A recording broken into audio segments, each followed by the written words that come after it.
Já, velkomin að Rauða borðinu. Það verður margt á dagskrá í kvöld. Inn í lok þáttarins þá ætla ég að tala við Benedikt Sigurðarsson sem þekkir húsnæðiskerfið gaumgæfilega. Ég ætla að biðja hann að svona greina hvað að því, hvers vegna svona mikið að því og hvað má gera til þess að bæta það. Ásgerður Magnúsdóttir hefur skrifað ritgerðir húsmæður á síðustu öld. María Pétursdóttir ætlar að ræða við hana þetta stórkostlega fyrirbrigði, húsmæðurnar. María ætlar líka að tala við Jón Örn Pálsson, fá hann til þess að segja okkur sjúkrasögu sína. Jón fór í mjaðmaskipti og það fór ekki vel. Núna fyrir bara skömmu síðan og þá einhvern tímann í haust held ég, fram eftir sumri, fram á haust, þá lá hann á spítala án mjaðmar, af því hann þurfti að bíða hann fekk nýja mjaðm. Fáum að heyra þá sögu hérna á eftir. Neytendasamtökin í afmæli í dag, þau eru 70 ára. Breki Karlsson kemur til okkar og við ræðum við neytendamála þessu tilefni. Veltum kannski fyrir okkur hvað neytendasamtökin hafa gert og kannski líka hvað þau geta gert. Það eru stjórnmálin eru svona vakna úr dvala. Það verður að segjast að í COVID að þá urðu stjórnmálin svolítið skrítin, en ég held að sé alveg óvægt að segja það að þau eru búin að ná sér af COVID. Nú komin svona átök í stjórnmálin, grundvallar átök ríkissjóð og til hvers við eigum að nota ríkisvaldið. Við ætlum aðeins að pæla í stöðu flokkana og stjórnarinnar og stjórnmálanna, fá hingað valinkunna stjórnmála hugsuði, greinendur, Stefán Pálsson og Jóhann Hauksson koma hérna. Eru búin að fara yfir fréttir dagsins, María, hvað í fréttum? Já, heyrðu, það kannski fyrsta frétt bara að þinginu að Bjarni Benediktsson að tjá sig núna. Það var óundirbúnar fyrirspurnir. Já. Allir vildu spyrja Bjarna. Allir vildu spyrja Bjarna. Enda eftir vaxtahækkun Seðlabankans að þá öll spjóta á ríkisfjármálum. Já. Fjármálaáætlun kemur í næstu viku og menn að reyna svona að þjarma á honum. Voru sendir 3 sveinar til þess að spyrja hann, til þess að veiða hann í gildrur. Var Logi Einarsson, Sigmundur Davíð og Sigmar frá Viðreisn. Allir svona sóttu að honum úr sikkur áttinni, hver með svona sína hugmyndir ríkisfjármál. Já. Það svolítið svona núna, ég held að sé, ég veit ekki hvort að við getum eitthvað að hjálpa fólki með það, því að stundur láta menn eins og þau séu að tala svona hagfræðikenningar, en oft eru menn bara að finna rök fyrir pólitískri stefnu sinni. Já, já. Við reyna einhvern veginn að klekkja á andstæðingnum, óháðandilega svo mikið. Það alltaf lagi að menn eru í svona, þetta svona hálfgett hanat hann í þingi, þessi þáttur. En það mætti miðstafnætti að vera meira þessum til að vanta debatt í samfélagi, frekar aldrei, ég ætla ekki að kvarta yfir að menn sé í debatti, því að í því þá eru menn náttúrulega að reyna á rök sín. En það sem ég var að meina að menn sumir tala svona að ríkissjóður sé að auka verðbólguna með því að hafa hallarekstur. Það svona ein kenning, hægri kenning. Og Sigmundur kom með hana og að sumir liti tekur Bjarni undir hana. En það vegna þess að hann vil skera niður opinbera þjónustu. Hann á móti að ríkið sé í opinbera þjónustu. Eða þú veist ekki alveg, ég ekki að segja hann ætla að loka skólunum og sjúkrahúsunum, en hann vill halda aftur af ríkinu og notar þar alveg þessa kenningu sem að það alls ekki víst að við séum í slíkri verðbólgu að það gagni að skera niður ríkisútgjöld, að þú dreipir verðbólgunum því. Einmitt. Verðbólgan hafa orðið til að það séu ómikið peningamagn í umferð. Það náttúrulega, já. Ásgeir Brynjar hefur komið og bent á þetta. Þorvaldur Gylfason var hérna á mánudaginn og benti líka á þetta.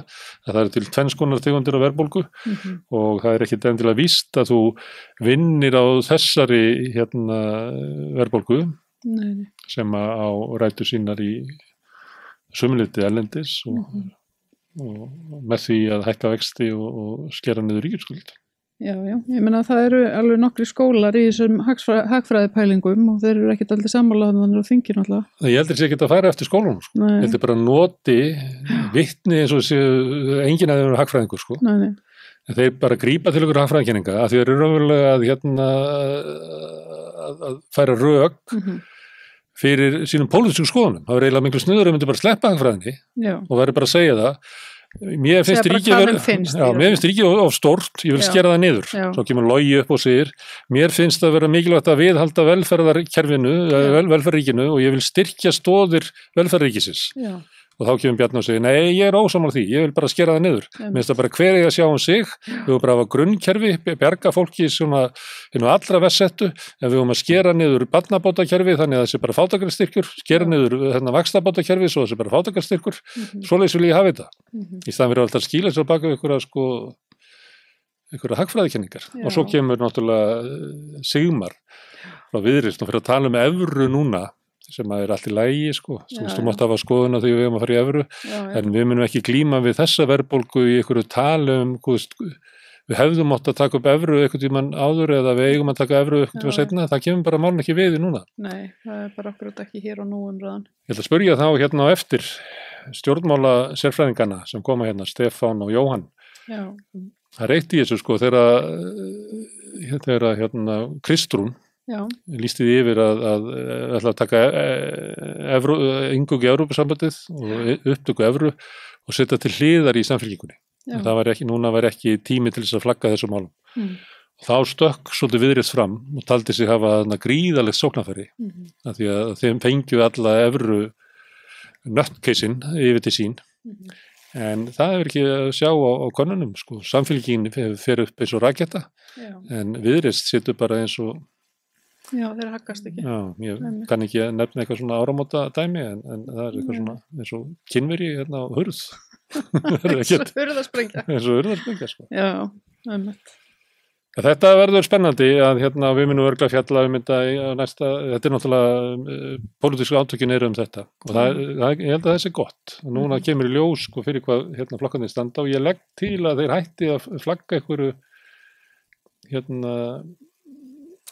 einhverjum kenningum og tala bara um pólitík. Já, sjáum hvort að þetta breytist eitthvað. Næsta frétt er það hafa verið auknar óskir aðstoð hjálparstofnana. Það er náttúrulega gríðarlega slæmt ástand víða. Korn verður náttúrulega rokið upp. Bara verðbólgan fólk á ekki slega alla. Fólk á ekki fyrir mat og það eru fleiri sem hefur ekki fyrir mat. Húsnæðiskostnaður er hækkað, leiga er að rjúka upp og þegar COVID kom þá fjölgaði mjög fólki sem var fólk sem hafði mist vinnuna eða verið dregið saman vinnan og það fór og þurfti bara að fara og byrja að fá matargjafir. Það er vegna þess að þú byrjar á því að borga húsaleiguna og húsaleiguna er að hækka núna, þannig að þú byrjaði að borga húsaleiguna og svo áttu ekki fyrir mat og hvað gerur það? En mér finnst þetta það er alltaf að byrja að segja fréttir þessu. Hvernig verðbólgan er að grafa undan almenningi. Kjörum almennings. En Bjarni segir alltaf bara heiminn og aldrei átt að betur. Laun eru miklu hærri en í Evrulandi. Við munum taka eftir því ef hann segir þetta núna aftur. Hann sagði þetta bara í dag. Hann sagði þetta síðast í dag. Ekki að við hefum aldrei haft það betur. Kaupmáttur hafa aldrei mikið. Kaupmáttur aldrei verið meiri, en hefur hann ekki sagt að fólk hafi aldrei haft það betra? Jú, það felst í þessu. Það felst í þessu, sko. Hann er að tala bara inn í sinn hóp. Hann er að tala inn í hóp þegar 30% sem hafa það best í samfélaginu. Alveg eins og Inga Sæland er að tala inn í hópi sem hefur það best. Þetta er svolítið þannig. Það voru snjóhengjan er annað svona dæmi. Það sem eru 4500 heimili sem eru óvarin, eru á breytilegum vextum og óverðtryggðum lánum. ASÍ var að taka þetta saman. Það benti á að svona stuðningskerfi ríkisins vegna húsnæðiskostnaðar sé eiginlega brostinn. Stefán Ólafsson á Eflingu við líka bent á þetta og ég tók dæmi að vaxtabótakerfinu á þann að það náttúrulega eru mjög fáir sem að fá vaxtabætur. Það kerfi er að hverfa. Það er náttúrulega það er svolítið síðan það hvarf, sko. Já, og ástæðan er svo að það er svo þarf það að vera svo með lága tekjur til þess að fá að fara þar inn, að þeir sem eru með svo lága tekjur til þess að fara þar inn í gefnum sem kaupir húsnæði og skulda þar ekki neitt. Nei. Þannig að það hefur brotnað mjög hratt, sko. Já, einmitt. Já. Heyrðu, það er hérna aukið ofbeldi í bænum. Já. Það er alveg, lögreglan er í því að handtaka menn fyrir ofbeldi og vopnaburð og annað. Já. Menn að skjóta byssun og Dublinis. Já, það er ekki langt síðan að maður var tekinn fyrir að skjóta á Dublinis. Hvað þú að segja þessu, María? Þetta hafi verið miklu verið þegar þú varst ung. Já, nei. Nei, ég ætla nú ekki að segja það. Er þetta versna? Ég held að, sko, það er að bara koma allt öðru í sig ofbeldisglæpir, held ég. Ég held að það er mikið minna, til dæmis, ég get alveg sagt það frá því ég var ung, sko, það var alltaf einhver að slást. Það var alltaf endalaust slagsmál niður í bæ. Já, en menn voru ekki með hnífa. En það kom fyrir alveg, sko, en það voru ekki svona... Algjör bjánar sem voru með hnífa. En núna þú veist, það er normalt að vera með hnífa. Nei, það er ekki það sem ég ætla að segja. Ég ætla að segja núna sko, það var ekki svona skipulagð gengjastríð áberandi henni í dag. En það er alltaf í þessu fréttum, það er ekki vitað hvort það svo sé. Já, það er alveg augljóst, held ég að svo sé. Já. Þannig að ég held að ef svo væri ekki til lögreglan bara svara, nei, það eru engin tengsl, skilur. En ef þeir eru svona farundan í flæmingi, sko, þá er mjög líklegt að það sé eitthvað svoleiðis upp á teiningnum. Já. Og ég meina, við erum að sjá svona eins og bara réttarhöldin dögunum, þar sem að 25 menn voru í dómsal, skilur. Það vantar húsnæði undir það.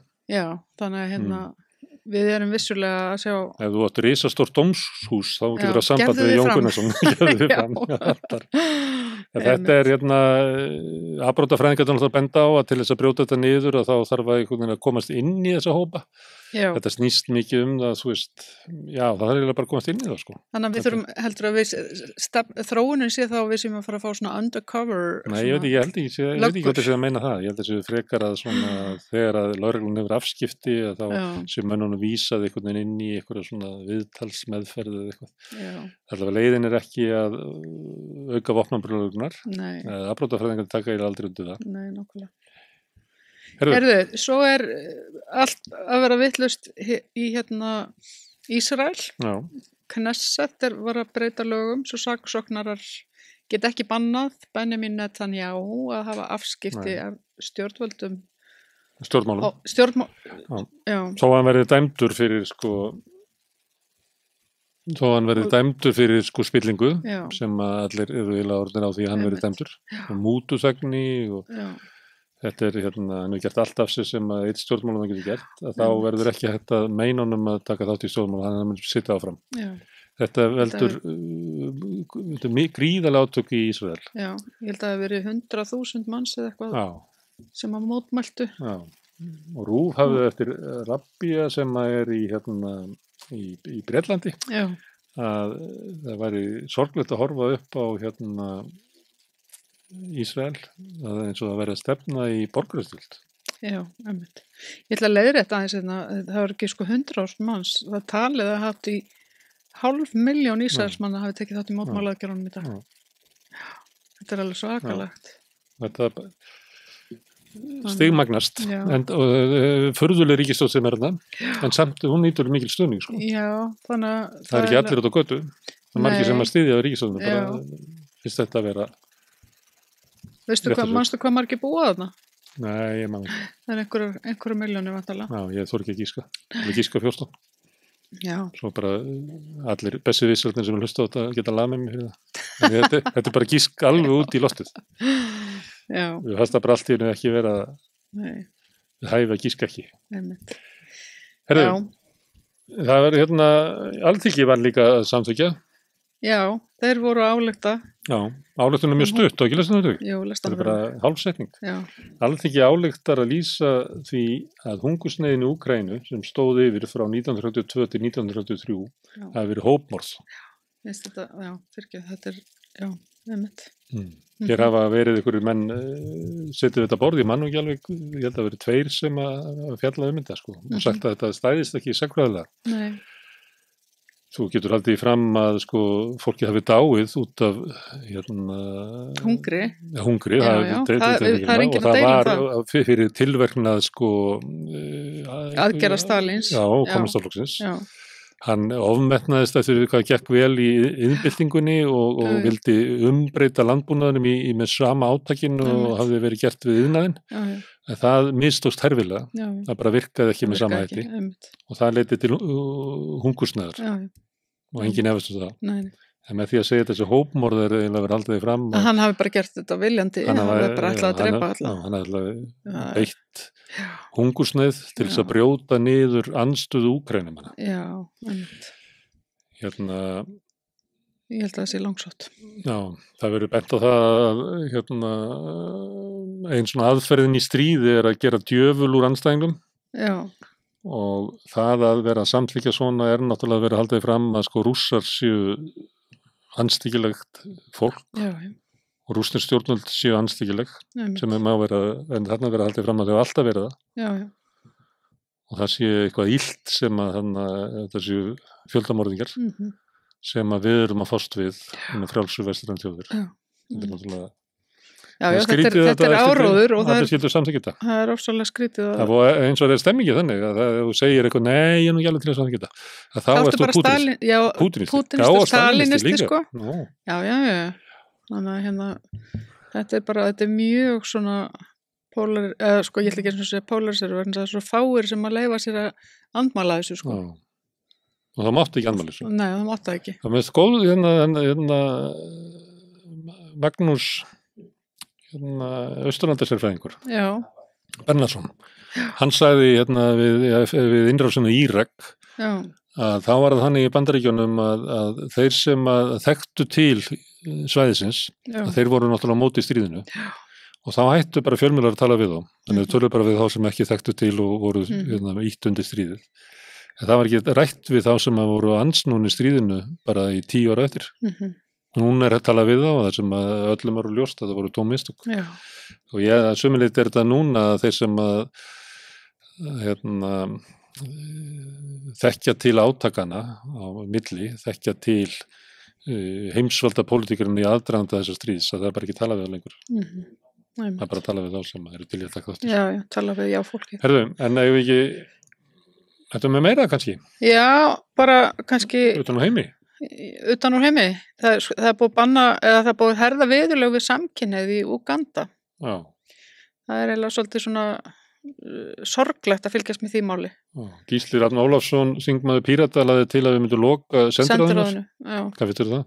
Já, mér finnst það bara í rauninni ekkit vitlaust, sko, þannig lagað. Sendiráður opið í Moskvu? Já, ég veit það. Ég veit ekki hvort að það er endilega, sko, en mér finnst allavega við þurfum að láta á einhvern hátt óánægju í ljós, þannig að þetta er bara svona frá okkar perspektífi séð og svona mannlegu perspektífi þá er bara verið að brjóta náttúrulega hrikaleg mannréttinda fólki. Getur ég gert Guðmund Inga Guðbrandsson að senda þeirra í Úganda?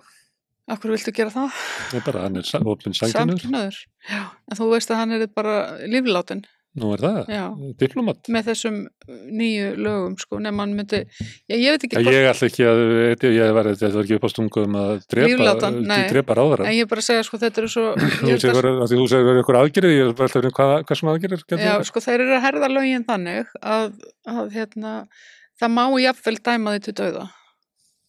En það er endar, já, í einhverjum, og þar eru þeir að splæsa saman samkynhneigð og kynferðisbrotamönnum.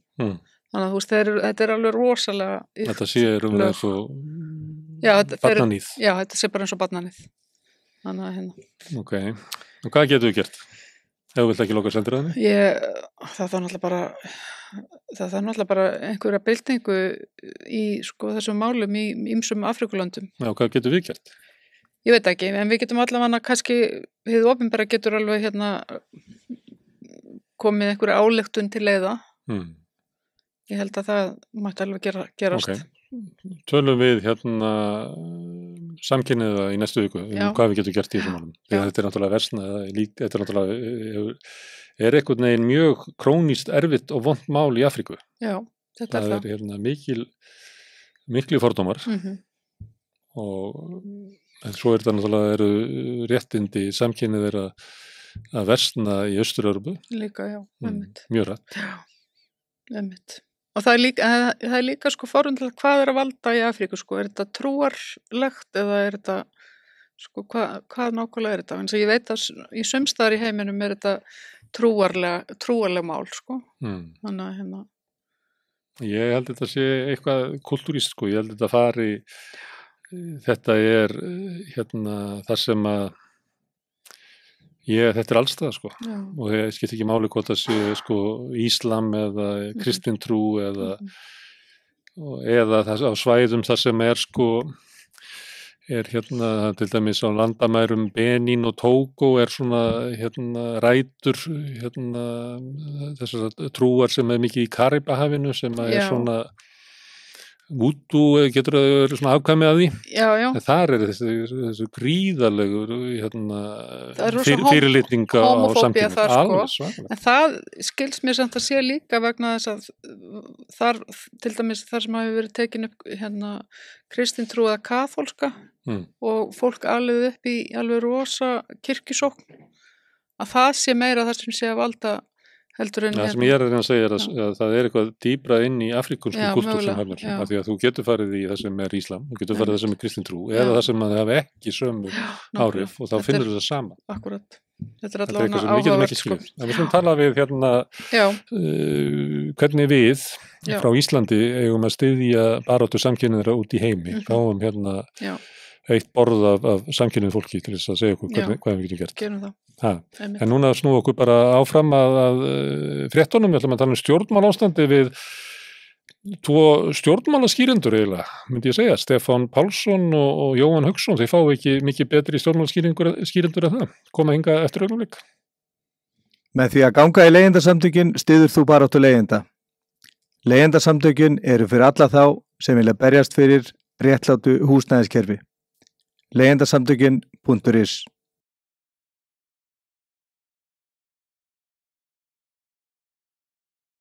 Samstöðin er á öllum hlaðvarpsveitum.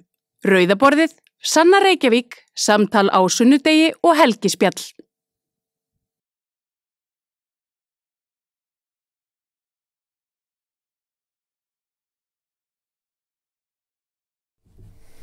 Já, við ætlum að tala stjórnmálaástandið, vettvangur dagsins eða stundurar, en við erum svona mest pólitíkina og flokkana. Jóhann Hauksson kemur hingað frá Jótlandi. Það passar. Stefán Pálsson. Ertu í Samfylkingunni, Jóhann? Er ég? Í Samfylkingunni? Nei. Ég er ekki í Samfylkingunni. Nei, fyrir ekki, bara, já. Að því ég veit að sko Stefán er í VG. Já. En ég kosi Samfylkinguna. Já. En ég veit ekki til þess að ég sé á skráttar. Nei. En þið eru þá reyndi báðir svona vinstri menn.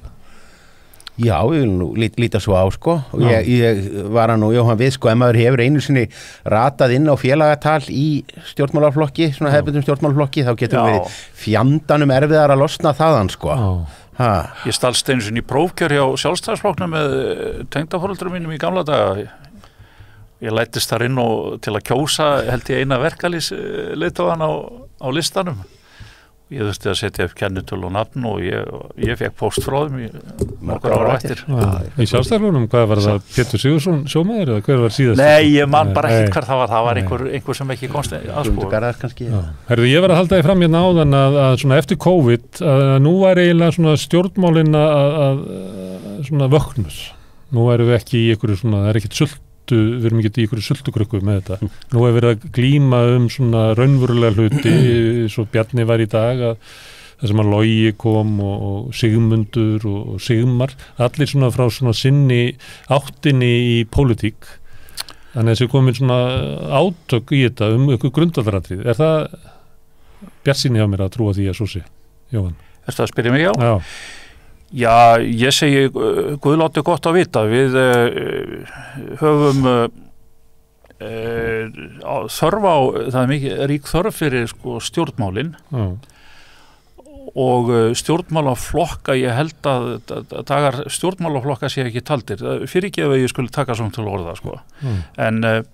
en það vegna þess að þegar að maður pælir í hlutunum þar sem ég gerir mikið þess ég gerir lítið að reyna að pæla þessu og reyna að skilja hvað að vera heima hjá mér, það svona mitt hobby bara að það náttúrulega svona grundvöllur þess að draga fólk inn í pólitík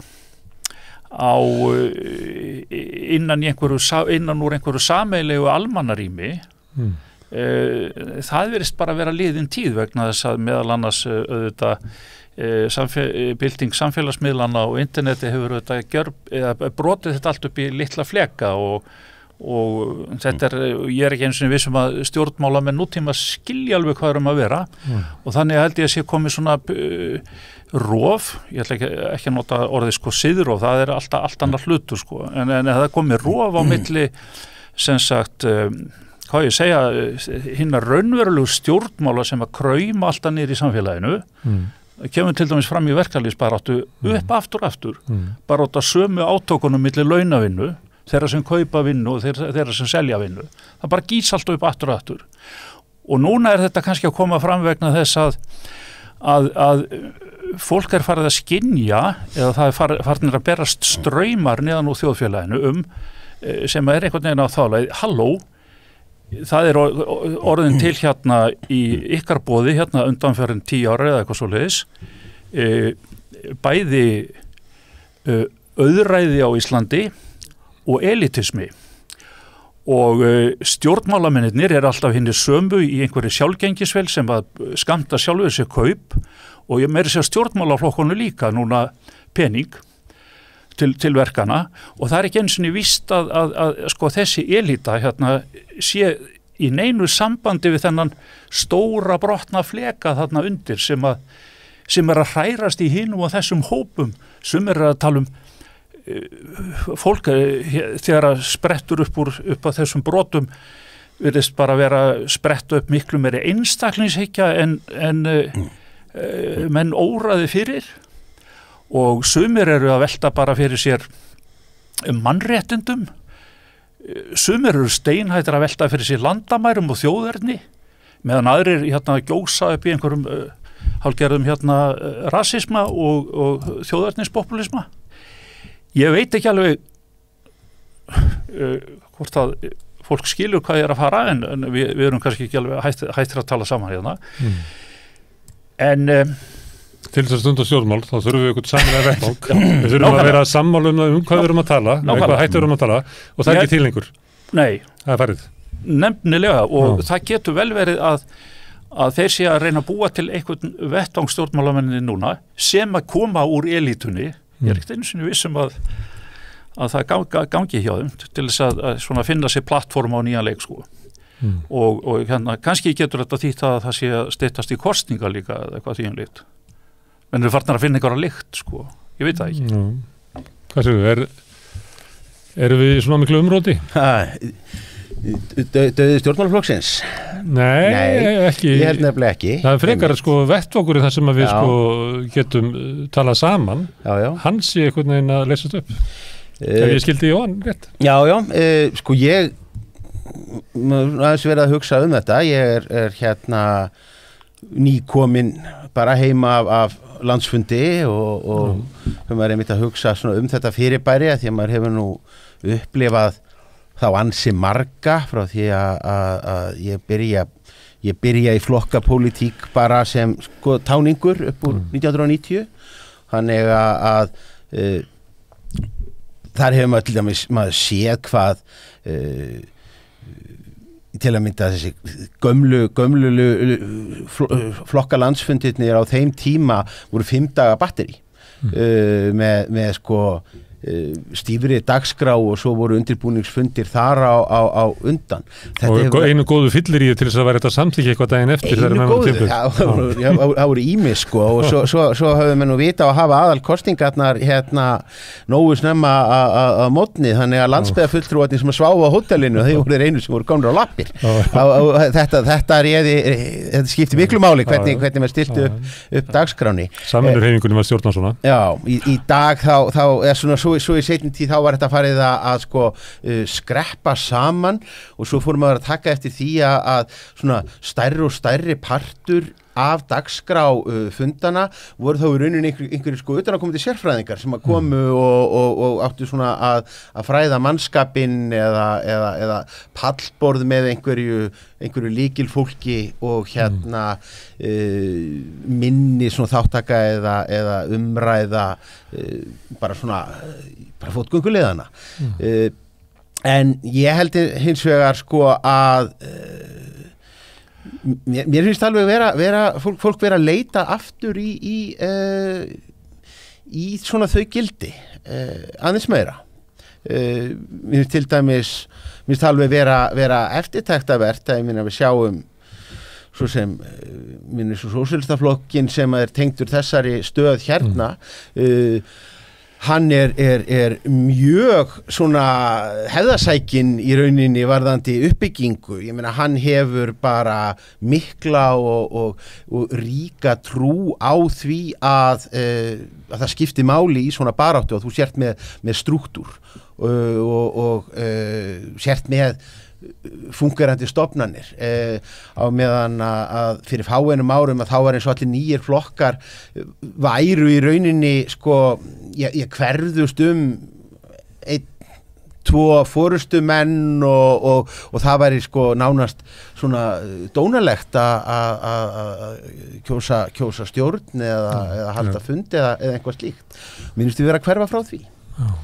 Ég held ég hef sagt það frá því áður hér að einhverju þá hringdi ég eiginlega svona blind yfir 100 símtöl hringdi fólk og spurði hvort ég mætti tala við pólitík, ég ætla ekki að selja það neitt og var bara að tala við pólitík við fólk og þá upplýði þetta svolítið sem að þú varst að segja áðan að sko, fólk rampólitískt sko. Að það bara miklar hugmyndur hvað þarf að gera og eitthvað svona.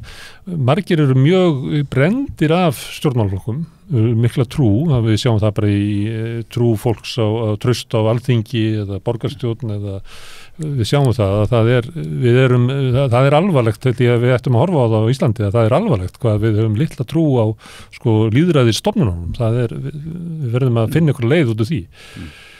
Þannig að ég upplýði þetta sem að þú ert að segja sko, að þessi hópur þarna er mjög pólitískur en þú veist, farveginir það ratar ekki sko, fólk ratar ekki, það eru sko lýðræðslegu stofnanir okkar, þær eru veikar. Já, þær eru veikar og það kemur auðvitað fram í því að í þessari vantrú eða vantrausti á stjórnkerfið eða stjórnmálin, stjórnmálaflokka eða stofnanirnar og stjórnaráðið. Verkalýðsfélögin, það er ekki haldið félagsfundir í þeim. Já, og það er kannski ekki nema von þegar að sem sagt daglega eru einhvers konar fréttir því fyrirgefið ég hef dálítið mikinn áhuga á sko svona að reynsa út spillingavörnum skulum við segja. Ég hef hugsað mikið og skrifað um spillingu. Mér finnst við ekki mikið hafa lært frá hruninu. Það sem var þó heitið að við myndum reyna að læra eitthvað. Við myndum reyna að læra eitthvað af hruninu og því öllu saman. En daglega sko, viku eftir viku eða einu sinni í mánuði koma alltaf upp ný og ný mál þar sem að við finnum, við sem að erum að reyna að hugsa eitthvað um þessi íslensku stjórnmál, hvernig í raun og veru framkvæmda valdið er ægivaldið á Íslandi og það situr þungbrýnt fyrir framan þingheim, bara í orðsins fyrstu merkingu, bara symbolst og það verist vera gengið í björg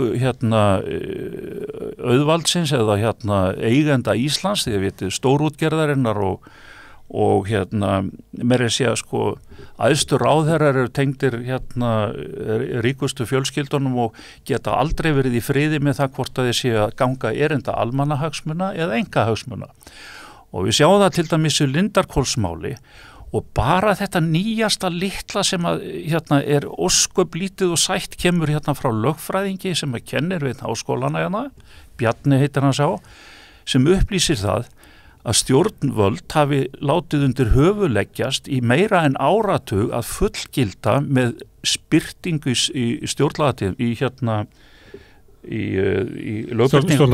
stjórnartíðundum segja að birta alþjóðasamninga sem eru sífellt fleiri vegna þess að við búum í þannig heim í dag og við erum samofnari svo mörgum og kannski ekki síst núna á stríðstímum og COVID-tímum, þá finnum við enn meira fyrir því hvað við erum samofin öðrum.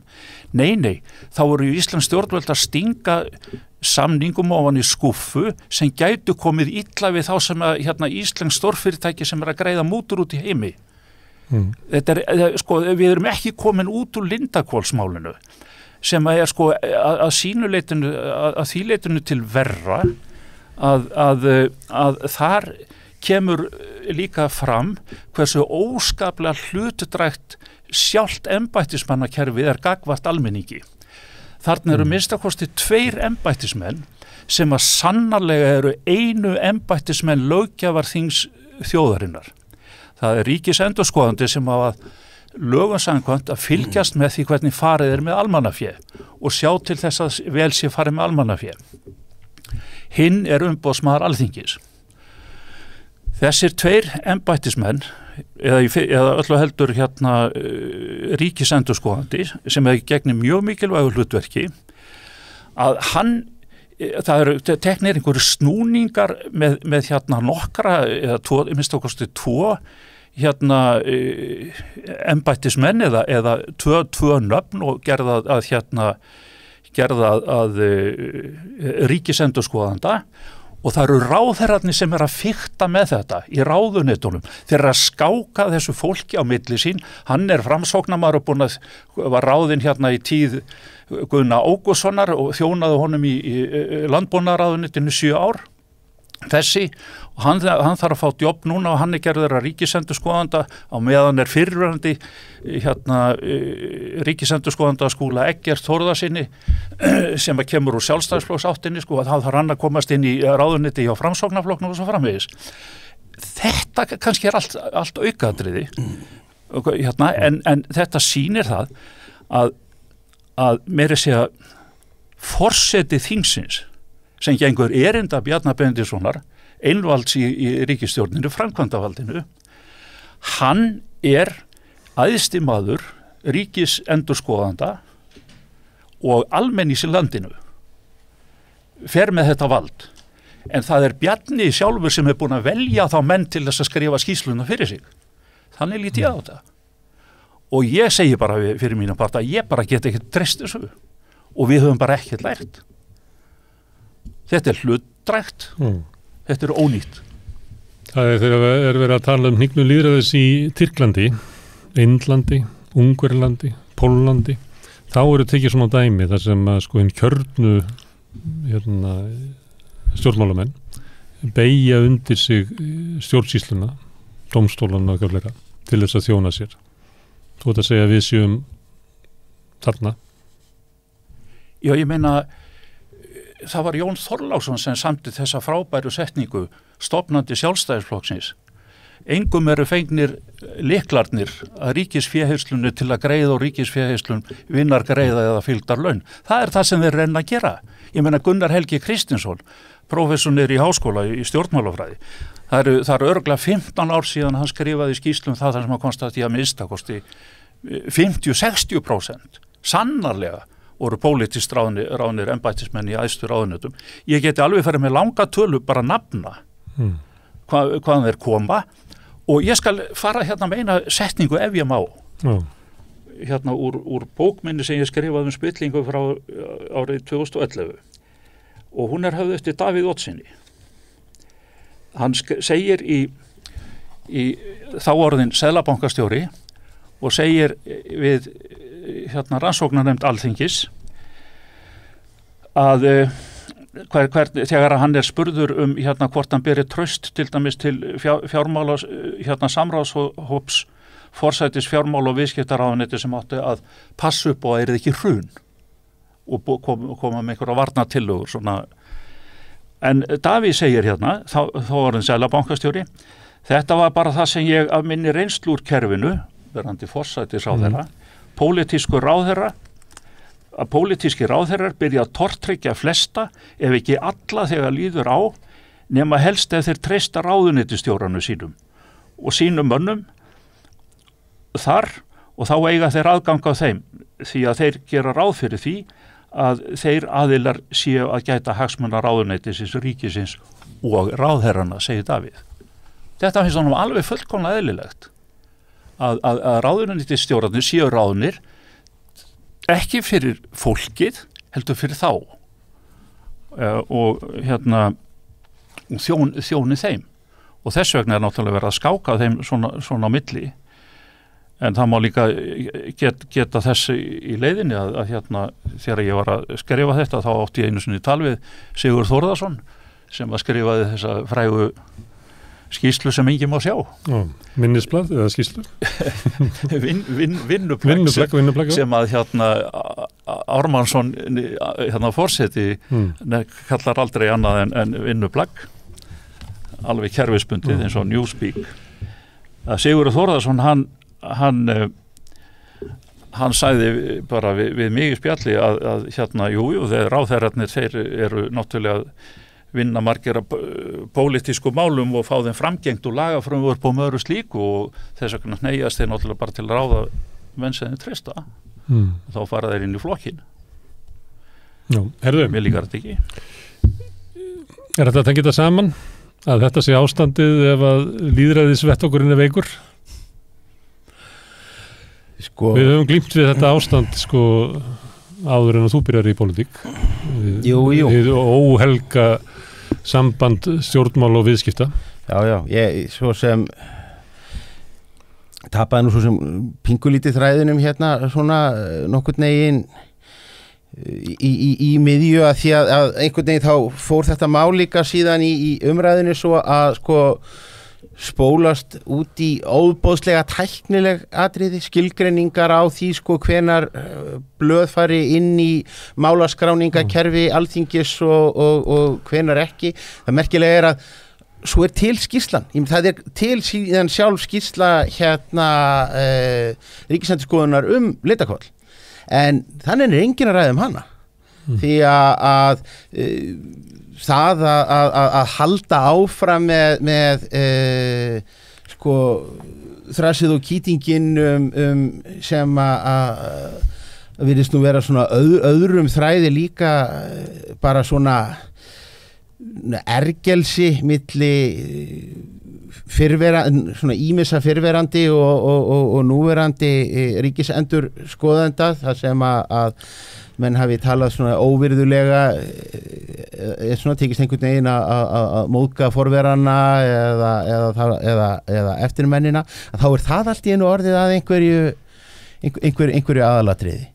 En það er tortryggnin það að endanlega skýrslan sé ekki góð en hinni hafi verið stungið til stól sem að benti á. Það væri þá miklu frjórra ef það væri þá bara gert út frá þessari skýrslu sem að liggur þó fyrir og það væri þá hægt að segja hvað er það sem er hvað eru þá þarf það að fá fyrir skýrsluna til þess að geta metið hana. Það er trekk í trekk vitnað í þessi gögn frá Sigurði í þeirri skýrslu. Það getur alveg verið að það séu þarna einhverjir djúsi kablar sem að vanti en það að lesa þessa skýrslu æpir ekkert á mann með það og eins og ég segi, mér þætti það vera miklu meira gefandi umræði ef að það verið þá farið inn í það mál.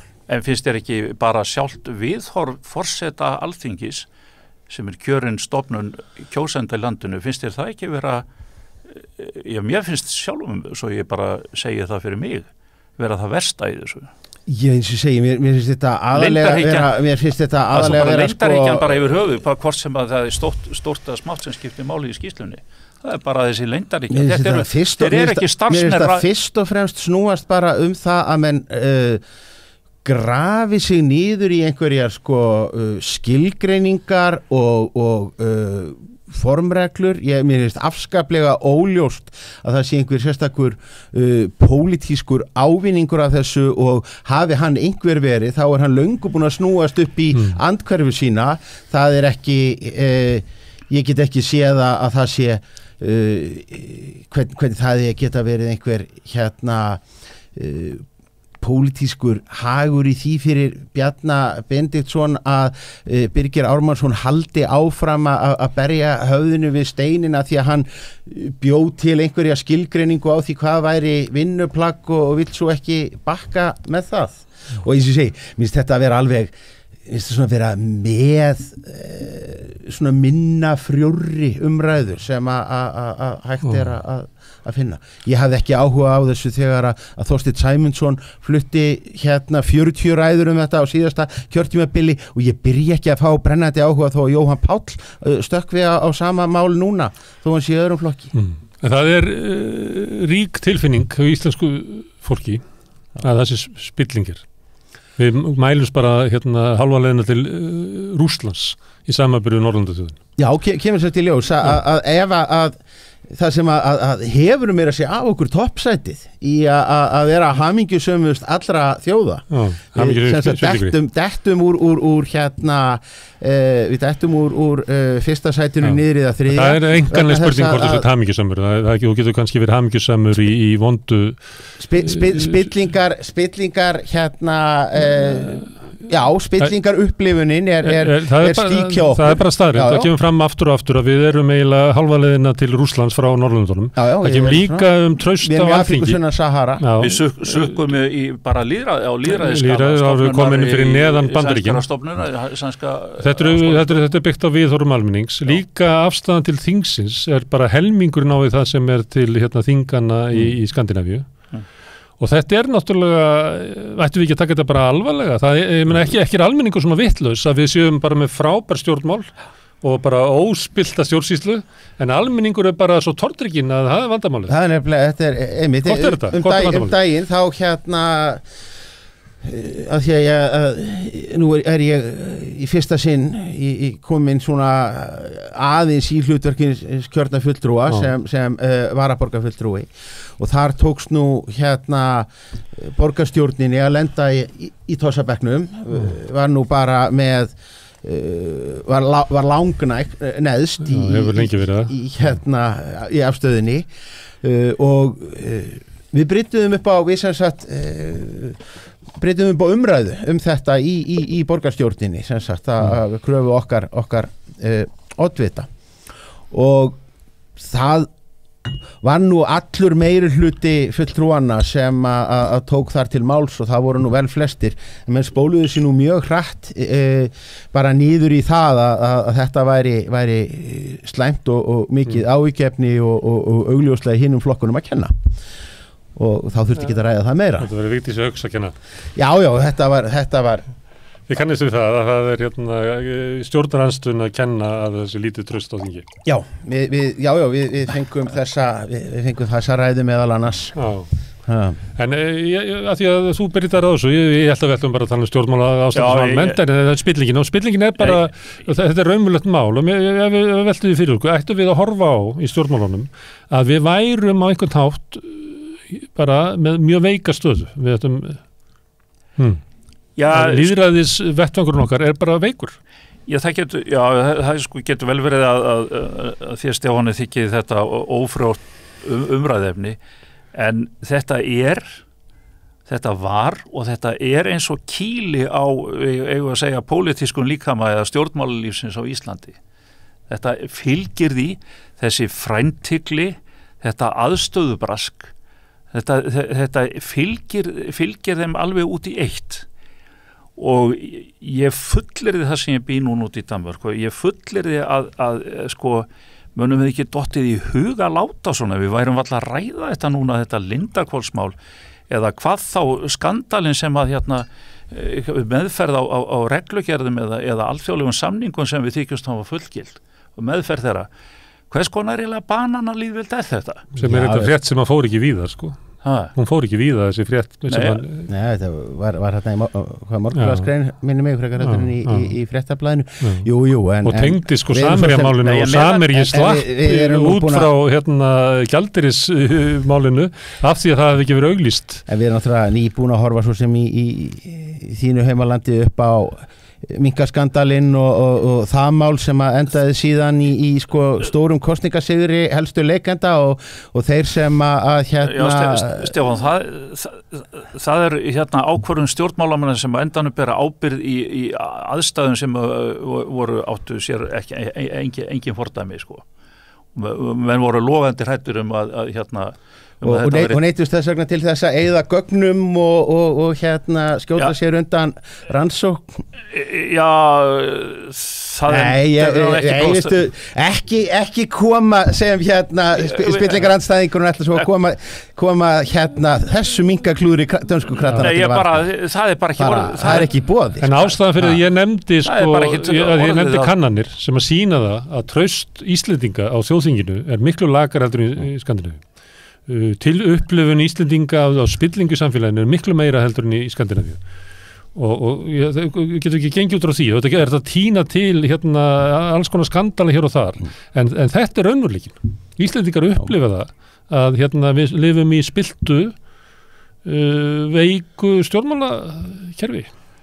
Já, ég meina sem er bara alvarlegt. Já, og okkur hefur ekki tekist að bæta vinnubröð okkar eða auka sem sé Stefán, þetta snýst það. Þetta snýst ekkert minkana hér eða Lindakólsmálið eitt og sér upp á Íslandi.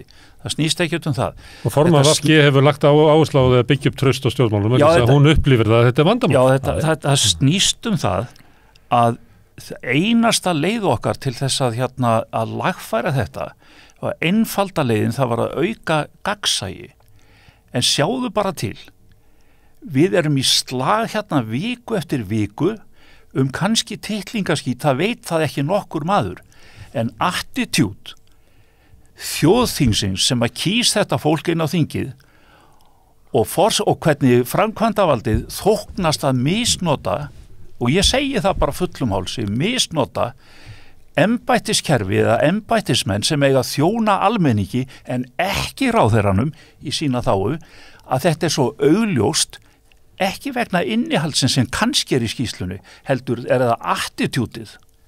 Hvernig vilt þú lækna það, stjórnarliði? Þú nú í minnihlutunum í borginni, ekki?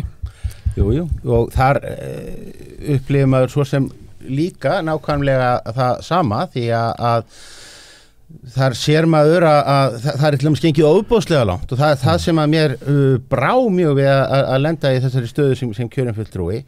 Það er þessi svona sko bara default stillingin á öllum þeim málum sem koma þarna inn eru þau öll trúnaðarmál og það er ekki bara einmitt einhver vinnuskjöl eða gögn sem að eru í gangi, heldur sko heilu skýrslurnar sem að er búið að kaupa utan úr bæ og er svo verið að taka afstöðu til. Þetta er allt saman stimplað sem sko trúnaðarmál í bak og fyrir. Til að drepa umræðu. Ég sem gerir það að verkum að það er bara hreinlega bannað að fara og bera þetta undir nokkurt mann eins og að einhverju almenni borgarfulltrúar geti verið sko sérfræðingar í öllu frá sko snjómokstri yfir í rekstur skóla eða menningastofnana og þarfram eftir götunum.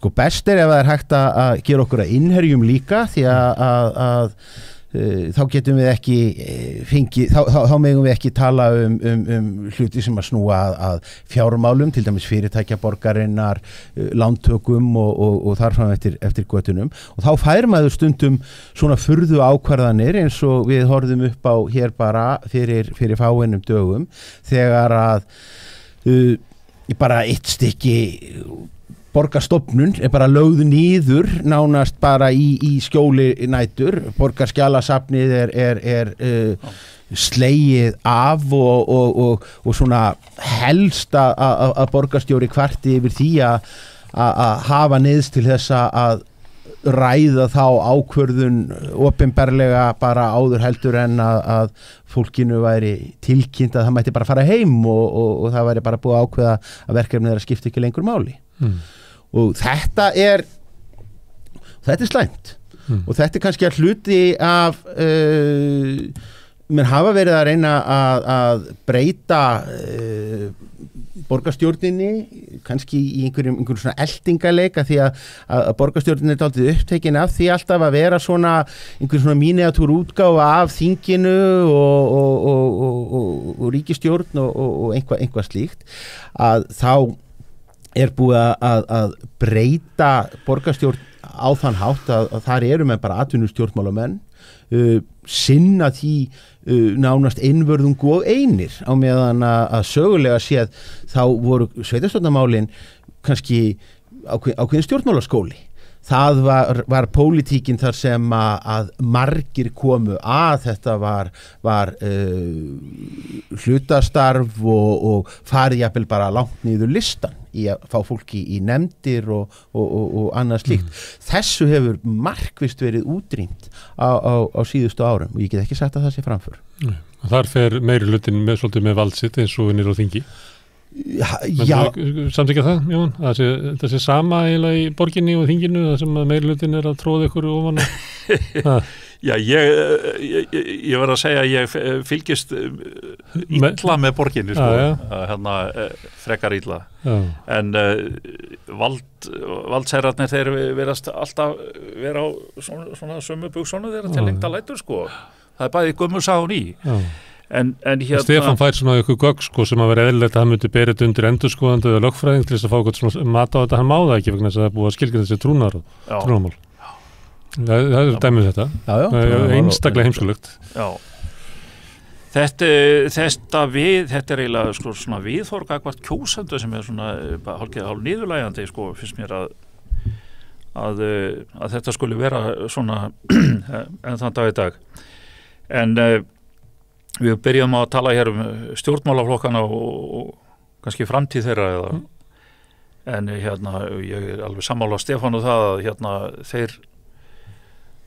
þeirra tíma er ekkert liðin þó að svona hræringarnar þó að ég var að segja sko stjórnmálaflokkarnir skilja ekki endilega hvað þeir að vera sko í raun og veru þegar þessi stóri flekjar allur að brotna upp sem heitir sko fjöldin og grasrótin er að brotna upp í einhverja nýja fleka og nýjar áherslur og grúppast upp á nýtt á tímum internetsins og nýra hérna, fjölmiðla sem tengja heiminn saman á einhvern alveg nýjan hátt og með algjörlega nýja tegund af upplýsingum og líka algjörlega nýja tegund af gerfi upplýsingum eða sko það sem Ólafur Hannibalsson kallaði sannleiki, sko, sannleikur verður sannleiki. Það er búið að menga fljótið áður en það kemur til okkar, sko. Það er einhverjir uppi á fjalli sem að sturta ofan í upplýsingafljótið alls konar vitleysu, sko. Þannig að fjölmiðlarnir eru ofta að birta, sko, myndir sem eru bara plantað inn í að frétta umhverfið okkar er mengað. Já, þetta er það er bara hannig. Já. Og það er jafnvel í umræðu núna sko í íslensku fjölmiðlum þess sem er náttúrulega lítill markaður og annað þýjulegt umræður það sko trúverðuleika sko blaðamanna sko ef þeir hafa gert sekjur eitt eða annað sko og hérna og hvort sé vært í stéttinu og annað þýjulegt en hérna þetta er mikil er þetta það sem er kölluð upplýsinga óreiða ég er nú aldrei almennilega Það er bæðið það og svo er það líka hérna, eru stjórnvöld standað stöðu fyrir upplýsinga óreiðu, það er bara hannig. Já, sannarlega sko.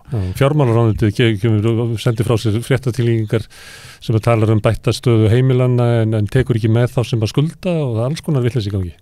Já. Þetta, sko.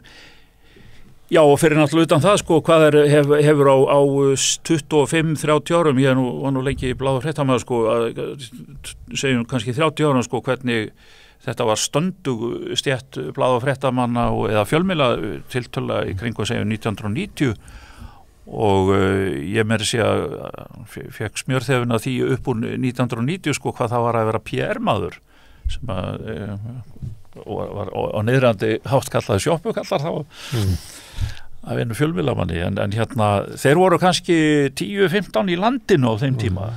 Nú voru sko starfandi fólki í fjölmiðlum komið niður fyrir 1000, kannski 700. Ég segi þetta stundum. Þeir eru en fjölmiðlafulltrúarnir sem að smíða til veruleikan í þágu hluthafa eða stjórnvalda eða ráðherra, aðalega framkvæmdavaldsins sem ríkir hér yfir öllu, þinginu og hverju sem vera skal. Ég mitt að því að ég gat nú áðan það, ég hef nú verið á landsfundi síðustu helgi. Þá þótti manni það dálítið hart að það var einn blaðamaður sem satt fundin. Það var frá heimildinni sem að satt og dekkaði fundin mjög vel. Lykil fjölmiðlar, ég meina Morgunblaðið, RÚV sendi hérna sko myndatökumann til þess að skjóta yfir salin og svo kannski tekið örstutt viðtal en viðvera einhvers fréttamanns þar hefur sko verið kannski klukkutími yfir heila helgi. Og það alveg háð því sem að þið bara sendið, þið geta sendt hvað sem háð því eða einhverju sem sjá einhverjum straum eða í rauninni miklu frekar bara hvað einhverjum fundargesti hugkvæmdist að setja á sína samfélagsmiðla á meðan að maður kannski maður var nú vanur því að það var bara hluti ef það var landsfundur hjá stjórnmálaflokki að þá var þingfréttarítarinn bara varði helginni þar og satt og spjallaði við alla meira að segja þegar ég var bara ungliðapolítikus í alþýðubandalaginu þá voru blaðamenn sko inni á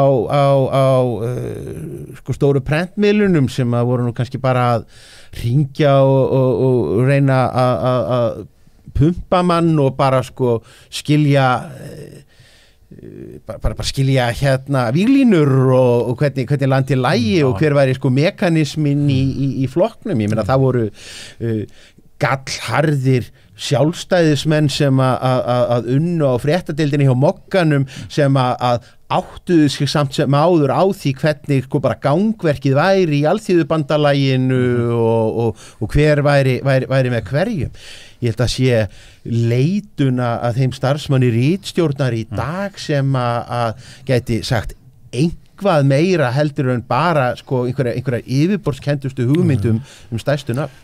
Og þetta, að því að þú varst að nefna þetta svona, sem ég var vannur að segja sko þegar ég byrjaði í blaðamennsku þá voru 350 blaðamenn og einn fjölmiðlafulltrúi, þannig Jón Hákon Magnússon. Núna eru blaðamenn kannski komin niður fyrir 200 en upplýsingafulltrúarnir eru komin niður fyrir 900. Já.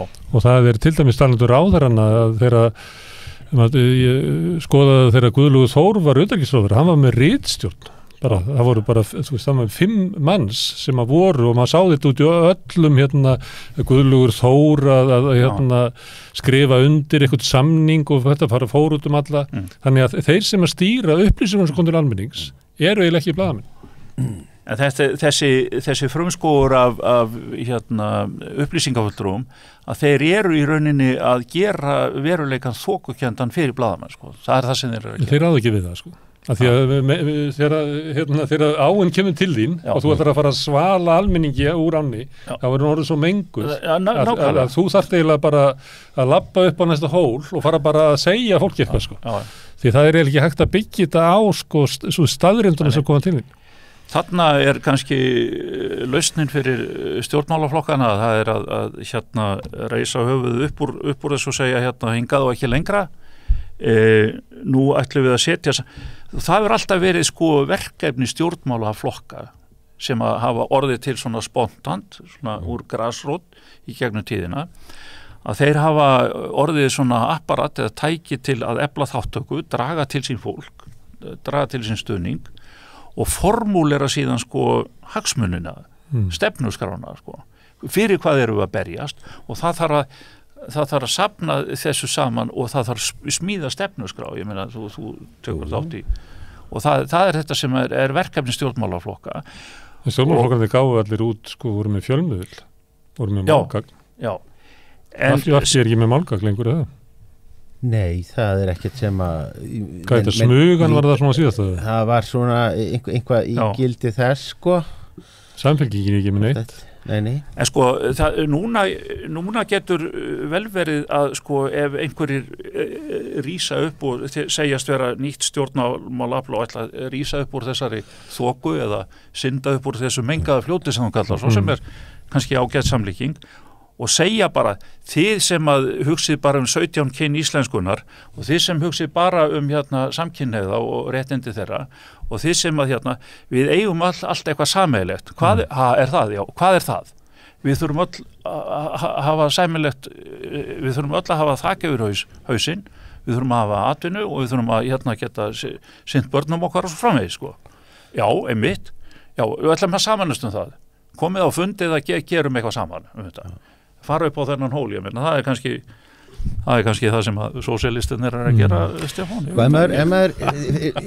Það dálítið athyglisvert að fylgjast með kosninga svona, ef kemst bak við tjöldin, fylgjast með kosningabaráttu og þá sér maður í vaxandi mæli. Við höfum dæmi það að sko stjórnmálaflokkar hafa í rauninni bara fengið auglýsingastofur eða almannatengsla fyrirtæki til þess að sinna bara verkefnum sem að áður heyrðu bara til sko kosningastjórnar og svo eru sko strategíufundirnir og það búið að beita tækjum félagsvísindanna til þess að skilgreina markhópa og þarfum eftir göttunum en sko uppleggið á slíkum fundum með þessum fulltrúum aldrei sko að segja, heyrðu, þið eru stjórnmálaflokkur og þið eru hérna með þessa stefnuskrá og þetta ykkar stefna hvernig komumst við inn á það að segja fólki að það sé málið og samfara ágæti þess heldur uppleggið það að bara nákvæmlega sama eins og verkefni væri að selja morgukort. Já, þá bara kemur og segir við erum búin að átta okkur á því að þið eigið séns í konur á þessum aldri og karla á þessum aldri og fólk á þessu tekjubili og þá skulle ekki hugsa hina því að það bara alltaf verfitt og þetta fólk til þess að það kjósi ykkur þá skulle ekki vera að tala þetta og ekki þetta og þurfið nú endilega berjast fyrir þessu, talið þetta það aldrei gott eða ekki neitt og þá þetta náttúrulega komin já, þá þetta aftur spurningin ertu ekki búin að tapa dálítið mikið svona sjónar á grunnmarkmið. Það stjórnmálin eru bara búin að gufu. Ekki bara best að kjósa framsókn? Já, mér dætti í huga það ekki Egils kristall þannig að það sést hverju drekka kristall. Það ekki, ég spáði það verið næst, það sést hverju kjósa framsókn og þá verður það bara grænt fólk. Já. Aðdánavert fólk. Já. Það sést hverju kjósa framsókn. Það eitt reyndar sem að stendur svo lítið í mér svona í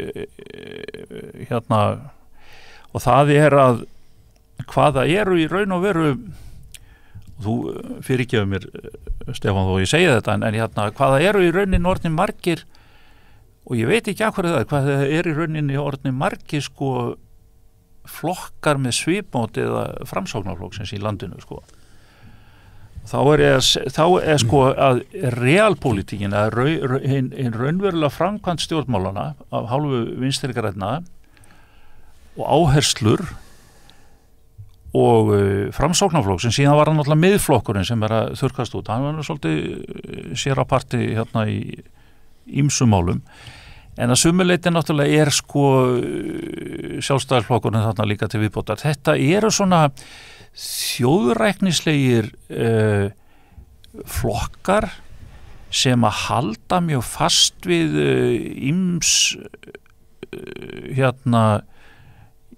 atriði í efnastjórn Íslands sem að mætti alveg taka til grundvallar endurskoðunar. Finnst sumum.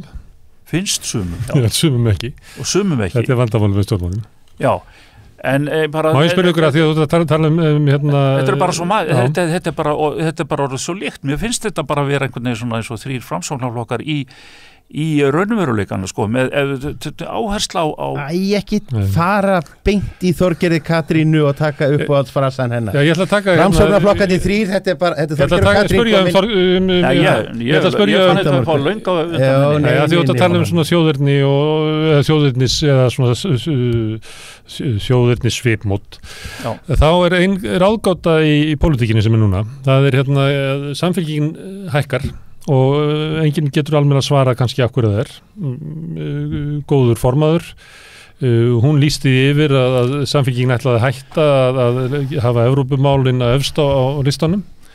Þá myndi man ætla að það hefði skapast tækifæri fyrir Viðreisn að stækka og hvernig Viðreisn er búin að láta síðan þá er alveg augljóst. Það geta eiginlega ekki talað veðrið án þess að tala upptöku evrunar.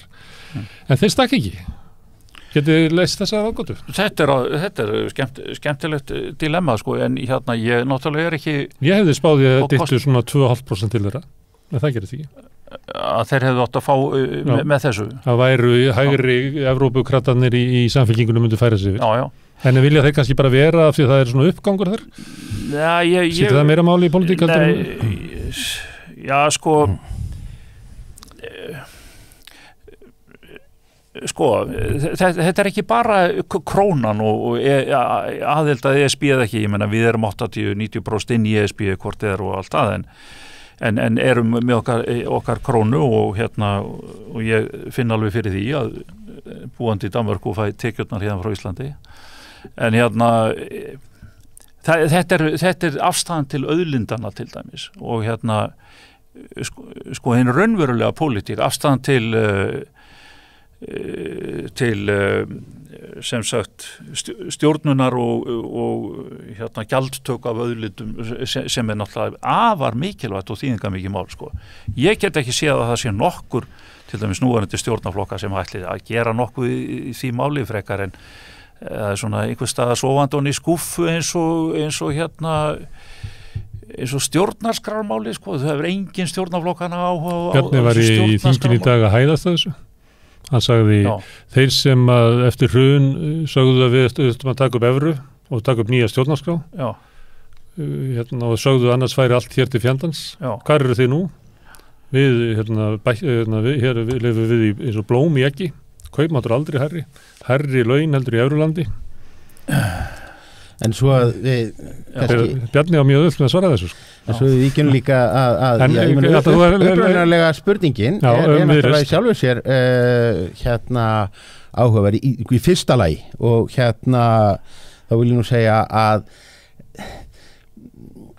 ég er alltaf skeptískur á að rýna mikið í sveiflur skoðanakönnunum á öðru ári í kjörtímabili á sama tíma og síðasta kjörtímabili að þá var Framsóknarflokkurinn steindauður en við satt mælingar á afstöðu almennings og allir stjórnmála allir spjallþættir í pólitík sem að maður horfði á þeir gengu út á það að Framsóknarflokkurinn væri bara í stórkostlegri krísu og spurningin væri bara hvenar Lilju Dögg Alfreðsdóttur þóknaðist að slá af Sigurð Inga sem að væri augljóslega dauður maður á formannstól. Þannig að svona ég svona skeptískur að lesa svo mikið í það en það er alveg það er mjög merkilegt að það breyttist mjög mikið hjá Krötunum með nýjum formanni og fyrir okkur sem að fylgjum stíft með störfum þingsins að þá sá maður líka að samfélgin fór að hegða sér allt öðruvísi þar. Það sem að gerðist er það að nánast bara frá deginum sem að Kristrún tók við þá hætti samfélkingin að taka þátt í málþófi niðri þingi.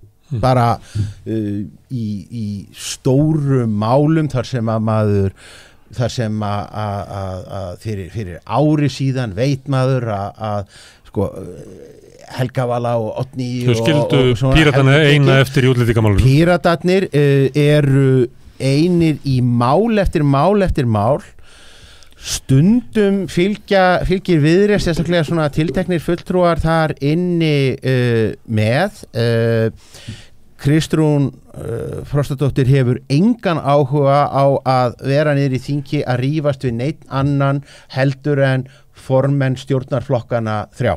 Helst Bjarna. Hún tekst á við, ég held að það sé nokkuð jöfnum höndum hvort hún hjólar í Bjarna eða Katrínu og stundum í Sigurð Inga, en hún sko lítur ekki við því að fara að taka einhverja lúpu fundarstjórn forseta til þess að láta Birgi Ármannsson fara í taugarnar á sér. Það er einhvern veginn alveg sko rækilega fyrir neðan hennar virðingu. Hún slátraði 2 heilugum kúm í einu, ég meina það var hún bæði setti Evrópusambandið svona einhvern veginn í einhvern annan flokk og hérna slökkti á stjórnarskrár umræðinni. Maður reyndar sér það pínulítið að ansi margir svona í og við samfylkinguna eru sko ekki bara búnir að innbyrða kosningasigurinn í huganum, heldur svona farnir að stilla sér upp í ráðherrastóla. Það verður svona áhugavert að sjá hvort að hvernig svo dýnavík mun haldast alveg út kjörtímabil. Mun ekki Kristrún mæta með nýtt forstulið í næstu kosningar? Það held ég held að hún er nefnilega dálítið óvenjuleg með það. Ég meina hún minnir að þýleitið pínulítið á Sigmund Davíð.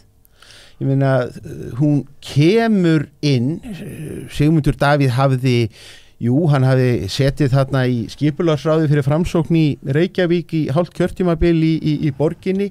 Öðru leyti hann held ég bara varla verið á flokkskrá fyrir en að hann verður formaður, og Sigmundur byrjaði ekkert á að setjast yfir félagatalið hjá framsókn og sjá sko hverja get ég gert mér en hérna handgengna. Hann kom bara með þá menn inn í flokki og stefnuna og stefnuna, eins og Kristrún segir þið kusu mig og þið kusu stefnuna mína. Já. Og sem er svolítið öðruvísi heldur en þegar þú varst að lýsa áðan hvernig flokkar búa til stefnu. Þarna var bara festu allt í einu pakka. Þetta er svolítið eins og í Ameríku að þú veist, flokkarnir eru forseta frambjóðandi hverju sinni. Já, en hann er að hérna ég er í rauninni pínlítið hissa ef að hún kæmi ekki bara inn með hérna eiginlega bara fullskipaða sko sveit. Ég held að verði mikið af nýjum andlitum, en ég meina enn sem komið þá verðist þetta að vera vinningsuppskrift, þannig að ég ætla ekki að sitja hér og fussa og sveia og fingur á lofti.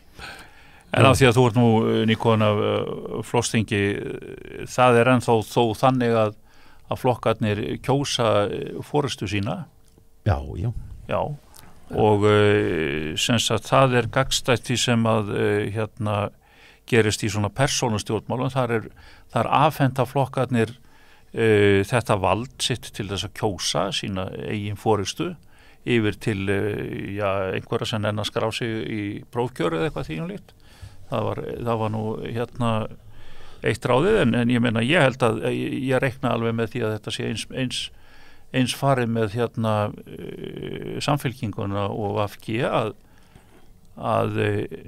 að Kristrún hlýtur að hérna vera fulltrúi fyrir þá stefnu sem að hérna, kemur út úr landsfundi. Nei, það var svolítið sérstakt þegar hún var kosin, að hún sagði að þegar ég er kosin, að þá er ég kosin fyrir þá stefnu sem ég kynnti á ringferð mínum í landið, þannig að það var komin svona ný stefnumótunar ferli í samfélkingunni sem var ringferð Kristrúnar um landið. Það er nefnilega það sem að Gunnar er smárur að vísa í að ræða hennar hérna á fundinum, og ég held fyrst að þetta hefði nú bara einhver blaðamaður hérna hefði einhver skólast til að það var sem sagt ræða sem sagt stefna formannsins, það var kynnt stefna formannsins sem að ég hef ekki heyrt áður í stjórnmála Kannski virkar þetta bara vel. Já, getur bara virkað fínt. Hvernig líst þér á samfélkinguna í dag, Jóhann? Svona séð frá Danmörku. Já, ég er ég er Evrópusinni. Ég vil taka upp evru gjarnan. Gerði það bara sjálfur með fótunum eða danska krónu? Já, ég gerði það með fótunum. Ég vil helst losna við krónuna. Ég tel hag almennings á Íslandi best borgið þannig, og hérna til dæmis þeirra sem að kaupa sér húsnæði sem mjög ríkt á íslensku þjóðinni að fólk kaupi sér húsnæði en fari ekki einhverjar aðra leiðir til þess. Það er betra húsnæðiskerfi í Danmörku en á Íslandi. Það er ekki að líka því saman. Já, og miklu ódýr reyndar. Ég ætla ekki að segja ykkur hvað ég keypti húsið mitt á lágu verði í Suður Danmörku en það er önnur saga.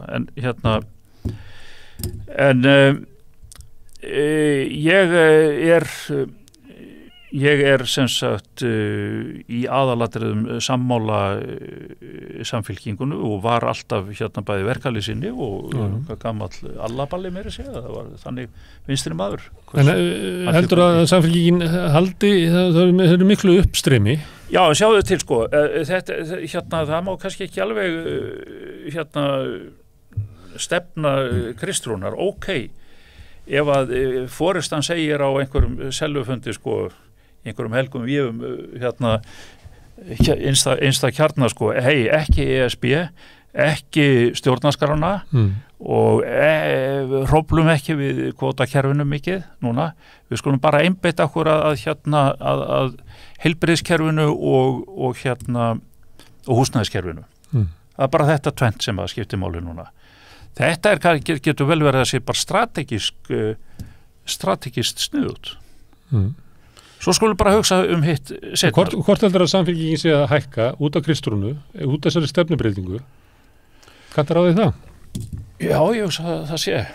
Hvort? Ég geti vel trúið því, sko. Það sé stefnubreytingin? En þú mátt líka af því að þú varst glöggur á tölur konar smári að þú veist líka að það er vaxandi fylgi við aðild að ESB. Já. Með íslenska kjósenda. Sem líka dularfullt að þegar að samfylkingin tekur þetta mál af dagskrá, Viðreist hleypur og tekur það að þá eikst ekkert fylgi Viðreist að þó að megi merkja auki fylgi við NATO líka. Ég held bara að stóra breytingin sé svo að samfylkingin er núna flokkur sem að ætlar sér og stefnir á að fara í ríkisstjórn. Og ég ætla bara að halda þið fram að Logi Einarsson sem formaður hafi í raun aldrei haft á því minnstu trú eða sérstakann áhuga. Jafnvel hann hafi metið það bara að hann var ekki með flokki höndunum sem að þyldi það og það er bara talsvert breyting.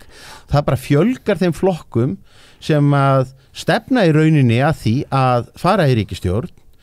Það er ekkert allir flokkar inn á þingi sem að stefna því í raun og veru. Ég ætla að halda því fram að hvorki flokkur fólksins né Píratar séu flokkar sem að stefni að því í raun og veru. Já, Píratar sem undanferð. Þeir vilja... Það eru einstaklingar þar inni en það er ekki alveg gennum snitt þar.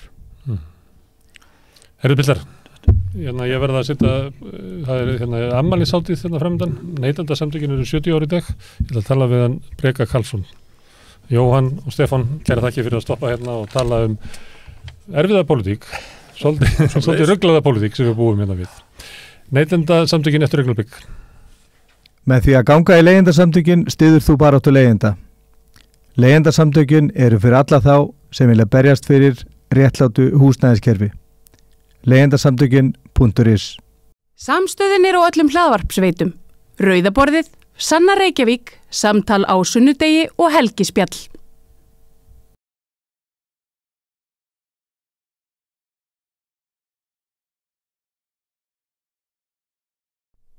Er það eins og ég sagði þá voru Neytendasamtökin, afmæli í dag eru 70 ára.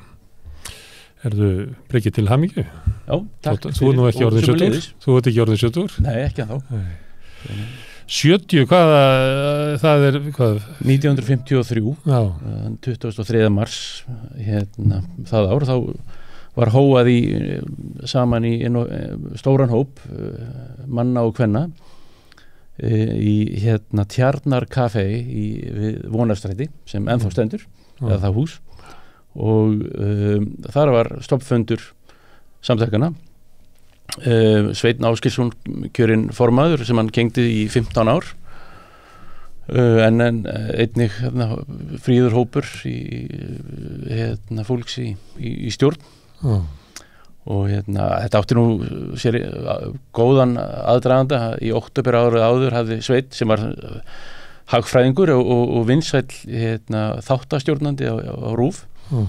Þá hélt hann 2 erindi, útvarpserindi, og það sem hann kallaði eftir samstöðu neytenda að allir framleiðendur væru og verslunareigendur væru í félögum en neytendur sem hugsanlega væru stærsti hópur væri dreifður og ósamstæður og því þyrfti að breyta. Það var fyrirmyndir aðeins út allan heim? Nei, reyndar ekki, því að neytendasamtökin í Íslandi eru líklega 3. eða 4. elstu samtök í heimi. Vissulega hafði hann verið í námið í Svíþjóð og í nágrannaríkinu Danmörku hefðu 2 árum áður verið stofnuð neytendasamtök danskra húsmæðra. Og að öllu líkindum þá leit Sveinn til þeirra þegar hann stofna eða svona hvatamaður á stofnunni hér. Þannig að í þessu eru Íslendingar kannski ekki alveg frumkvöðlar en svona með fremstu þjóðum. Þannig að menn þurftu að þreifa sig áfram án þess að hafa mikla fyrirmyndir. Já. Og hvernig gekk það? Það gekk bara vel. Fyrstu verkefnin voru svona að fá dagstimpla á kaffipakka. Menn voru að kaupa áður ársgamalt kaffi en fyrsta máli sem neytendasamtök fengu í gegn var það að fá dagstimpla á kaffi, hvenær kaffið var malað. Og síðan var verkefni nummer 2 að samræma opnunartíma í Reykjavík, og það gerðu samtökin í samstarfi við verslunarmannafélag Reykjavíkur. Og það má eiginlega segja að það samstarf hafi verið, ég veit ekki hvort það hafi verið óslítið síðan þá, en við erum ennþá í mjög miklu og góðu samstarfi við launþegahreyfinguna. Hvað fer? Já. Hvað okkur skiptir samræmdir opnunartímar neytendamáli? Á þeim tíma þá var það til þess að húsmæður gætu nú farið og verslað, þetta var nú aðalega til þess að lengja opnunartíma verslana. Og svona það væri samræmi í því að húsmæður væri ekki að fara yfir langan veg og koma kannski að luktum dyrum í verslunarleiðangurum sínum. Það var svona röksemdin. En þú segir verkræðishreyfingin, en þetta svona neytendasamtökin svona borgaralegan uppruna. Já, voru svona kannski svona sjálfstæðismanna megin í lífinu lengi framan af. Svo þegar að vera að líða nær okkur í tíma þá eru Jón Magnús og menn sem voru ábyrjandi þeim megin. Algjörlega, jú. Á svona tímabili allavega. Ég veit nú svo sem ekki hvora megin hann Sveinn var, en vissulega er þetta svona, borgaraleg samtök, þetta er svona hinn hliðin á peningnum í hvað launþegahreyfinguna varðar og þá baráttu alla, því að þetta náttúrulega er samofið samt sem aður. En jú, neytendasamtökin hafa alltaf verið barist fyrir einhverju reglum en líka frelsi til að velja og versla og svona frjálsir í verslun í raun og veru. En það ekki verið tengd flokkspólitík? Það er ekki hægt að segja það, eða hvað? Það er ekki svona átökar, þeir voru svona fundir eins og voru í Alþýðusambandinu? Jú, og það ég þekki það nú kannski ekki rosalega vel, en Sveini hann var þannig í 15 ár og þá var hann eiginlega steypt af stóli og þá kom inn ungir róttæklingar og meðal annars Svavar Gestsson var þar fremstur í flokki og þeir stjórnuðu þarna í einhver ár áður en að svona þannig að jú, það hefur alltaf verið svona einhver átök í þessari neytendapólitík eins og í annari pólitík. En ekki undanfarið? Með ekki undanfarið, allavega ekki undanfarin ár, nei. En síðan neytendasamtök erlendis urðu sterk og kannski þeirra verið að líða á að þá hefur verið að sækja fyrirmyndir af hvernig á að byggja upp svona samtök og hver baráttumálin er. Jú, en það má eiginlega segja að neytendapólitík alþjóðlega hafa orðið til þegar að John F. Kennedy heldur ræðu sína 64, 11 árum eftir að neytendasamtök hér voru stofnuð. Það sem hann lýsir yfir því að neytendur hefðu sinn rétt og og þið þýrst að taka tillit til að réttin til þess að fá grunn þörfum sínum mætt, réttin til öryggis, réttin til að fá kvarta og réttin til að fá áheyrn og síðan taka Sameinuðu þjóðirnar þetta upp og bæta við öðrum 4 grunnréttindum og síðan höfum við í svona seinni tíð og sérlega hér á Íslandi höfum við starfað náið með dönsku eða með norrænu neytendasamtökunum og kannski aðalega dönsku því þeir eru svona líkust okkar að gerð og lögun en frjáls félagasamtök sem sumstaðar eru ríkistyrki til að halda þeim, ég held að vera þannig í Nóri eða ekki? Jú, í norsku neytendasamtökin voru eiginlega búin til af ríkinu bara að því að það vantaði neytendasamtökin? Já, það er eiginlega þannig og þar eru og þá eru þau bara á fjárlögum og 100% af þeirra tekjum eru bara að koma fjárlögum og það er svona hálf sérkennilegt eða þykir okkur því að þar er neytendastofa og neytendasamtökin í raun og veru sama batterið sem hefur með ýmsa kosti en líka ýmsa galla í för með sér en þau eru til dæmis mjög sterk og hafa farið í málaferli við Google og unnið þau og Grindr og fleiri svona stórfyrirtæki og eru í málaferli núna við Facebook sem við geta gert í krafti stærðar sinnar. Þetta sýnir líka náttúrulega að normenn hafi átt að sjá því að samfélag verður af neytendasamtökum. Þannig að því að það var svo óheppilegt að þau urðu ekki til meðan að var möguleiki á að búa til svona stór samtök sem að kannski má segja að sé erfiðara þegar ekki við nær okkur tíma að því að það verður ekki til að þá bara búum við þetta til því að þau verðum að þetta. En dönsku samtökin eru svona svipuð okkur að gerða lögun þó að við náttúrulega státum að því að vera langstæstu neytendasamtök í heimi með höfðatölu að 44 hver Íslendingur er félag í neytendasamtökunum þó auðvitað viljum við hafa þau mun stærri en 100. hver Dani sem eru næststæstu neytendasamtökun 100. hver Dani er félagi í dönsku samtökunum. Og hvað er það hér? Það er 44 hver Íslendingur þannig að við erum með við höfðatölu en á móti kemur þá eru við einu neytendasamtökin á Norðurlöndum sem ekki njótum beinna ríkistyrkja en dönsku neytendasamtökin eru á fjárlögum og eru líka svo með félagsgjöld við erum svona það byrja 60% okkar tekjum koma frá félagsgjöldum beint en það er ekki náttúrulega 25% hjá dönum. Já, svo er það með þjónustu samninga þegar við að sinna þjónustu sem er allt annað heldur en að vera á fjárlögum. Já, og það er náttúrulega, þar er náttúrulega þjónusta sem við veitum sem ríkið verður að veita og bara samkvæmt alþjóðlegu skildum sínum og við erum að veita það. Þetta er mikilvægt bara hlutu af lýðræðslegu samfélagi að fjöldin, þar sem að hver hefur kannski oflitla hagsmuni til þess að reka sitt mál sjálfur. Algjörlega. Og það er of dýrt fyrir þann eða eins og í mörgu tilfellum að þá eru þeir sem að skaffa vöru að þjónustu að klípa eitthvað aukalega af öllum pínulítið þannig að það er ekki nægt til þess að eitthvað eitt rísu upp að hafa þetta fyrirbrigði alveg eins og verkefnishreyfingin þarf að vera skipulögð til þess að hafa síðaðan vinnumarkað þá þarf að vera sterk neytendasamtök til að hafa síðaðan bara vöru og þjónustu. Algjörlega og þetta er náttúrulega ég meina, sá sem ekki nýtur þessara nýtur þessa aðhalds, hann náttúrulega maður þekkir það bara sjálfum sér, maður verður latur ef enginn sparkar í mann og segir mann að fara út að skokka og sama með ef að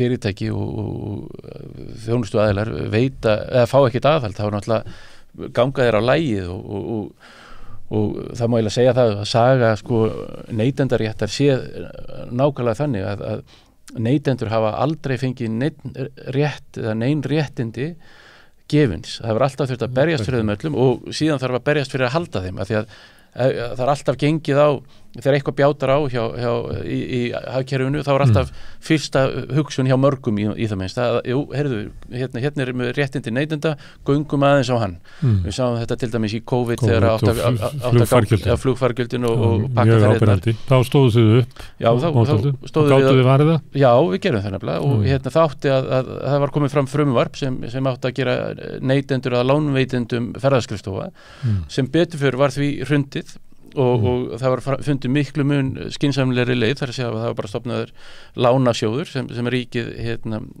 lánaði þá ferðaskrifstofan til þess að þeir getu endurgreitt ferðalöngum og og í rauninni með því þá björguðu við ríkinu frá því að þurfa að greiða 20 milljarða króna sektir, því að þessi örfáu ríki í Evrópu sem fóru þessa leið sem íslenska ríkið ætlaði að fara, þau voru síðan látin greiða sektir til Evrópusambandsins vegna þess að þetta var náttúrulega gengur gegn samningunum Evrópska efnahagsvæði.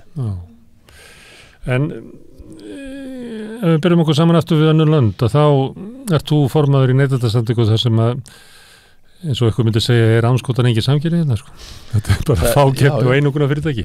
Það er bara þannig, já, og þess vegna er ennþá mikilvægra að hér séu bæði sterkt stjórnvald, neytendastjórnvöld, Neytendastofa, samkeppniseftirlit, fjármálaeftirlit. Já, og öll þessi eftirlit sem eru og þú hefur neitt haldið fram hér að fjármálaeftirlit væri ekki mjög neytendasinnað? Nei, því miður, það er bara skortur verulega á þar og meira þess fann ég því stað í erlendri skýrslu sem var gefin út núna í janúar af erlendu ráðgjafafyrirtæki fyrir Seðlabankann, að þar var fundið að því að peningastefnan væri í fínum málum og allt fæn en dandi þar, en neytenda, það skorti verulega á í neytendamálum og við erum það er algjörlega sammála því. Og fjármálaeftirlitið á að vera neytendadrifið. Það á að vera bara neytendavænt.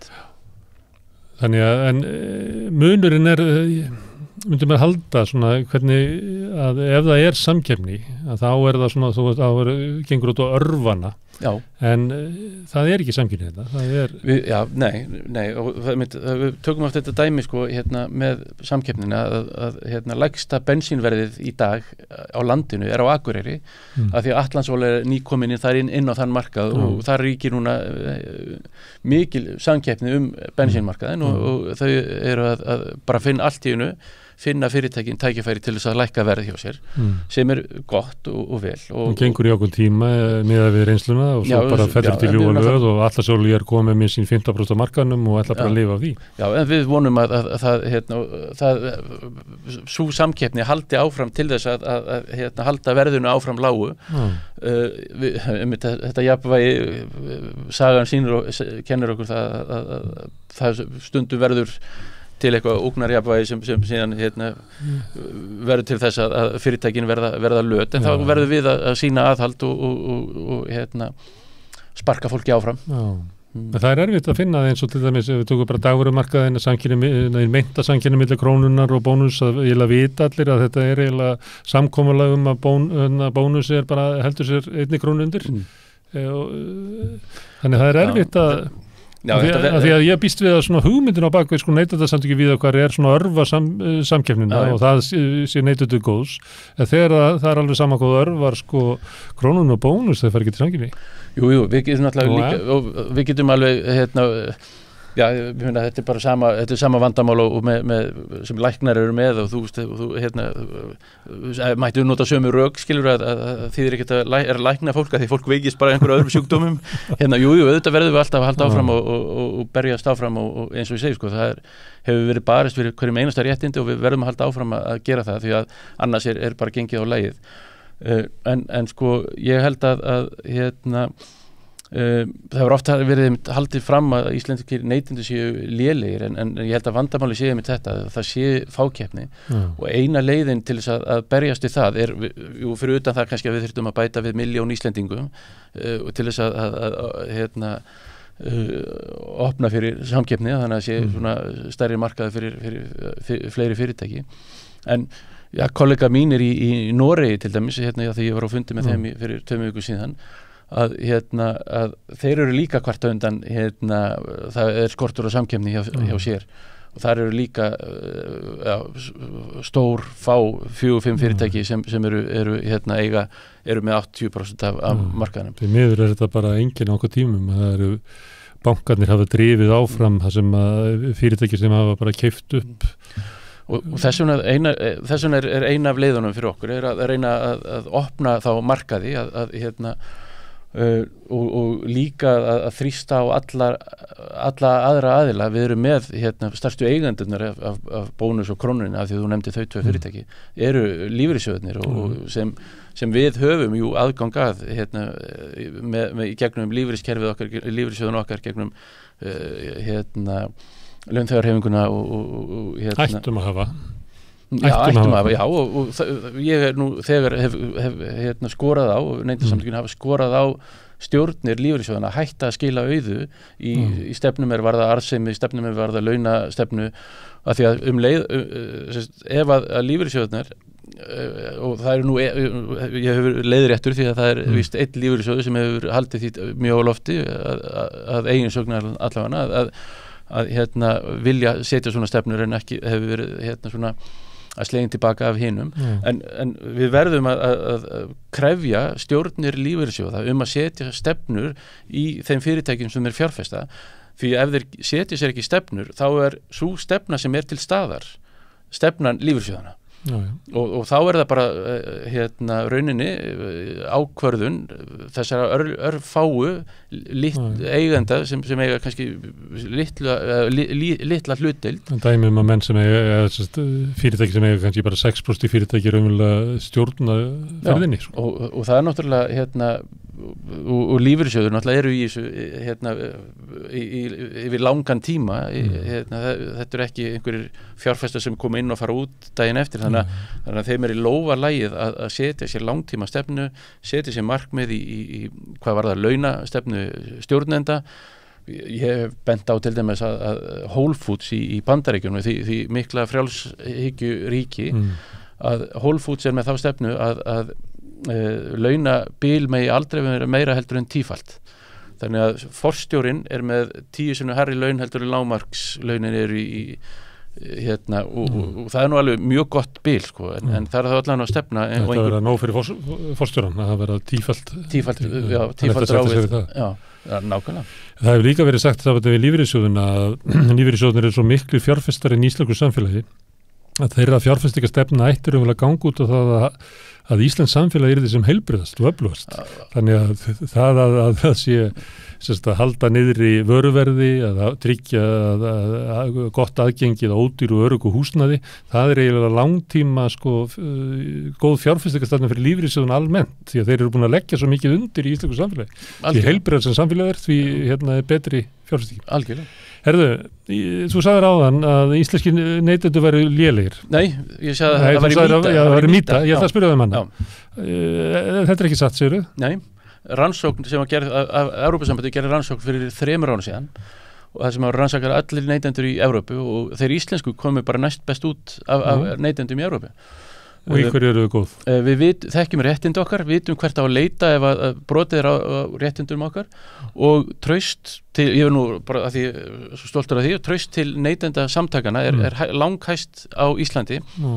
Við erum njótum 80% eða traust 80% þáttakanda í þessari könnun. Til hamingju með það eru fáir sem geta státtað þessu. Við erum bara rosalega stolt af því og reynum að standa undir því trausti. Það er ekki að vera að spyrja félagana, það eru að spyrja alla neytendur. Þetta er bara alla neytendur og menn og flestir geta leita til neytendasamtakana ef að eitthvað bjátað á sem er líka mikið trausts yfirlýsing. Þannig að það er þessi mýta að íslenski neytendur séu lélegir sem var debunkuð þarna að hún er ekki sann. En eins og þú segir, þá erum við það er tvennt sem vinnur gegn okkur, það er fákeppnin og svo þetta rússíbana hagkerfi sem við höfum lifað við, verðbólgan sem ríkur upp og niður. Eitthvað við því miður þekkjum allt og vel til þessara verðbólgu sem við erum með nú þegar. Verðbólgan sljókar verðskinn. Já, og bara algjörlega fyrirtæki ganga á lagi með það. Og það tekur því ekki að muna hvað mjólkulíturinn kostar það því það mun breyta sem morgun. Nei, menn það segja Íslendingar, þú eru öll að hýrta að þessi póki kostaði 8.000 skall, núna kostar hann 9.200, það er melt í pókum, það er ekki verið að greina. Nei, það er heldur ekki hægt, því að við sjáum það líka að því að sumar matvörur hafa verið að hækka 5% en aðrar verið að hækka 20% og það er svo erfitt og það er það sem er náttúrulega svo slæmt við þetta við háa viðvarandi verðbólgu er að hún færir raun að veru auðæfi til í hagkerfinu á tilviljunarkenndan hátt og allavega ósangjarnan hátt. Mjög lúmskan hátt. Já. Og við sjáum það til dæmis að mjólkurvörur hafa verið að hækka núna 17%, kjötvörur hafa verið að hækka 20% en á meðan innfluttar vörur hafa verið að hækka að meðaltali 10%. hugmyndir að Íslendingar náttúrulega með mjög skrýtna svona sjálfsmynd. Þeir eru bæði geta að springa monti, en svo alltaf í þessu svona einhver tilfinningum að við látum allt yfir okkur ganga. Þannig að ég hugsa þetta sé verðbólgan annars vegar og svo þessi svona lífseiga hugmyndum að við séum séu auðvitað kú okkur. Ég held sko, hvað segirðu við því? Í mínu fyrra starfi sem forstöðumaður stofnunum fjármálaleysi, þá gerði ég rannsóknir ásamt öðrum víða heim. Og við vorum alltaf að koma vel út sko, í fjármálalæsi í rannsóknum sem ég gerði, Íslendingar við vorum komið vel út í þekkingarhlutunum, þar að segja við þekktum réttindi okkar og kunnum á fjármál, kunnum á reikninga og allt þetta og við vorum að koma þar út á pari við þau lönd sem við viljum vera að bera okkur saman við norðvestur Evrópu en þegar kemur að hegðun og viðhorfi þá vorum við að koma út sko Suður Evrópa og Suður Ameríka svona þær þjóðir sem við vildum bera okkur saman við í fótbolta en ekki öðrum og þegar við fórum að skoða hegðun í sambandi við fjármálalæsi hvað er það bara hvernig þú hegðar þér í fjármálum hversu þegar þú lendir í vandræðum hversu líklegur ertu til þess að taka yfirdráttarlán eða taka smálán eða eitthvað slíkt glæfralegir og svona áhættu sækni hversu mikil eða lítil hún og svoleiðis en það sem við vorum svona áður en ég hætti þarna þá það sem við vorum þessu lönd sem við vorum sambærilegi í áttu sameiginlegt var að þetta var allt fyrirverandi hafði verið undir stjórn annarra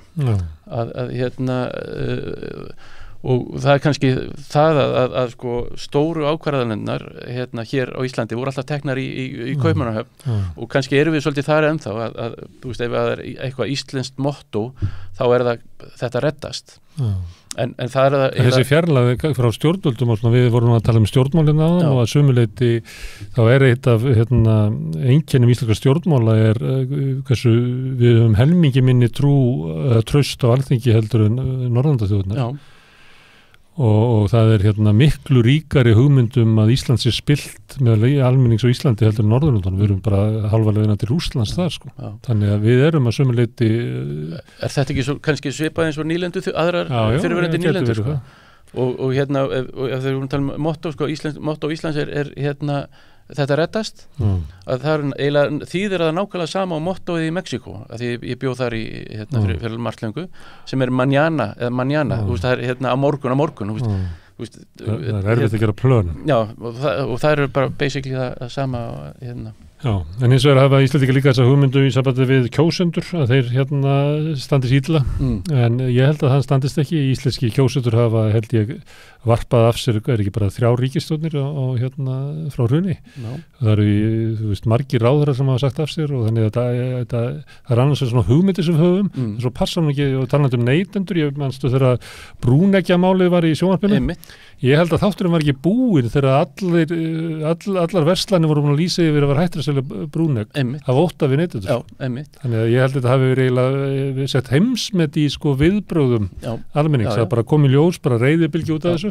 og kaupmennirnir brugðust við og voru bara brúnegg voru horfin áður að þáttur var búinn algjörlega og við einmitt að þegar nú að fólk leitar í miklu mæli til okkar þegar það lendir í svona vandræðum hjá fyrirtækjum og ég get fullyrt það að svona 97-99% fyrirtækja vilja gera vel og þegar neytendasamtökin hafa samband við þau og segja heyrðu það er eitthvað að þá eru þau í langflestum tilvikum tilbúin að laga málin og neytendur hafa tækið sem eru neytendasamtökin og neytendur eru að nota og nýta sér þau tæki og við erum við sinnum svona 8.000 málum á ári og og neytendur eru mjög duglegir og við erum mjög þakklátt fyrir það. Breki, gaman að fá þig og til hamingju með 70 árin og ég held að verði allir varið við það að neytendasamtökin núna ganga gegnum einn af sínum blómatímum. Þakka fyrir það. En við ætlum að snúa okkur frá neytendamálum yfir við ætlum að fjalla húsnæðismarkaðin, við ætlum að fjalla húsmæður og við ætlum að heyra eina sjúkrasögu sem kemur hérna næst. Með því að ganga í leigjendasamtökin styður þú baráttu leigjenda. Leigjendasamtökin eru fyrir alla þá sem vilja berjast fyrir réttlátu húsnæðiskerfi. Leigjendasamtökin.is Samstöðin er á öllum hlaðvarpsveitum. Rauðaborðið, Sanna Reykjavík, Samtal á sunnudegi og Helgispjall.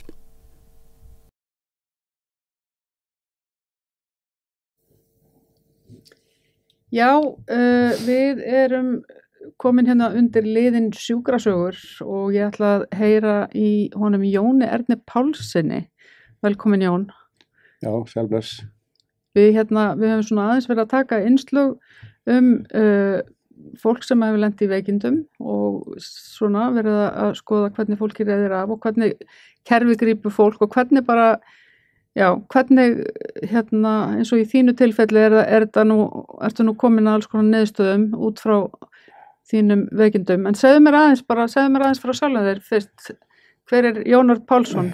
Þú svona fyrir veikindin sem þú ætlar að segja mig frá allavega, varstu ég aktífur maður? Já, mjög aktífur, ég stunda hestamennsku og fjallgöngu og ég játna mína hesta og stunda mikið líka sagt, harðið því þó er mikið líka gott að borða, svo það kannski háið mér svolítið líka, en og ég hef búið út á landi allt mitt líf og síðustu 20 árin á Tálknafirði og ég er núna reyndar að flytja mig sett og og ég þetta er nú orðin 5 ár síðan ég lenti í þessu veikindum og eftir það þá fór ég að kynna mér bakgrunn svona fyrir þessum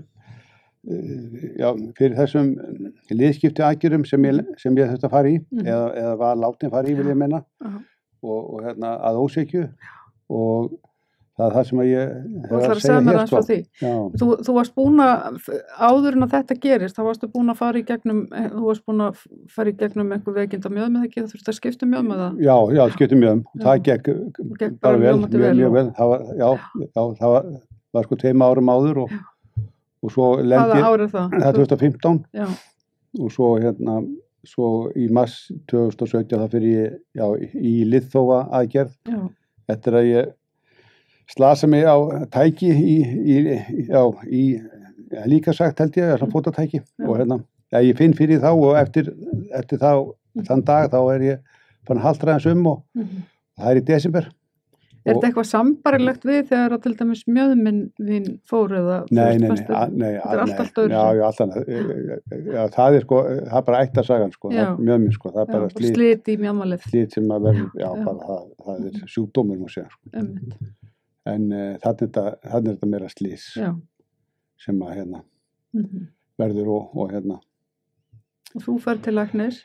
Já, ég fyrir til læknis á Patreksfirði og ég fæ tíma hjá sérfræðingi í Orkuhúsinu og fer þangað í janúar og fer síðan í svona segulóm held ég að heitir, frekar en sneiðmyndatæki heitir það, sneiðmynd og þar er fundin einhver lítil rifa upp í liðþóan og ekki flipi, þetta er bara lítið og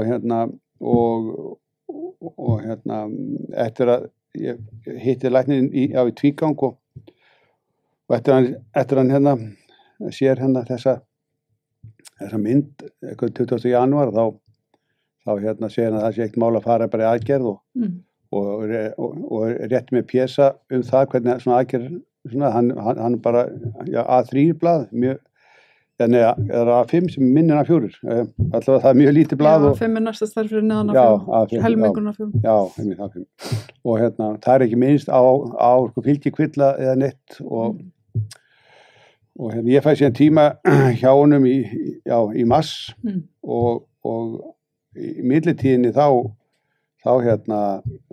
batnum mig bara mjög hratt og ég er hann verkjalaus bara svona eftir miðjan febrúar og fyrir og svo sendi ég hann tölvupóst lækninum og segja hann að hvort það sé ekki ástætt til að rannsaka þetta eitthvað betur og ég var búin að geta ykkur heilsubótarefni svona stundasjósund daglega má segja sko alla veturinn og einmitt það er nú eitt minnst ekki á og mína eigin möllusæfingar sem að ekki hlægjað en hérna og hérna en það sem að hérna já, hann svarar ekki þessu pósti og hérna ég fyrir það bara söður þegar ég á tíman og ég ræði við hann þetta það að ég sé verkjalaus og þá segir hann mér það að svona verkið komi fari og ég verði líklega komin í biðröðuna hjá hann aftur eftir fáar vikur ef ég hætti við aðgerina þarna og hérna hann minnst þá ekkert heldur á neina fylgikvilla sem að væri nú alveg sérstætt að ætti að gera mér svolítið að því þegar ég er verkjalaus og hérna hvað átti ég að taka en hann og ég segi að ég þurfi allavega að vera konið vinna mándi eftir á föstudegi og hann segi já það er nokkuð alveg víst að þú ert konið vinna mándi og hérna og hérna já síðan ég láti hann kvitti upp á þetta þegar ég komin reyndar í deyfingu eða svæfingu hálfpartin eða með eitthvað búin að fá eitthvað töflur og þá ég láti kvitti upp á blað sem að ég gæti aldrei lesið en hérna en ég er alveg klár því að hérna hann gæti ekki hætt við aðgerna því að þá hefði komið gat í aðgerðardaginn þetta var seint að hérna að hætta við aðgerna þetta er bara seint þetta var ekki læknisfræðilega forsendur heldur bara fjárhagslega forsendur en við getum rætt það kannski betur síðar en hérna en svo vill nú hérna illa til að hérna á sunnudeginum hérna 2 dögum eftir aðgerða þá vakna ég bara upp snemma morguninn og er alveg viðþolslaus af verkjum og ég reyna þegar komin fótfæri tími þá sendi ég honum hringi hann og sendi hann SMS og ég fæ engin viðbrögð og hérna en hann hringir svo í mig eftir hátti og hérna og tjá mig það ekki síma að þetta sé þá líklega bara blæðing sem að og ráðlegum mig bara að kaupa teipindi og vefja nýð og hérna og skrifar upp á verkjalyf og ég vil endilega hitta hann fer fram á það endilega hitta hann svona fer undan með það en samþykkir þó að ég megi koma eftir hátti í orkuhúsið á mánudeginum og hann hlýti þá að finna leysa tíma því hann var náttúrulega bókar allan daginn og ég kem þarna og býð talsverðan tíma hátti að aðra klukkstund og hérna og hann skoðaði mig þá og staðfesti mér þá skoðun að sem tók ekki langa tíma og ég satt bara í stól og að þetta væri líklega en blóðtappi hérna blæðing og hérna segir mér bara ég megi bara fara heim á Tálknafjörð og ég bara vefja þetta og læti mig hafa sterk verkjalyf þessi Oxycontin heitir það, ég gleymi stundum, og hérna, og ég vil bara taka þetta þörfum og hérna, svo ég búin að vera heima í sólarhringa þá bara næ ég ekki að sofa þar, þó ég taki þessar töflur. Og þessar töflur eru sko anskotanum sterkari, þetta var Oxycontin. Já, þetta bara eins og Smarties, má segja. Ég mani ég hafði enga hömlur á mér með það sko. Og hann varaði mig ekkert við því að ég mætti bara taka þetta til þörfum. En ég sendur mynd af fætinum hann þegar ég er heima fyrir vestan og hann býði mig þá að koma söður í rannsókn á blóðtappa. Og ég fer í rannsókn með það í orkuhúsinu og það finnst engi blóðtappi og hann hringir í mig það niðurstöðan líka fyrir sko, hann hefði ekki tíma til að hitta mig neitt eða skoða mig neitt frekar. Læknir sem tók rannsókn, hann var röntgenlæknir og hafði enga skoðun á því hvað var að mér sko. Eða velti sig ekkert fyrir, hann skoðaði bara, þetta var held í segul ómun eða hvernig þið finna nú blóðtappa. Kann það nú ekki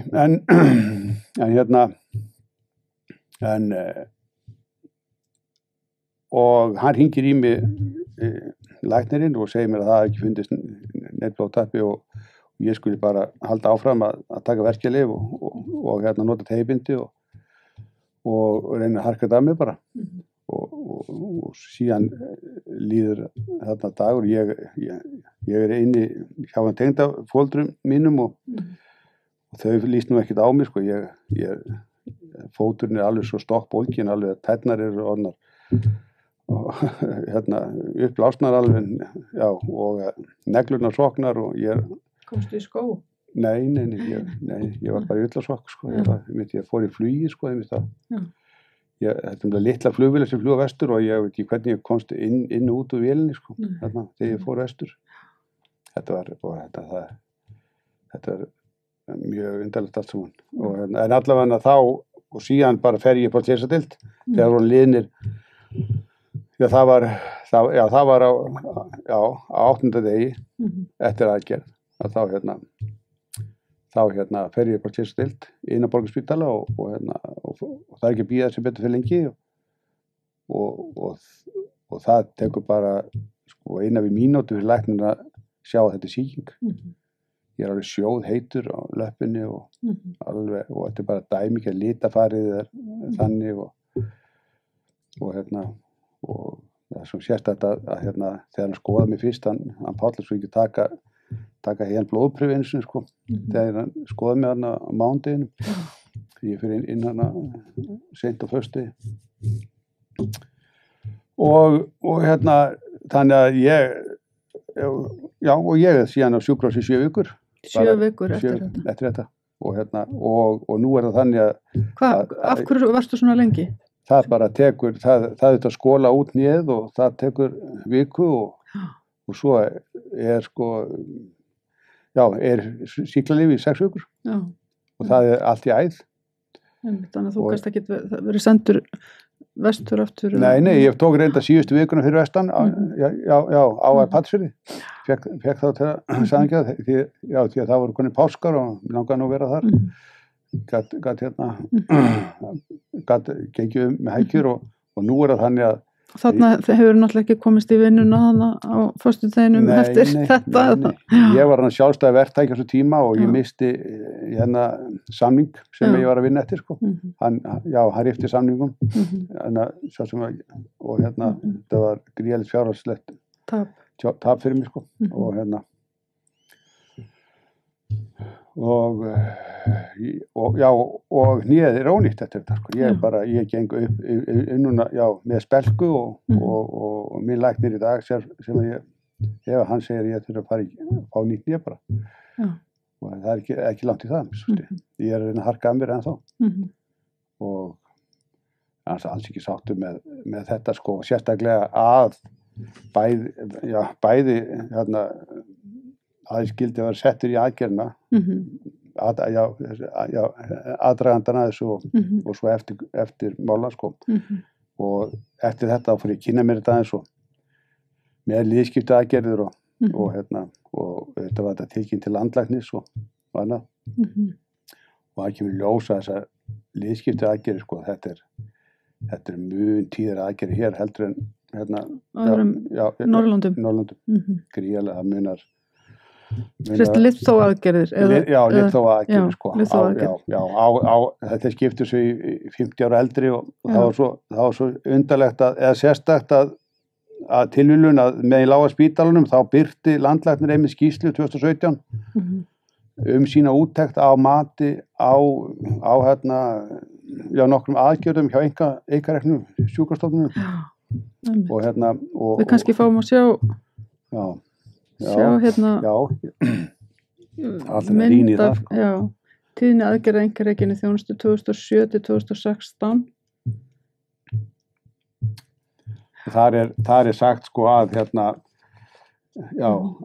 sko fjöldi vísindagreina staðfesta það í viðurkenndu vísindaritum að liðskipta aðgerðir á einstaklingum sem er eldri en 50 ára þá kannski töflu í besta falli árangurslausar og flýti jafnvel fyrir þörf fyrir liðskipta aðgerðum kannski önnur tabla sem við kannski fáum upp þetta er sem þú ert að lesa úr þarna upp, eftir upp, og þetta er byggt á sko, og síðan berðið saman tíðni aðgerða hér og í Skandinavíu og þetta almennt, það svolítið breytilegt milli milli Norrlandana, til dæmis Norðmenn hættu að greiða niður þessar liðspeglanir, bara greiða með þeim og þeim fækkaði stórkostlega í Noregi sko. Við það, bara það sko og við erum með 600 aðgerðir á 100.000 íbúa. En það í Svíþjóð er þetta 200 aðgerðir. Nú er vitað, ég meina það er vitað að það eru aflækningar í gangi á Íslandi og það er kannski, ef við fáum upp kannski stöplaritið eða yfir hina blaðsíðuna og röri ísetningar í miðeru barna, þetta er náttúrulega, það er vitað að þetta er til dæmis óeðlilega mikið af svona aðgerðum líka. Og þetta virðist vera gott ef það er ekki hálskirtla aðgerðir líka.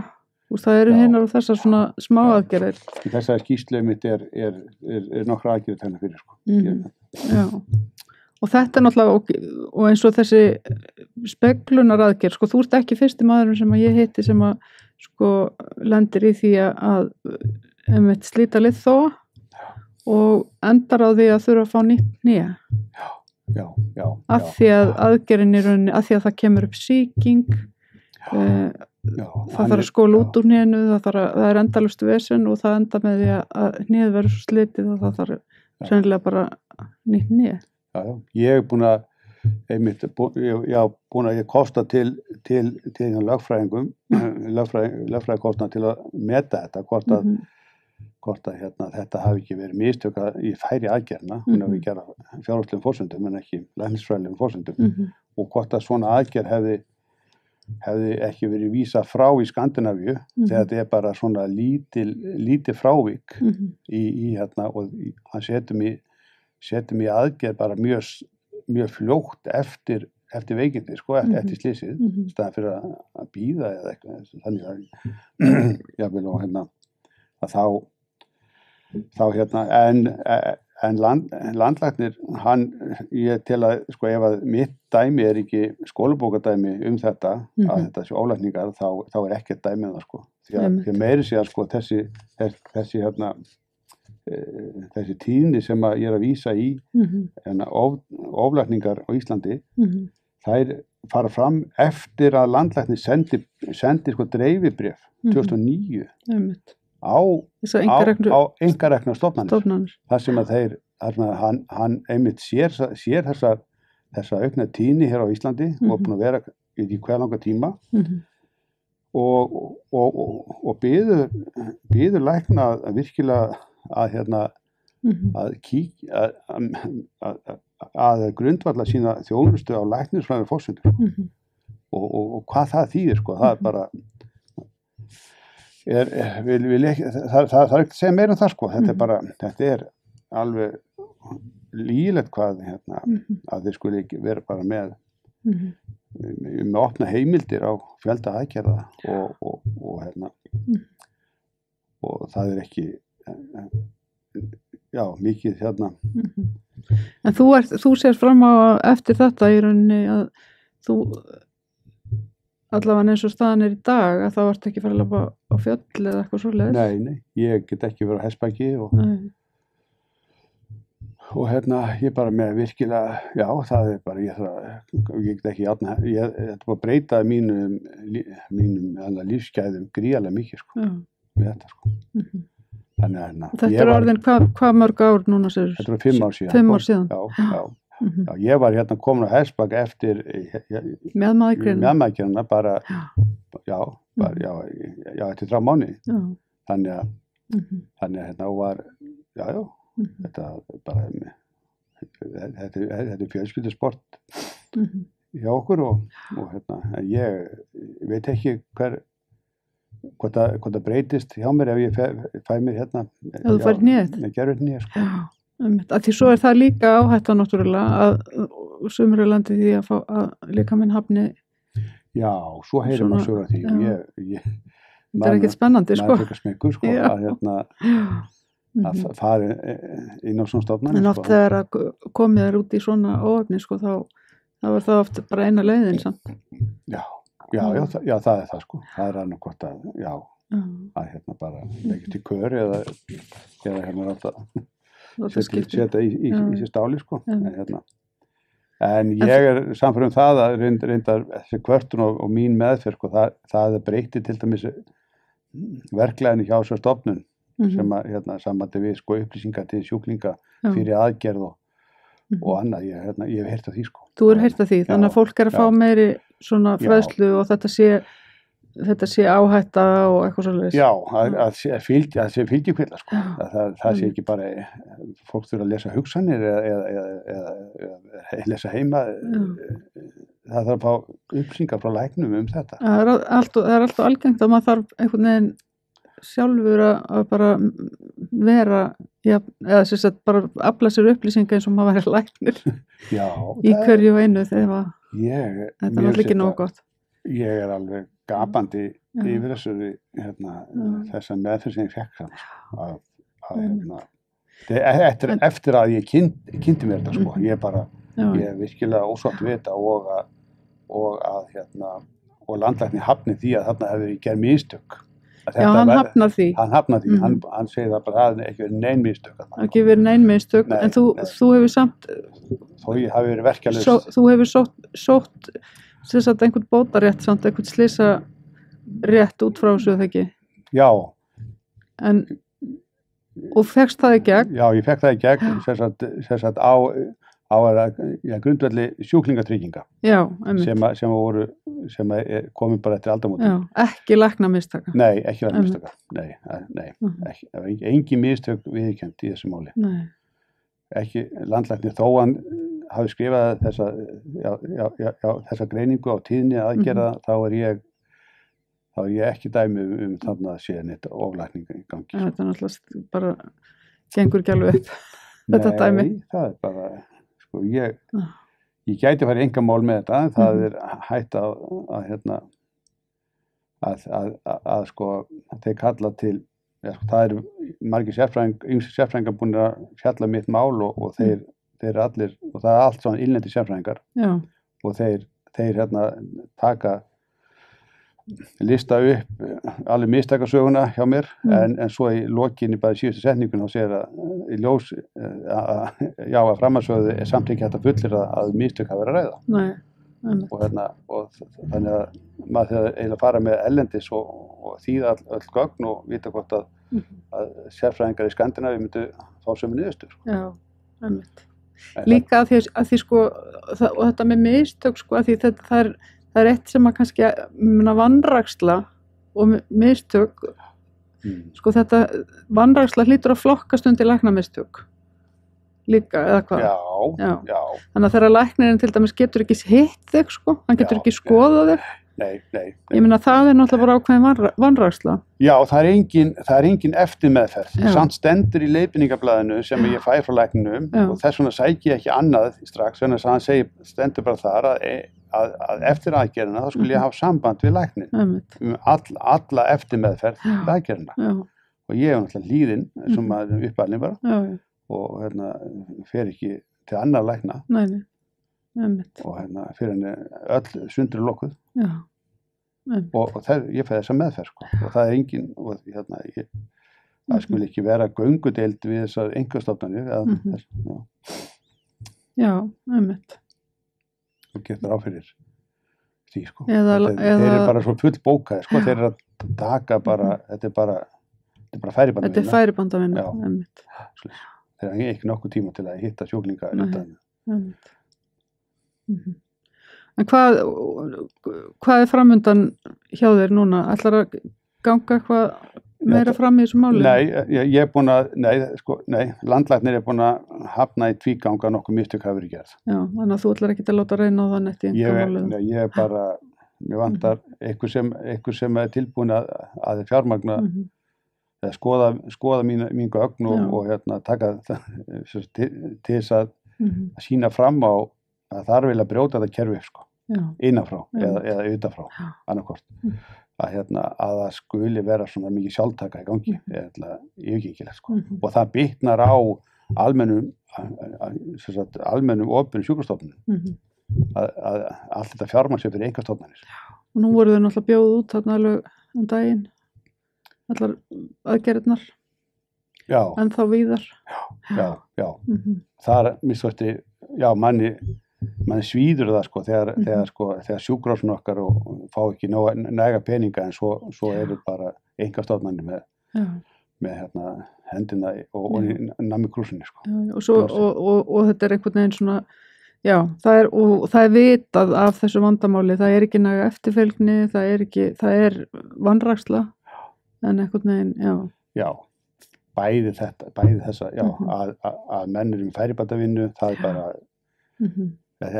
oflækningar, þetta er allt hittað. Já, þetta er bara tekjulind og sjúklingar eru tekjulind og svo bara þegar mistökin verða, þá er þeim vísað í burtu og þeir bara vera að leita í óbera stofnanir. Það er engin eftirmeðferð að fá hjá þessu einhverjum stofnunum. Nei, líka varandi sko greininguna, það er eiginlega sko undarlegt sko að þú þurfur að fara til dæmis, þú veist þú ert búin að skemma eitthvað þannig í hnén þér er illt í því, þú ferð í myndatöku og viðtal, en þú þarft að fara til skurðlæknis. Þú þarft að leita til skurðlæknis í staðin fyrir að það væri eitthvað teymi þar sem að væri til dæmis sjúkraþjálfari, skurðlæknir og bæklunarsérfræðingur eða eitthvað sem að myndu skoða þitt mál og skoða þína myndir og ráðleggja þér út frá því, þannig að það sé ekki einn sem að hefur hagsmuni af því að skera þig upp. Tekið bara hreina klára tekið sko. Það var alveg gasalegt að ég skuli vera verkjalaus og hann og samt vill hann að þú farir undir hnífinn. Það er alveg gasalegt. Það er svakalegt sko. Það er það sem er. Og ég siti eftir með ónýtni og bara lífsgæðin bara farin sko. Heyrðu, ég bara þakkaði kærlega Jónard fyrir að koma og segja okkur þessa sögu og gangið er bara allt í haginn. Ég vona að ef þú fari nýtt nýja það gangi betur fyrir sig að þú lendir ekki í einhverju veseni með þær aðgerðir áfram. Já, maður er heyrt sögur og maður er ekki öruggur með það hvernig það getur farið. Heyrðu, og við verðum hér aftur í næstu viku með fleiri sjúkrasögur. Takk fyrir.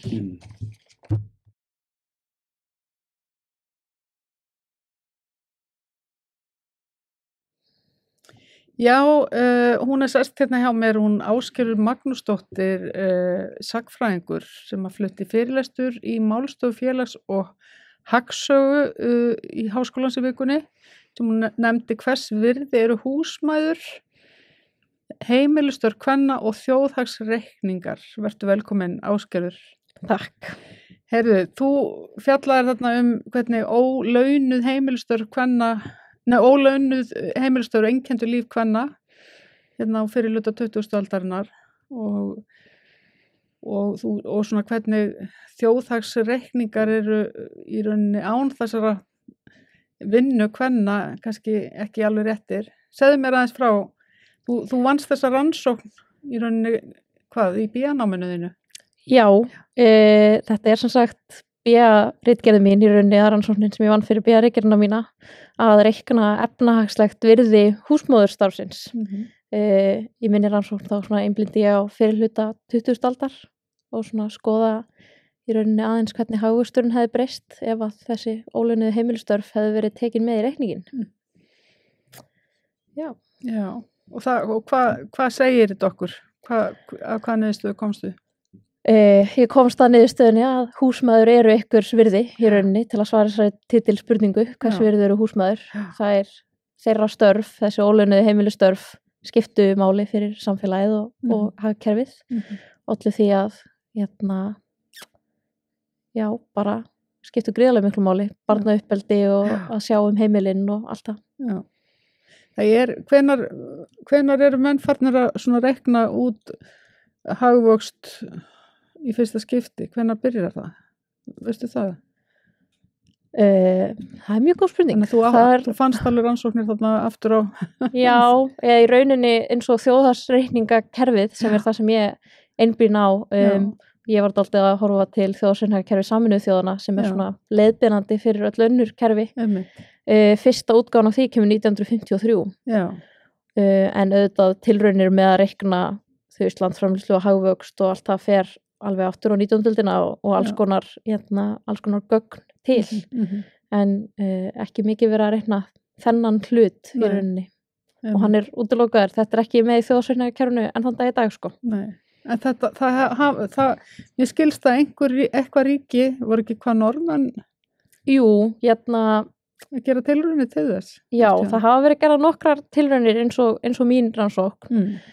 Mín rannsókn sé ekkert eitthvað rosalega stór eða veigamikil en það hefur verið gert í öðru löndum að rannsaka að reikna út virði ólaunari heimilstafa í gegnum árin og Norðmenn meðal annars og þess má líka geta í rauninni í þjóðhagsreikningum Noregs fyrir síðari heimsstyrjöldina áður en þetta þjóðhagsreikningakerfi Sameinuðu þjóðanna kemur þá töldu þeir þetta með þeir sem sagt vissu þetta hefði jákvæða áhrif á hagkerfið og fannst þetta vera hluti af rauninni framleiðslunni og ákvaða að hafa þetta með í sínum útreikningum en svo kemur alþjóðlega kerfið og það hefur það ekki með og það hættu Norðmenn að telja þetta með af því að þau vildu vera eins og hinnir. Já, þeir hafa kannski lent í svona eitthvað vandræðagangi með að bera sig saman við önnur lönd eða önnur lönd kvartað eða hvað eða heldur að hafi verið, var það þannig að þeir bara vildu ekki vildu vera eins og hinnir eða? Já, það er mjög góð spurning, ég er ekki alveg klárað því en það er alveg líklega bara samanburðurinn, það er náttúrulega það hlýtur að vera samanburðurinn sko, þeir hafa ekki verið þá með sömu gögn í rauninni. Já, stór hluti eða þú veist, ekki stór hluti en svona einn af tilgöngum þjóðhagsreikninga er náttúrulega bara þessi samanburður á milli landa. En svo þegar konur fara að fjölga út á vinnumarkaðnum þá náttúrulega fara þeirra vinnuframlag að skila sér líka þeirra sem er út á vinnumarkaðnum svona smám saman en ekki samt heldur tekið með þeirra hinna sem eftir eru heima með heimilinn. Já, það er þannig að við erum alltaf með þessi skekkju samt. Já. Og núna er ennþá, ég meina, er vita hvað til dæmis stórt hlutfall af vinnuframlagi sem slíku fer fram inn á heimilunum? Það er dálítið svona mismunandi að fer pínu eftir hvernig útreikningunum er háttað, hver niðurstaðan er, en svona almenna niðurstaðan bara í heiminum er að ég veit ekki hvað stór prósent af vinnuframlaginu fer fram á heimilunum en að landsframleiðsla í rauninni hagvöxtur myndi aukast yfir 25% að minnstakosti ef þetta væri talið með sko. Ætli það sé ekki svona áætluð tala samt? Það er spurning sko, það geti alveg vel verið og fer náttúrulega rosa eftir bara löndunum og hvernig staðan er. Hérna í gamla daga meðan að sko konur voru að hugsa börnin og allt þetta að þá var þetta náttúrulega bara fullt starf að vera húsmóðir. Já, og þá er þetta náttúrulega herri tala á þeim tíma út í að þá er það líka sko þá eru þessi svona nútíma þægindi sem við lifum í dag eins og bara leikskólar og svoleiðis eru ekki konur til sögunar beint. Þvottavélar er vel ekki til og eitthvað. Já, alls konar þjónustustörf og allt það. Já, og það er í rauninni svona það sem leiðir til þess vegna er talað hennan ofmetna hagvöxt á 20. öldinni sérstaklega, rosalega mikið í Norðurlöndunum. Það er talað hennan gífurlega hagvöxt sem átti sér stað á 20. öldinni og hluti af þeim hagvexti eru konur að sækja í auknum mæli á vinnumarkaðin og ofta í störf sem fóru fram áður inn á heimilunum eins og bara vinna í leikskóla eða hjúkrunarheimilum eða álíka en þær voru að sinna sem störfum áður og þær voru að gera það sama en það var bara ekki verið að telja það með. Nei, og það er verið að ofmeta hagvöxtin. Já, þannig að það kannski sú tala er kannski fengin í dag þessi 25% með því að skoða sko hver hagvöxtur út frá en er þetta reiknast þetta sem hagvöxtur?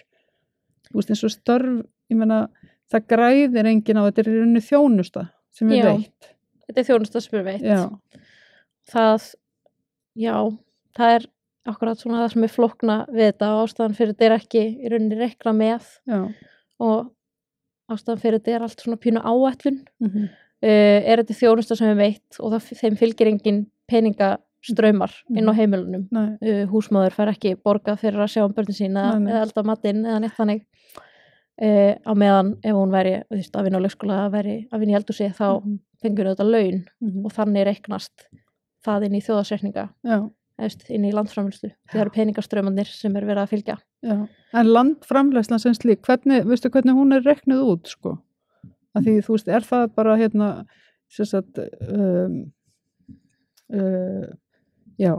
landframleiðsla þá tekin öll störf eða hvað sem að það eru svona þjónustustörf eða störf sem að veita einhvern ágóða eða hvernig þetta reiknað bara Það er rauninni svo ég opnberi fáisku mína Já, það ég ætla ekki að þykjast ég engin hagfræðingur, þannig að ég ætla ekki að þykjast vera með öll svörin, en það eru til nokkra mismunandi aðferðir eins og tölunar sem ég var að miða við í minni rannsókn, þá var sérst landsframleiðsla og framleiðslu virði, þá reikna sérst framleiðsla allar atvinnugreina og það til dæmis bara að taka þá Ef til dæmis þú ert að vinna í fiski þá ertu í rauninni að taka það sem þú ert að vöruna sem þú ert að selja frá þér eða eitthvað svo les Já, en það líka launin sem fylgja launin sem verður að borga fólkinu og svo líka inn í þessu eitthvað svona reiknubankaþjónusta og þetta er alls konar tölur sem þarf að taka með og hann náttúrulega En svo hægt það ekki, ég meina það til dæmis hægt að reikna hagvöxt út frá sko einhverju öðru heldur en svona beinhörðum peningatölum, þú veist, hægt að reikna hann út frá bara svona almennri velsæld eða hvernig fólki líður eða Nei, því að þá ert að mæla í rauninni velferð en ekki hagvöxt það líka eitt af svona rökunum fyrir því að þessi ólaunuðu heimilistörf eru ekki tekin með í reikningin í svona hagtölum eins og þjóðarsetningunum að þjóðarsetningar eiga ekki að vera mælikvarði á velferð það eru til aðri mælikvarðar eins og OECD mælikvarðin og svoleiðis sem fylgjast með þess áttar en þjóðarsetningar eru vissulega svona vísbending velferð En hvernig eins og núna til dæmis við erum komin með þessi störf sem að konur unnu áður inn á heimilunum, við erum komin með þau út í samfélagið á hjúkrunarheimilin og náttúrulega sumt á spítalana og leikskólana og allt þetta við erum náttúrulega búin að vélvæðast á leiðinni þannig að ennþá fólk að setja í vél heima samt sko og eitthvað svona og ennþá það að þrífa heimili sín þó það gerir það kannski, ég veit ekki með ryksugur robot eða eitthvað einhverjum stundum, einhverjum þægilegri, fljótlegri leiðum, ég veit ekki en ég svona velta fyrir mér sko hvernig ef að við metum svona virði þessara starfa í dag væri í rauninni ekki ráð að gera það og ættu við í rauninni ekki alltaf að taka þetta með í reikningin? Já, það stór spurningin. Það ekki allir sammála það í rauninni. Það samt sem áður, þetta ekki tekið með í reikningin í dag, en það tekið með í eins konar fylgireikningum á mörgum stöðum. Og það það sem Sameinuðu þjóðirnar hafa rauninni mælt með í smá tíma og það kemur fram sem ákveðin málamiðlun sem við þessari gagnrýni sem hefur verið til staðar í áratugi þetta sé ekki talið með og þá sem sagt til 2 eða 3 mismunandi aðferðir til að reikna virði þessara vinnu, það til dæmis sem færist í aukarnar núna svona tímareikningar, sjá hversu miklum tíma fólk eyðir í þetta, hvaða störf, hversu mikil tími fer á viku í að þvo þvott eða þrífa eða elda eða barnauppeldi eða svoleiðis og það alveg að skila sínu að vissu leyti og að færast í aukarnar og mikið af svona mjög virk umræða sem hefur verið í gangi seinust ár varðandi nákvæmlega þetta en hvort þetta verði tekið með í svona formlega tölurnar þar segja þjóðarsreikningarna sjálfa sé ekki fram á muni gerast á næstu árum en það þetta oft svona áætlanir og þessum í rauninni tala fyrir þjóðarsreikningunum vil að meina að þetta hafi svona áhrif á notagildi þjóðarsreikningana því að þjóðarsreikningarnir eru notaðir í akkurat samanburð á milli landa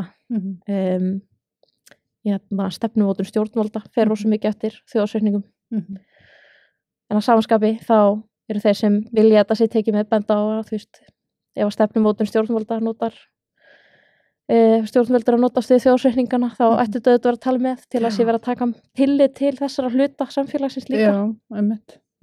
Við vorum að ræða hérna fyrirlesturðinn hérna í sósíalískum feministum eða í feminista fréttum hérna á dögunum í Sara Stef og þar skoraði ég á hana Katrín Jakobsdóttur sem að tala mikið fyrir feminisma að taka þetta með inn í þjóðhagsreikningin hérna á Íslandi að því mér finnst svona liggja beint við að þetta eigi bara að vera tekið með og einhver þurfa að byrja á því ég meina það einhver þjóð þarf að byrja á því að gera það það ekki, ertu ekki sammála því ég meina til ef það á að gera það eða ef það ætti að sýna fram á þetta þá þarf einhver að byrja Já, algjörlega og þetta vissulega alveg tekið með svona í þessum fylgireikningum sumstaðar það sem væri og það væri mjög áhugavert akkurat sjá þessu svona allavega þessu væri veitt meiri athygli að það væri reiknað út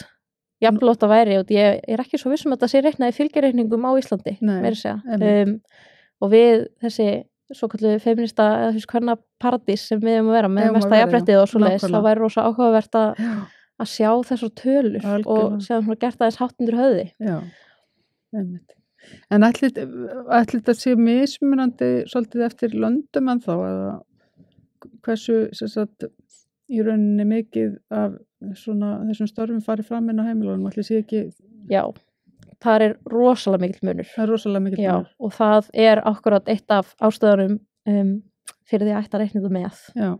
Þetta bjagar það að taka ólaunuð heimilstörf eða þessi heimilstörf sem fara fram inn á heimilunum ekki með þá er verið að bjaga samanburðin á milli landa og það eru sjálfsögðu mörg lönd sem þar sem að konur eru enn í mjög miklu mæli inn á heimilunum ekki út á atvinnumarkaði og þar eru til dæmis tölur hagvöxt eða bara þá eins og að sé minni hagvöxtur til staðar í þessum löndum og svona aðeins lægri svona verri hagtölur sem var orðað á þannig og þá í samanburði við löndin þar sem að konur eru í auknum mæli komnar út á vinnumarkaðin þá svona bjagar þetta samanburðindaldi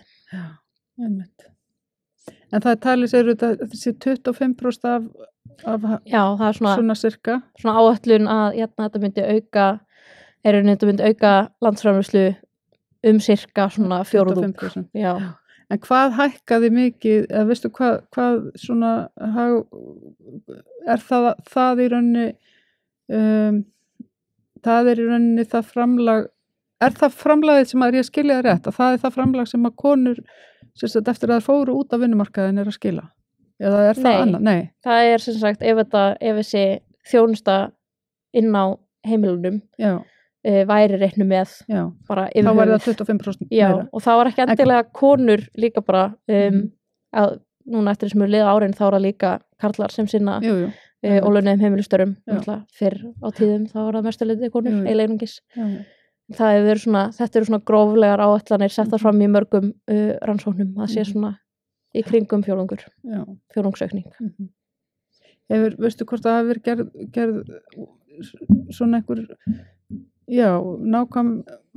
nákvæmur útreikningur á kynjamununum í dag? Hver er að sinna þessum störfum? Nei ég er mjög líklegt að það hafi verið gert en þú ert ekki með það en ég er ekki með það á hreinu ég er svona í sakfræðinni þá erum við hans hrifnar af eldri tímunum Heyrðu, en þetta er alveg brjálæðislega forvitnilegt allt saman. Já. Og og já, ég líka einmitt að spá í bara hvernig hagvöxturinn hann fór að aukast smá saman þegar konur fara út á vinnumarkaðinn, veistu hvað hann mikið hærri í dag heldur hann var svona ef að tekið bara svona inn í myndina að konur hafi farið út að vinna cirka bát hlutfallið. Ég er ekki alveg með á hreinu. Nei, einmitt. Það er Það er leiðilegt að vera að spyrja fólk út í tölur líka. Já, tölurnar geta verið dálítið þurrar. Já. Og breytilegar. En þú ætlar að halda áfram að skoða þessa hluti, ekki satt? Jú, það er svona á planinu. Já, í einhverju mynd. Það var rosalega miklir möguleikar til staðar í rannsóknum af þessu tagi. Já. Það er rosa mikið sem eftir að rannsaka bara konur í hagkerfinu, efnahagslegt framlag kvenna í gegnum söguna. Konur, þess að bæði bara þessi ólaunuðu heimilistörf og líka bara konur á atvinnumarkaði. Af hverju hefur þetta verið svona minna skoðað? Það er mjög góð spurning. Það er líklegast bara af því að þetta er ekki tekið með í reikningunum. Já, og konur eru bara þessi afgangsstærð þarna. Já, af því að eins og með ólaunuðu heimilistörfin, það er af því að þau hafa aldrei almennilega verið tekið með í þjóðarreikningum og ég held að það hefur svona þróast einhvern veginn, eða einhverju leyti síðust áratugi, en þess vegna falla þær pínu svona til hliðar, allavega er svona mín skoðun, en já, og svo má líka benda á að það er kannski minna til störf kvenna, þær voru ólíklegri til að skilja eftir sig heimildir og svona fyrir á tíðum. Já, því það mátti ekki vera að því að húsmóður var kannski ekki skúra og vera svo líka að skrifa niður dagbókum heimildir. Svo voru þær ofta sinna líka bara svona aukastörfum, þær voru kannski inn á vinnumarkaði að einhverju leyti, voru kannski að fá borga fyrir að prjóna eða þvo, en það var bara í rauninni svart mjög lengi. Þannig að það var ekki mælt með heldur þar sem að þær voru þó að vinna utan heimilis. Já, allavega í minna mæli. Það þurfti að vera, það var rauninni bara mælt með, tekið með ef að þær gerðu sérstaklega grein fyrir því og það var ekki alltaf gert. Nei, einmitt. Allavega mikið eftir órannsakað í öllum þessum efnum. Já, einmitt. Þannig að þú hefur nóg að veljúr í mastersnámi framöndan. Já, það er nóg að velja. Og svo er líka bara nóg að velja fyrir annað fólk, bara fyrir bæði sagnfræðinga og hagfræðinga. Finnst þér verið að vakna svona meiri áhugi á þessu núna eða? Það er mikil umræða í gangi bara svona almennt í heiminum, ekki endilega á Íslandi. Þessi ólaunuðu heimilistörf, alveg því að það styttist í næstu útgáfu af þjóðarreikningakerfi Sameinuðu þjóðanna sem kemur á svona 15-20 ára fresti ný útgáfa og það kemur einn 2025 og það er svona umræðan færist alltaf pínu í aukana þegar það nálgast. Það nær dregur því. Þá er spurningin alltaf svona hvernig ætla þau að takla þetta. Já, verður þetta árið þar sem þau taka þetta með eða hvernig það verður gert. Þannig að það eru væntingar þarna úti það að taka þessa tölur með. Já, það er alltaf umræðan orðræðan er pínu að þróast í mikilvægi þessar starfa og mikilvægi þess að taka þau með. Það er, ég held að það verði ekki tekið með í næstu útgáfu, en svona mikilvægi fylgireikningana, þar sem þetta er reiknað. Það er verið svona, það er aukast. Þannig það er mjög áhugavert allt sem er í gangi. Já, einmitt. Það verður mjög forvitnilegt að heyra nánar af þessu og fylgjast nánar með þínum rannsóknum. Þannig að þakka kærlega fyrir komin, Ásgerður, og gangið vel. Takk. Og við förum í annað.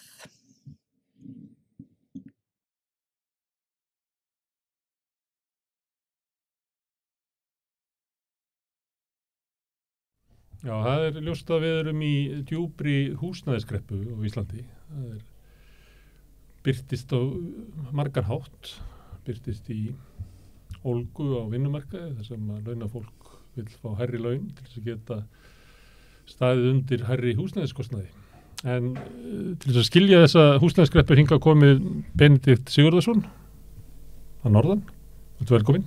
Takk fyrir. Þú þekkir vel til húsnæðismála langt aftur. Það sem að mér langar til að spyrja þig áður en að ég spyrði hvað er til ráða til þess að komast út úr þessari húsnæðiskreppu. Það var af hverju erum við í þessari, af hverju húsnæðiskerfið okkar svona slæmt?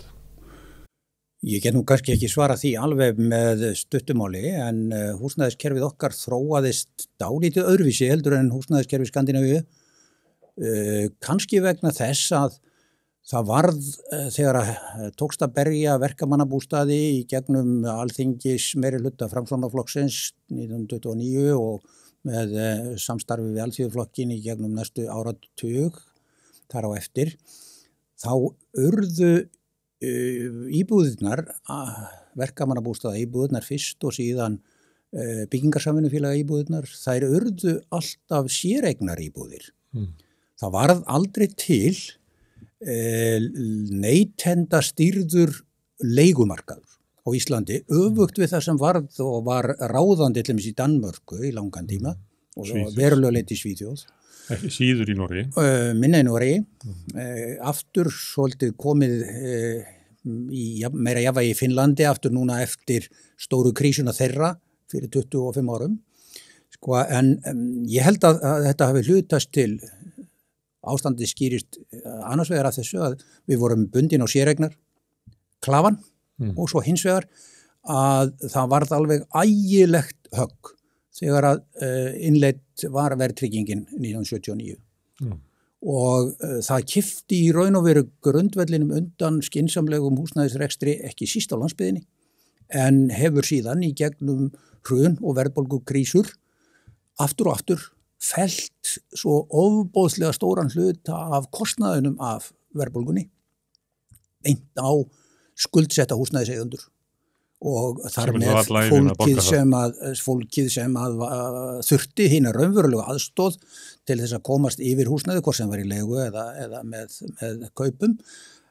Það í raun og veru fékk ekki aðstóðina eða hvað segja, það fékk aðstóð með því að fá lán, en svo var það bara barið í hausinn og ekki bara einu sinni heldur 2-3 ár og þangað til að misti meðutund á þessum markaði. Og ég held að þetta ástand sem að sést hvergi nokkur staðar í heiminum í kringum okkur og hefur aldrei orðið til. Þannig að við erum í verri stöðu, annars vegar vegna þess að séreignir varð ráðandi á markaði hinna meðal launafólksins og niður fyrir og síðan verðtryggingin sem skrimsli og við erum að sjá hana að sleppa lausum hala nú aftur enn einnig. Og það gerist þannig að það kemur verðbólguskot og þá hækka skuldirnar og til þess að svo verðbólga sem er að ganga yfir núna 10% kannski í 1 ár skuldarar verða ævin á enda að borga fyrir þetta. Já, og það er mjög mikilvægt fyrir okkur þegar við erum að tala einhverja tilraun til að bera okkur saman við nágrannalöndin eða Bandaríkin eða hvað eða Kanada að stjórnvöld í nágrannalöndunum hafa stundum nánast notað verðbólgu sem næstum því sem hjálpartæki fyrir hina skuldsettu vegna þess að þar sem þú ert ekki með verðtryggða skuldbindingu þar léttir verðbólgan á þér byrðinni með tímanum með því að launin þín elta síðan og kjörin elta síðan verðþróunina einhverju leyti en höfuðstóll skuldarinnar það þekkist ekki innum á Íslandi að höfuðstóll skuldarinnar éti þig. Og þótt að vextir hækki að þá skipt byrðunum á verðbólgunni á milli skuldaranna og þeirra sem að lánu. Og það eru allstaðar einhverjar tegundir af frestun á því að vextir hækki. Það eru allstaðar einhver tegund af teygju eða senkun á vaxta skellinum. Fastir vextir í 5 ár eru, og auðvitað í félagslega kerfinu til dæmis í Danmörku og Svíþjóð, þá eru fastir vextir út allan námstíman. Punktur. Þannig að verðbólgan léttir alltaf á þeim sem eru með þessa verstu stöðu. Og við sjáum það bara Evrópubankin, Seðlabanki Evrópu var að hækka vexti upp í 3%, þar 8,5% verðbólga. Þannig að það ekki þannig að verðbólgan, eða þess að vextinni fari upp í verðbólguna í hvelli. Nei, það eru auðvitað bara megalíu og hagfræði módelin sem að unnið með núna í næstu nágrannlöndum þó þau séu mjög frjálsíkisunnið og hörð, þá eru þau bara einfallega þannig að þau eru ekki eins og að veri kennt hér við Svörtulott á Íslandi. Herðu, en þetta kannski rætur vandans, en vandi birtist þannig að þeir sem eru leigumarkaði að borga alltaf háa leigu. Ungt fólk kemst ekki inn á húsnæðismarkaðin, standast ekki greiðslumat eða vextinir of háir. Við skulum kannski bara líta á verðþróunina eins og hún hefur, ef við horfum á tímabilið aftan við hrun og við erum svo heppin að hagfræðingur BHM birti nýlega mjög áhugaverða greiningu á húsnæðismarkaðnum og hvað hefur verið að gerast. Vilhjálmur Hilmarsson. Og við kannski bara stelumst inn á graf sem er á vefnum hjá honum. Fyrsta grafið, það sýnir okkur verðþróunina frá 2012 til 2022 á bara svona meðal íbúð á Reykjavíkursvæðinu og hérna við getum útfært þetta með svolítið mismunandi hætti. Í ársbyrjun 2013 verðið 300.000 per fermeter á markaði, mælda verðið á nýjum íbúðum sem er að koma á markaði og við árslok 22 eða síðari hluta ársins 22 þetta sama meðaltal 834.000.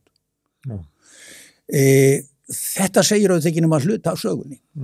Þetta þrefaldur næstu í verði. Í árs, þarna í 2012-13 byggingamarkaðurinn að byrja að fara af stað eftir hrun, þar sem að valdir fjárfestar fengu tækifæri til að kaupa hruneignir sem voru fastar í eftir hruninu hjá gjaldþrota fyrirtækjum. Þeir voru byrjaðir að koma þeim út á markaðin með ágætum hagnaði. En þarna komið nokkurn veginn jafnvægi á milli framleiðslukostnaðar, raunverulegs framleiðslukostnaðar, byggingakostnaðar og verðlagningar íbúða.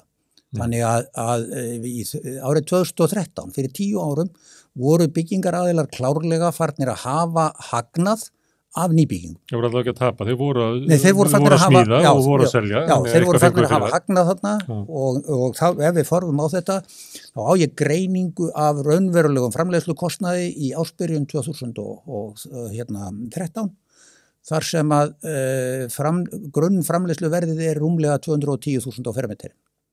Með öðrum orðum, byggingaraðili var að hafa það bil 90.000 í framlegðar hlutan sinn og sölukostnað af hverjum byggðum fermetri. Núna, sem ágætt. Hann var að hafa vel fyrir kostnaði og það tók því að byggja. En á tímabilinu sem liðið síðan, þá hefur framleiðslu kostnaður í formi byggingarvísitölu, hinn mældi framleiðslu kostnaður hefur hækkað 55%. En söluverð þessara sömu íbúða hefur hækkað á 10 árum 177%. Og það ekki nóg með það að þeir hafi 90.000 á fermetrin, sjaldan fermetrin í framleiða hluta. Það komið í rúmlega 500.000 á sjaldan fermetr eða 60% af verði eignarinnar. Það sem var 30% af verði eignarinnar í byrjun þessa tíma. Og ef við lítum á sem 120% álægning. Já, ef við lítum á næsta graf, þá sýnir það okkur langt tímabil, það að segja að það sýnir okkur tímabil, 20 ára tímabil, í ársbyrjun 2003 og út árið 2022. Þar sjáum við sveiflurnar, þær eru sem sagt mælt hlutfall á milli fasteigna vísitölu og launavísitölu. Það segir okkur að í aðdraganda hrunsins stóra í áriðinu 2006-07 þá varð þetta hlutfall mjög bratt á milli. Það að segja að það var það var 50% dýrara að kaupa heldur en í byrjun miðað við launin. Já, og enginn hefði átt að kaupa nema fólk bjóstu þetta myndi bara halda áfram að hækka þess að myndi það lifið af. Nú síðan kemur hrunið og skellir þessu niður í það sem maður getur kannski sagt normalt ástand. Það að segja á árinu 2014-15 áður en þessi íbúða verðbólga byrjaði, þá eru menn alveg í þolanlegu hlutfalli þarna á milli. Nú síðan byrjar hækkunarferlið inn á árið 2017 og árið 2018 og þá fer að skilja þarna á milli og síðan þegar kemur árið 2018 þá senda ríkisbankarnir út einhvers konar neyðaróp það að nú stefni í offramleiðslu á húsnæðismarkaði og þeir fara að beita skipulögðum takmörkunum á lánveitingum til nýbygginga. Þetta eru ríkisbankarnir, Landsbankin og Íslandsbanki og Arionbanki gerði auðvitað það sama. Og hvers vegna? Vegna þess að... Já, þeir gerðu það vegna þess að þarna var að skapast jafnvægi á milli, þar sé að verðhækkunin var að byrja að hægja. Þar sé að þetta bil var að, kurvan var að fletjast, hún var hætt að rísa. Og þeir bregðast þannig við á grundvelli fákeppni, þeirra fákeppni taka og takja þetta ríkisvaldið sem stjórnar úr fjármálaráðuneytinu, þar sé bankavaldi sem stjórnar úr fjármálaráðuneytinu, hvað sem líður öllu hjali armslengd, beitir tækjum ríkisvaldsins, ekki bara seðlabanka, heldur bönkunum, sem eru á þessum tíma algjörlega tæki ríkisvaldsins, til þess að draga úr framboði og niðurstaðan svo að verðið byrjar að rísa bara mjög bratt. Þeir drógu skipulegu framboði allt árið 2019 á nýbyggingum, gegnum árið 2020 og fram yfir þriðja ársfjórðung 2020. Þá linuðu þeir aðeins, en þá komin mjög bratt ris í þessa kurvu sér til. Þá COVID komið það sem að... Og síðan kemur COVID og svo byrjar ríkisvaldið að beita öðrum aðgerðum sem að meira segja að íkja þetta. Íkja þetta, sem að veldur því að það verður eftirsókn eftir gömlum eignum, hlutabrifum og íbúðarhúsnæði. Sem ekki til, og það ekki til á markaðnum og síðan förum við að sjá fólksfjölgunum til viðbótar. Og við fórum svo línuritið, það fer yfir í síðast ári. Þá það komið yfir það sem að var á bólunni fyrir hrun. Já, það bara umtalsvert yfir það. Og það í raun og veru við höfum, kannski ekki reyndar raunverulegar mælistærðir síðustu 6 mánuði, en þá til að segja okkur hvert þetta að fara. En það eru einhverju þetta einkenni á það að verðhækkunarkurvan hætt að rísa, í bili allavega, en við sjáum ekki í raunverulega breytingu á þessu hlutfalli. Það sem sagt mjög erfitt að kaupa á alla mælikvarða. Og ég standa við að grafa aðeins af því að við erum með þarna að sjáum hækkunina fyrir bankarhrun. Já. Og það var, bólan sem sprakk við hrunið var mörgum toga, bankabóla og fleira, en hún var líka húsnæðisbóla á Íslandi. Já. Og þetta það sem að kallaði í Bandaríkjunum subprime lán, sem að voru, fólk tók of mikið af lánum sem að réð ekki við að borga ef að markaðurinn hætti að hækka alltaf sífellt. Og við vorum með svoleiðis vanda og þegar hruni kemur að þá lenda 20.000 heimila í stórkostlegu vanda. Já. En þessi vandi var til, hvort sem að okkur fannst úrlausnin var afleitt, en það hefði þurft að bregðast við að stoppa bóluna eða bregðast við þessu. En við erum komið með sambærilega subprime vanda. Það of mikið af lánum úti hjá fólki sem að kaupa of dýrar eignir. Já, að einhverju leyti. Eða eru færri út á eignamarkaðinu núna heldur en var þar, menn það kemst ekki þar inn. Já, það tvennt sem öðruvísi. Í fyrsta lagi á árunum 2002 til 2007 þá verður umbreyting á lánamarkaðnum. Þegar bankarnir eru einkavættir, þá verður algjör umbreyting á lánamarkaðnum. Og það sem en á þeim tíma voru langflestir leikendur á þeim markaði voru neytendur sem voru sjálfir að kaupa. Það var ekki mikið spákaupmennsku fjárfestingar inn á markaðin. Spákaupmennskan var í raun og veru í verktakastarfseminni þá. Við erum með gjörbreytta mynd að þessu leyti í dag. Og inn í bönkunum. Já, og við erum með gjörbreytta mynd að þessu leyti í dag. Og við erum með miklu brattari mannfjölgunarkúrfu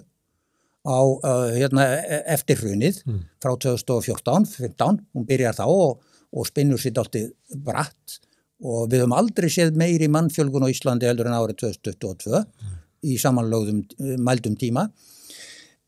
Það annað en gleymum ekki hinum. Í eftirmálum hrunsins sem að enn verið að takast á í leyndarkvóli og fleiri atburðum, þá gerist það að þegar að íbúðalánasjóður sem beitt var sem harkalegu innheimtutæki, algjörlega nauðsynlausu á árunum 2009 til 2014, innleysti fjölda eigna og bankarnir þvinguðu fólk. Tóku af fólki eignir án þess þær væru endilega settar á nauðungarsölu, þannig mælikvarði nauðungarsölu ekki réttur mælikvarði það hvað margir lendu í þvingaðri yfirtöku. Þessar eignir, þær voru settar í pakka á ýmsu tagi og þær voru seldar völdum fjárfestum. Það skiptir mjög miklu máli að hafa það í huga að til dæmis íbúðalánasjóðseignirnar þær voru settar þannig saman í pökkum og kynntar fyrir völdum fjárfestum að jável þeir sem vildu kynna sér málin þeim var ekki hleypt inn á kynningarfundi og þær voru seldar klárlega á meðvituðu undirverði. Þetta leiddi til þess að það varð til braskstýrður leigumarkaður. Þar sé leigumarkaðurinn íslenski, hann hefur aldrei byggst upp af heilbrigðum neytendarekstri þar sem að menn hafa jafnvægi milli kostnaðar, byggingarkostnaðar og leigu eða söluverðs. Og til viðbótar kemur sem sagt ferðamannabylgjan sem að hvetur fólk til að fara að leigja eignir, þannig að það verður til gat þar sem að verður að taka fjölda af íbúðum út af lögheimilismarkaðnum, þar sem fólk býr og heldur heimili og það verður að svelta hann á sama tíma. Og Íbúðalánasjóður raunverulega bjóð til bæði Heimavelli og Gamma með þessum pakkasölu. Klálega, þannig að Alma núna og Heimstaðin eru afraksturinn af þessari hegðun opinber aðila. Þannig að svo við horfum aðeins tilbaka á það sem ég var að nefna áður eins og það að hvernig ríkisvaldi beitti takmörkuðum lánum til nýbygginga árin 2018 til 20 ýtti undir verðbóluna, þá beitti ríkisvaldið líka tækjum þarna til þess að búa til markaðsbrest í raun og veru sem að alveg þvert á hlutverk ríkisvaldsins í siðmynduðum samfélagum. Þegar markaðsbrestur verður þá á ríkisvaldið að koma inn til að leysa úr þeim bresti annarkvort með því að yfirtaka eða skipta upp fyrirtækjum eða setja reglur sem að koma í veg fyrir svona hegðun. Þvert á móti þá gera þeir annað til viðbótar. Þegar að Airbnb leigan fer að svelta húsnæðismarkaðinn þá setja reglur 90 daga leiguheimild án skráningar og án þess að greiða gjöld og svo framvegis sem þýðir að það ennþá fleiri, það hvatning til fólks til að taka íbúðir út úr fastri leigu í þessa tegund og svo bætum við að innanlandsmarkaður fyrir velstætt fólk kaupir íbúð nummer 2 fyrir sumarleyfis eða frítíma íbúð hefur til þess verulega áhrif á stöðun á Akureyri. Fyrir 5 árum síðan voru rúmlega 700 íbúðir í eigu stéttarfélaga og í eigu einstaklinga sem ekki byggu bænum og félaga. Núna þessi tala 5 árum setna, hún búin að rúmlega tvöfaldast, það rúmlega 1400 íbúðir sem eru komnar út úr þessari notkun. Þannig að liggur við að það sem byggt að það rennur út úr markanum hinum einn? Það þriðjungurinn af því sem að hefur verið byggt hefur runnið út úr markanum hinum einn. Og svo það skattlegningin, svo skattfrelsið. Og ríkisvaldið ýtti enn undir þetta vandamál íbúða skortsins á COVID-tímanum með endurgreiðsla vaski sem alveg ótrúlega galin hugmynd við þessar aðstæður af því að þar með dróun iðnaðarmenn út úr nýbyggingarmarkaðunum yfir í það að skipta innréttingar og endurgera hús hjá ríku fólki sem fekk stuðning frá ríkisvaldinu til þess að standa fyrir þessu leið og þetta hafði markaðs lamandi áhrif. Það hefur aldrei verið smíðaðar stærri og magnaðri pallar í Garðabænum heldur en á þessu tímabili. Ó nei. Við getum, ef við horfum aðeins á það hvernig þetta hefur verið í öðrum löndum líka því að ég held að það hjálpa okkur að komast út úr þessu ef við ætlum að gera það, að horfa á þetta hvernig hlutinir hafa gerst í nágrannlöndunum. Þessi hægt að gera öðruvísi. Já, hvernig hlutinir hafa þróast öðruvísi ef við lítum á þriðja grafið þróunum frá BHM. Sko, Ísland sker sig úr samkvæmt þessu með það að hækkun fasteignaverðs umfram verðbólgu hefur verið meiri á Íslandi heldur en annars staðar á núna þessu 10 ára tímabili. Eftir hrun, við skulum hafa það reyndar í huga að fallið á fasteignaverði á Íslandi fór lengra niður heldur en í það fór nú víða í þessum löndum já, niður, en í sko Nýja-Sjálandi fór það líka mjög langt niður og í Bandaríkjunum en það fór ekki nærri því eins langt niður eins og í Austurríki, Þýskalandi eða Svíþjóð og Danmörku og ef við förum sko horfum á hinn endan á grafinu þar sem eru Frakkland og Belgíu og Finnland það má eiginlega segja að það hafi ekki verið sýnileg íbúða verðbólga og alls ekki í Finnlandi á þessu tímabili og það skýrist kannski af einhverjum efnahagsstærðum sem að hinn frönskumælandi Evrópa að fást við sem ég kannski þekki ekki en ég veit að lánakerfið í Frakklandi minnst að kosti þekki ég fólk sem að telur að lánakerfið í Frakklandi sé býsna vinsamlegt kaupendum en gott og vel en í Finnlandi hafa stjórnvöld bókstaflega og skipulega kappkostað að framleiða og þegar ég segi framleiða þá eru þeir raunverulega að framleiða nægilegt magn íbúða til að tryggja það að það verði ekki þetta misvægi og þeir eru að sýnist mér núna næst því af Norðurlöndunum að tala þannig minnst að kosti húsnæðismarkaðinn að húsnæði fyrir fólk sé einhvers konar hvað sé réttindi. Þeir standa sig sennilega ekki mjög velvarandi stuðning við leigjendur. Ég hef heyrt af því að það sé tölvöld erfitt að borga leigu menn fái takmarkaðan stuðningar með að við minnst að kosti Danmörk og Svíþjóð en í staðinn eru menn að glíma við allt annað verð á markaði og þetta samstillt átak ríkisvaldsins sveitarfélagana, skipulagsyfirvalda og stéttarfélaga og þeir bjóða upp á bæði séreignan leigumarkað, þar sé leigumarkað í leigufélagum, en þau eru reguleruð. Þau eru undir eftirlit, þau eru undir verðlagsákvæðum. Menn geti ekki hagað sér bara eins og þeim sýnist, öfugt við það sem á Íslandi þekkist. Við hefur verið að bera saman leigumarkað vilja landa, þá gott að hafa í huga annars vegar hversu stór svona regluverður leigumarkað og svo vendin sem að leigjendur hafa. Sumstaðar það þannig þar sem að sko markaðurinn svo stór að þá leiguvendin ekki kannski eins sterk. Nei. Þegar það hefur ekki komið þörfin á það að sitja það. Sumstaðar stór regluverður leigumarkaður og mikil vend eins og Svíþjóð. Á Íslandi engin regluverður leigumarkaður og engin vend. Nei. Þannig að við skerum okkur algjörlega út af þessu leiti. Við höfum eiginlega engin tæki til þess að halda markaðnum eðlunum. Nei, og þarna hefur auðvitað verið meðvituð stjórnarstefna rekin í langan tíma og ég verð prívat að sko eins og ég nefndi hérna í upphafi sko ég held að það hafi verið mjög slæmt fyrir sko húsnæðismarkaðin okkar í 100 ár að það skildi ekki verða til neytendadrifin og einhverju leyti sko stjórnvaldsverndaður almennur leigumarkaður. Hvort sem það var í búsetturéttarleigu eða í leiguréttarfélögum eins og Svíinn gerir.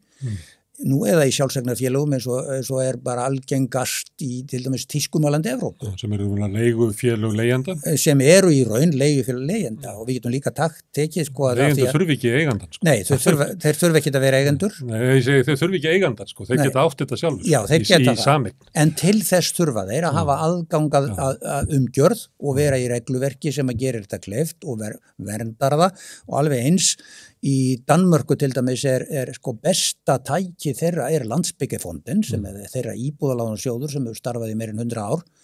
Hann opinber sjóður en hann samt skilgreindur sem eign leigufélagana. Það að segja íbúðafélagana sem nota þjónustas. Og Lars Løkke Rasmussen beitti sér fyrir því á síðasta stjórnartímabilinu sínu að endurfjármagna þennan opinbera sjóð til þess að henda út óhagstæðu vaxtaberandi lánastabbanum sem var tekin á árunum 2010 til 12 af því að það voru óhagstæðir vextir á þeim lánum og þá bara ríkisvaldinu þá hleypur ríkisvaldi undir bagga til þess að reyna að tryggja slíka endurfjármögnun. Það eitt líka í sambandi við íslenska húsnæðismarkaðinn að stéttarfélögin sem voru gríðarlega öflug til dæmis stéttarfélög opinberra starfsmanna á húsnæðismarkaði á eftirstríðsárunum þegar að byggð voru byggingarsamvinnufélög, kennarablokkin, póstmannablokkin og hvaða nú hér. Þeir áttu jú ekki aðgang að gamla verkamannabústaðakerfinu, það var einangrað við ASÍ en sko síðan líður tíminn og einhverjum tíma þá verða menn mjög uppteknir af því að það eigi ekki að nota svona innan gæsalappa samflot eða hálfopinber félög og verkalýðshreyfingin eigi ekki að vera að skipta sér á húsnæðismarkaði og það var búið í raun og veru að frjálshyggjuvæða verkalýðshreyfinguna löngu fyrr heldur en frjálshyggjan kom til að einhverju leyti.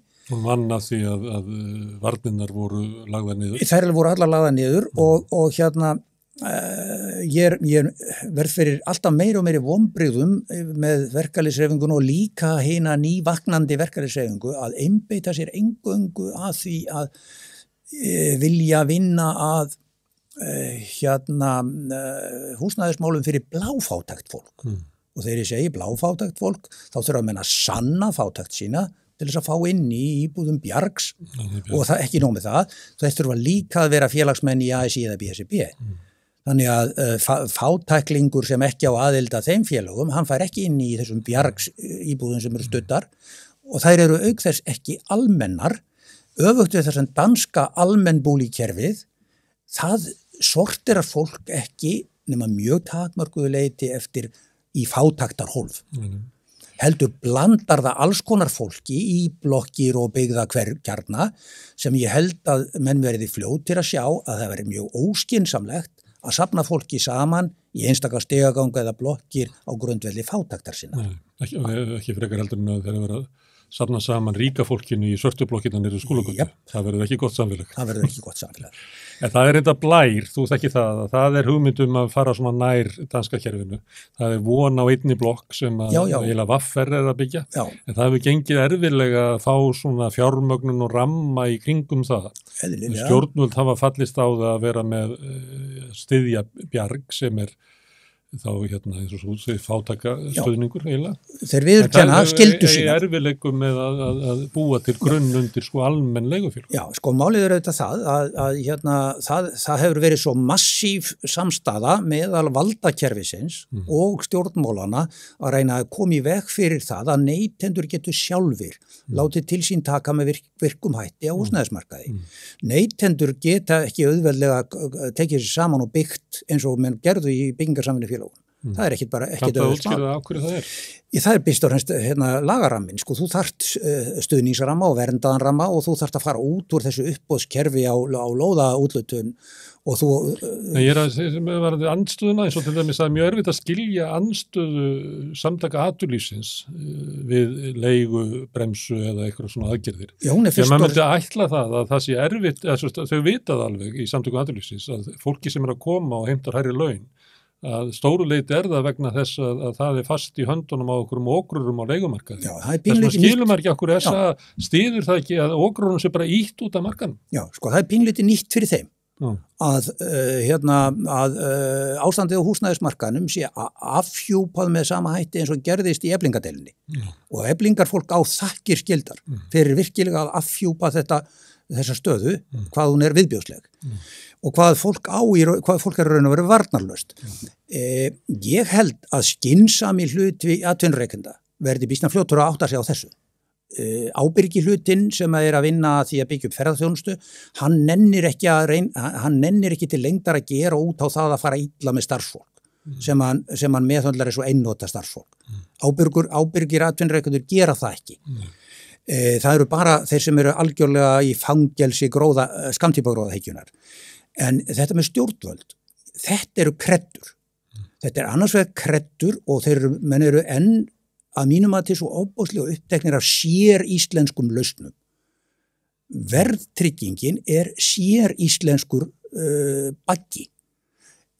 Það sér íslenskt húsnæðiskerfi og menn eru mjög uppteknir af því að þeir vilja helst ekki læra af því sem hefur gengið vel í nágrannalöndunum. Og ég held að þetta er ekki rökræn yfirveguð stefnumótun sem byggist á því að menn hafi metið kost og galla, heldur bara að menn hafa ákveðið þeir vilja hafa þetta svona. Og valdakerfið svo háð og svo undirlagt af hagsmunum hinna ríku að þarna hafa sósíalistar og hófsamir framsóknarmenn algjörlega yfirgefið vettvanginn. Og við mögum ekki gleyma því að til lengst af síðustu öld, lengi vel, var framsóknarflokkurinn mjög virkur drifkraftur í umbótum og húsnæðismarkaði. Hann var samstarfsaðili Alþýðuflokksins á upphafsárum verkalýðshreyfingarinnar við það að koma á almennu menntakerfi og almenna húsnæðiskerfinu. Hann var samstarfisaðilinn við að setja vinnulöggjöfina 1938 sem að sjálfstæðisflokkurinn ekki enn búin að sætta sig við, sjáum til. Þannig að... Þú ert að tala framsóknarflokk sem bara því miður gleymdur og grafinn. Ég held að ég ætla hann hafi ekki dáið út af með Steingrími Hermannsinni. Ætla hann hafi ekki endað þar svona mestu leyti. Það er 30 ár síðan að þessar hugmyndir hurfu út úr flokk. Já, við kannski segjum að þær lifðu allavega ekki inn á þessa öld. En gott og vel. Þannig að við höfum ekki staðið okkur. Við höfum ekki staðið okkur við að sýna fólki hvað hægt að gera. Við höfum ekki staðið okkur í því að virkja launþegahreyfinguna, í það að tryggja okkur að það verði til umgjörð, utan rekstur íbúðafélaga í þágu neytenda, utan hagsmuni neytenda sem húseigenda. Það alltaf einhverjir braskhagsmunir sem í gangi og þeir yfirskikja allt annað. Og niðurstaðan Benedikt, að húsnæðiskerfi á Íslandi vandamálið sem það býr til í samfélaginu, sem bara félagslegt vandamál og sem bara vandi húsnæðiskerfisins og svona hávaðinn og sársauki sem það veldur.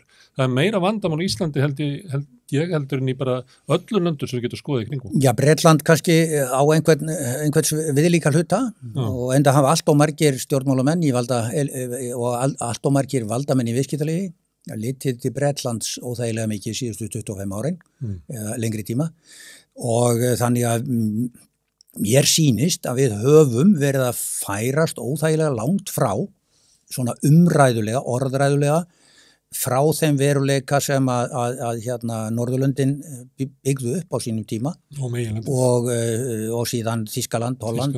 Já, og sem að ennþá og mörguleiti kjarnin í Evrópssambands félagslega pakkanum þar og einlega ætti það að verða okkur hvatning eftir að Bretar fara út úr ESB, það ætti að vera okkur hvatning að reyna að nálgast meira þennan vettvang stefnumótunar í gegnum EES, hvort sem það á sviði félagsmála eða annarra réttindamála, heldur en við höfum verið að gera. Þvert á móti virðast nú allt og margir stjórnmálaverðin verið uppteknir að því að halda að við séum Bretar séu bestu nágrannar okkar stjórnmálulega og eins og fréttaflutningar af málefnum breska íhaldsflokksins hefur sýnt okkur á síðustu árum að það látið eins og þetta séu aðalmenninir okkar. Milli þess að við fáum fréttir af konungsfjölskyldunni. Það ótrúlega mikið stórt hlutfall erlenda frétta eru fréttir frá Bretlandi. Þú átt eitt graf eftir. Já, það ágætt að henda inn síðasta grafinu, Það þetta 10 ára spann sem að BHM var að vinna með. Við ætlum að fá graf á skjáinn og það sýnir hvernig raunverð og verðlagning fasteigna hefur dregist sundur og það auðvitað eitt graf, ein lína sem sker sig úr Ísland á hana En það sem ég var að nefna þarna fyrir í spjallinu í sambandi við sko hvernig var beitt stjórntækjum bankana að árin 2017 og 2018 þá flest þessi kurva út. Og það olli fjárfestum innan gæslappa, gróða belgjónum, áhyggjum og þeir náðu sínum vopnum og fengu ríkisbankana í lið með sér til að minnka framboð nýra íbúða og þar með náðu þeir að breyta þessu hlutfalli aftur og eru konverið í þetta sem við nefndum áður. Það búið að tvöfalda verð íbúðarinnar. Sem gerir það helmingi erfiðara, tvöfald erfiðara fyrir almenninga eignast húsnæði. Já, og fyrir þá sem eru í veikari stöðu það í raun og veru miklu meira, þá hækkar þröskuldurinn svo mikið að hann fer yfir, þannig að þú ert langt frá því að komast á það að láta reyna á hann. Þú situr þetta fólk situr fast á leigumarkaði, það sem að er bara óvarið fyrir ógrónum sem að taka af því kannski meiri kostnað heldur þú þyrft að borga ef þú kemist í gegnum greiðslumatið. Já, sko miklu meira. Því að raunveruleikin er þannig að sko minnstakosti ef menn fara láta þvinga sig í verðtryggðu greiðslubyrðina þá eru menn ennþá þrátt fyrir þessa stöðu eins og hún er núna að borga munlegri fjárhæð á eigendamarkaði heldur en á leigumarkaði. En sko hluti af vandanum sem við að fást núna er það að þessi jafnvel stuðningur við kaupendur eins og fyrstu kaupendur, hann auðvitað virkar ekki í fyrsta lagi af því að seljendur eru ekki tilbúnir að framleiða íbúðir á því verði sem að settir sem hámarksverð, en það eru bara ekki til eignirnar. Sko, menn, það þýðir ekkert að segjast allar stíðum en ef þú getur ekki fundið eign til að kaupa. Hlutdeildarlánin sýndu að það fór ekki hlutdeildarlán út á seinni hluta síðasta árs. Nei, og það er annars vegar íbúðir bara ekki til. Íbúðir eru ekki til á því verði. Nei. Og af því að skilmálarnir voru nýbyggða íbúð, þá er þetta bara að hlæja að fólki, sko. En grafið sýnir líka, sko, hvað álagning verktakana sem er að framlega húsnæði hefur hækkað gríðarlega. Og það sá sem er að kaupa íbúð í dag, kannski segjum ung hjón er að kaupa íbúð á 60 milljónir, þá má ætla að 30 milljónir séu álagning verktakans. 30 milljónir fara í framleiðilega hlutan og beina álagningu. Já, og svo eru þau bara ævin á enda að borga af þessum 30 milljónum hver einustu mánaðamót í 40 ár. Þannig að þetta 30 milljónir verða raunvirði kannski 80 milljónir sem að fólki þessum bara klafi sem að fólki þarf að draga á eftir sér alla æfina. Já, ef við horfum fram hjá þessu og hendum grafinu bara til hliðar, þá skulum við aðeins hafa það í huga að síðustu mánuði nokkra og hefur verið sérstakur fókus á byggingargalla og fúsk. Og þökk sé doktor Ríkarði Kristjánsinni og nokkrum samstarfsmönnum hans. Það kemur nefnilega í ljós að hönnunar og gallar og fúsk, háski í efnisnotkun leiðir ekki bara til heilsu hættu af stórri gráðu í opinberum byggingum og einkaheimilum, heldur er þetta alveg gríðarlegur kostnaðarþáttur. Og ég hafði samband nýlega við verkfræðing sem hefur nýlega látið af störfum og myndi þess vegna geta látið nefnsis getið, sko. Því það er nú eitt, menn þóra var allan átt að nefnsis getið, sko. Hann sagði mér fullum fetum að það mætti reikna með því að 15-18% af verði þeirra íbúða sem hafa verið að koma inn á markaðin síðustu 6 árin, 15-18% bættist við í kostnað af fúski, göllum og frágangssvikum. Og það sem verra væri að megnið af þessu tjóni félli á kaupenduna vegna þess að það er svo erfitt að láta reyna á þessa ábyrgðarkeðju og jafnvel þó að takist að fella ábyrgð, þá er sá aðili annarkvort undirverktakæði eða innflytningsaðili, hann er horfinn og hefur verið gerður gjaldþrota og kennitalinn guðu. Þannig að þetta fellur raunverulega til viðbótar á kaupenduna og kemur ekki fram í þessum verðgröfum. Þannig að ástandið er ennþá verra. Þessi byrði sem að kaupendur verða með. og hún er alveg... Á því með að tala, við segjum bara 2500 íbúður á ári sem er oflítið, en það er því miður þá ekki verið að framlega nógu mikið og segjum að hver kosti 60 milljónir og 15% af því að það er svona 22,5 milljarður sem að leggst á almenning árlega út af fúski. Í bagga sem eldir menn. Með þeim viðbótar háska, sálarháska og erfileikum og heilsutjóni sem menn fylgja. Herðu, þetta er ástandið. Og það er ekki það deilt að íslenska húsnæðiskerfið er fallið, séreignarstefnan er fallin og hann sést á tölum að það er alltaf færri og færri sem eiga eina íbúð, það eru fleiri íbúðir í eigu þeirra sem eiga fleiri en eina íbúð. Já. Þannig að séreignarstefnan er að breytast yfir í leiguliðastefnu, það er raunveruleiki þeirra sem eru á lægri millitekjum og þar fyrir neðan, þeir eru ekki möguleika á að eignast og þeir eru óvarin fyrir okri á óregluvettum húsnæðismarkaði og stjórnvöld hlusta ekki á vanda þessa fólks. Þá er spurningin, að þú segir það er eins og við getum ekki lært hvernig er best gert annars staðar. Hvað eigum við að gera ef við myndum laga íslenska húsnæðiskerfið og gera það eins og best er annars staðar? Ég held að við þurfum að byrja á grundvallaratriði. Ég held að þetta sé ekki tæknileg úrlausn. Ég held hún sé eiginlega, hún er hugsunarháttar. Við þurfum að byrja á því að endurskilgreina eða skilgreina húsnæði sem heimili, sem rétt, sem er sem sagt grundvallarréttur og við ættum að setja hann inn í réttindaskrá. Ekki fjárfestingarvara. Þetta er ekki fjárfestingarvara og má ekki umgangast það sem slíkt nema að takmörkuðu leyti, það er sér réttin til heimilis. Og það hefur ýmislegt í för með sér, það hefur líka í för með sér að leið og það er gert, þá verður umgengni opinbera aðila og fjármálafyrirtækjana þennan heimilisrétt og aðför til dæmis að fólki hún takmarkast og það hefði verið dálítið öðruvísi fyrir hópa fólki sem varð fyrir mjög ómálefnalegum og ómanniskjulegum aðförum að hálfu sýslumannsembætta í sendilslutverki fyrir fjármálafyrirtækin fyrir 15 árum síðan. Taka eignir af almenningi og færa þeim gamma. Já, ég held að þetta sé það fyrsta sem við þurfum að gera. Ég hef setið yfir þetta aldrei lengi og ég var held ég bara í síðustu viku að komast að þessu að þarna þyrftum við sennilega að byrja. Þetta er ekki tæknileg úrlausn nema takmörkuðu leyti.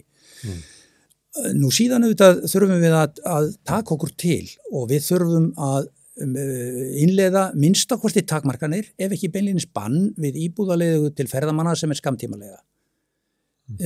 Og við gætum farið þýskuleiðina þar sem að stjórnarskrárardómstóllinn eða yfirdómstóll í Berlín til dæmis dæmdi að það væri ekki hægt að banna fólki að leigja út bed and breakfast úr íbúðinni sem þú býrði sjálfur. Fyrir því er löng hefð. En það var á sama tíma sagt það er engar hömlur á það hvað stjórnvöld í einstökum borgum eða ríkjum geta lagt hamlanir á það hvernig þú notar íbúð sem er ekki íbúðin þín. Það geta sett reglur það eins og alla aðra atvinnustarfsemi. Og ég held að þarna þurfum við að byrja. Og þetta væri skref númer 2. Þar með erum við búin að taka strax inn á húsnæðismarkað almennings einhvern slatta af eignum. Og svo hindra það að ferðaþjónustan ryðjist inn á íbúðamarkaðinn og taki svæði. Já, og svo þá leið og einstaklingur á íbúð númer 2 eða fleiri sem eru fjárfestingarvara af hans hálfu, þá breytist skattlagningin og skattlagning tómthúsa við slíkar aðstæður verði breytt í skattlagningu af atvinnustarfsemi sem er beinlínis íþyngjandi skattlagning til þess að hvetja menn til að færa hana yfir í lögheimilisflokkin þannig að íbúðin sé þá leigð með langtímaleigu kjörum enda samkvæmt skipulagsviðmiðum allra sveitarfélaga, allra þéttbýlisvæða eru allar íbúðir í dreifbýli, venjulegri íbúðagötu skilgrendar sem íbúð fyrir fólk til að búa í, ekki til að reka atvinnustarfsemi og ekki til þess að hafa sem auka frítíma íbúð. Ég vil þó að velstætt fólk á okkar aldri, hafi efni á því að kaupa aðra íbúð eins og við sjáum að vinir mínir hér af Reykjavíkursvæðinu, þeir hafa alveg efni á því að kaupa íbúð á Akureyri sem var kannski fyrir 10 árum bara svona blokkaríbúð eða kjallaríbúð en er núna bara heilt einbýlishús eða raðhús sem menn eru farnir að kaupa og nota sem frítími íbúð. Og þú banna þetta? Já, sko við þurfum að takmarka þetta eða beita þessum sko íþingjandi aðgerðum til að ýta mönnum út úr þessari tegunda nýtingu. Nota bene, það er allt í lagi að hafa það í huga að til dæmis ríki borgir sem hafa verið að glíma við sko miðborgar verðbólgu í lengri tíma eins og Toronto í Kanada og Vancouver.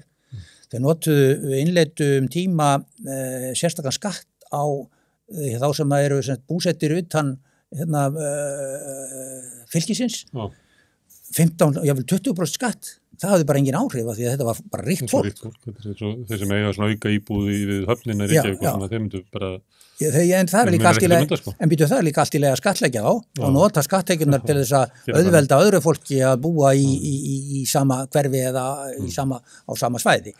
Það er ein aðferð sko. Nú, en síðan þegar menn eru núna að tala sko leigufélögin og ég rak augun í það að einhver var að halda því fram að leigufélögin, það væri svo léleg afkoma af leigufélögunum sko, þau þyrftu að hækka sko leiguna. Af því að þau verður ekki sjálfbær. En þá segi ég sko, leigufélög sem að hafa engar takmarkanir á því hvernig þau fjármagna sig, þau eru alveg augljóslega, einkaleigufélög eru augljóslega komin í þennan milliverðlagningarleik, þau eru að taka lán hjá sjálfum eigendum sínum eða skildum aðilum og flytja fjármuni yfir ekki bara milli handa, heldur yfir skattalögsögumörk. Og þetta verður að setja regulerandi ákvæði, ekki bara íbúðamarkaðin, heldur öll fyrirtæki. Við eigum ekki að líða milliverðlagningu, hvort sem það er í útflutningi sjávarafurða eða í stóriðju og hvað þá á húsnæðismarkaði. Þannig að við þurfum að setja ekki bara siðferðilega viðmið hvernig leigusali má hafa sér, heldur líka setja rekstrarskilmála þannig að hann megi ekki stunda rán á fólki og skatttekjum frá Íslenska ríkinu. En er ekki hægt að gera kröfur bara eigin fjárhlutfall leigufélagana svo þessi ekki að velta sko fjármögnunar kostnaði yfir á leigjendur? Þannig að munur ef þú átt 50% eigið fé og skuldar 50% af því eða þú átt bara 20%. Það getur verið einn hluti af því hvernig þú setur ramma utan einkaleigufélag. En við þurfum umfram allt að breyta rekstrarskilyrðum fyrir íbúðafélagum neytenda. Það er sko líka mjög stórt mál og við þurfum að tryggja þeim fjármögnun sem er þó með einhverjum hætti gert með sambærilegum hætti. Það er líklega stærsta máli sem þetta leggja til hér. Hitt eru svona lagfæringar en með því að það kæmu hér inn byggðu upp neytendastýrð leigufélög. Það er náttúrulega stóra skrefið. Sko. Það er aðferð til umbreytingar. Sko það verður engin umbreyting af því sem ég er búin að nefna hérna en hún getur skipt miklu máli samt en með því að innleiða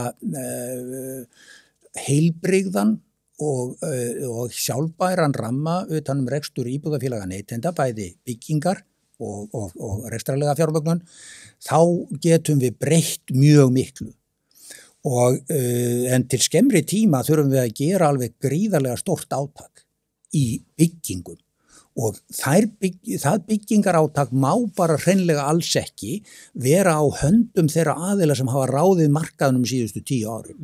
Það bara má ekki koma fyrir, jável þó að einhverjir þeirra gætu komið inn sem ábyrgir verktakar á grundvelli tilboðsverka, þar sem þeir bjóða í samkeppni við einhverja aðra, heldur verður að skapa farveg þar sem að verður til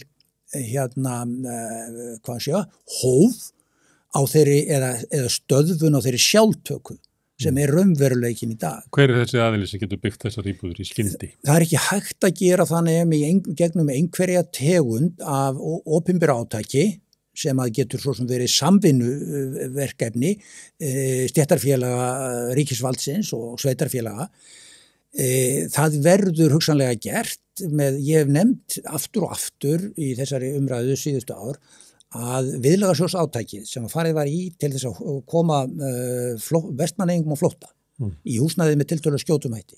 Það er þekkt aðferð, hún var einföld aðferð og hún var mjög skjótvirk, hún var reyndar einskiptis aðgerð, bókstaflegri merkingu en ekki viðvarandi, En ef að það er rétt að það sé uppsöfnuð þörf fyrir 15.000 íbúðir í dag sem er sennilega varlega áætluð, þá gætum við, þá er eina leiðin til að nálgast það væri gegnum einhverja tegund af opinberu átaki, hvort sem það geti framkvæmdan byggingar áætlunar eins og byggði Breiðholti á sínum tíma eða viðlagasjóður og það verður einungis gert með forframleiddum íbúðareiningum sem eru sóttar til nágrannlandana í meira og minna mæli. Því að það er miklu skynsamlegra að nýta sér inn í framleiðslu í stöðluðu umhverfi, ekki síst þegar við þekkjum sögu, fúsk og byggingargalla þar sem er safna regnvatni og bleitu inn í jafnvel einingar sem hafa verið smíðaðir inni við regulæra aðstæður og það voru látna að standa úti í nokkra mánuði áður heldur en þeim er lokað þegar er konur á Íslandi. Eins og hver maður sér er það náttúrulega bara galið og það var það við lög. Það er forframleiðsla er algjört lykillinn að ná árangri í þessu. Og það en það höfum við ekki mannskap til þess að byggja. Nei, og við getum ekki fluttan inn. Við höfum allavega mannskap til þess að klára Landspítala. Já, en þannig að aðstæðunar eru þannig að við vitum að við verðum að gera þetta með einhverjum þessum hætti. Við vitum að þetta gerist ekki nema með forgöngu stjórnvalda. Þess vegna sakna ég þess svo hræðilega hvað kom mikill brestur í tilraunir verkalýðshreyfingarinnar í aðdraganda þessari síðustu kjarasamninga til þess að pressa á stjórnvöld að koma í alvöru í umbreytingar átak á húsnæðismarkaði. Þannig að hann sé ekki bara óreguleraður ræningjamarkaður í viðvarandi ófyrirséða framtíð.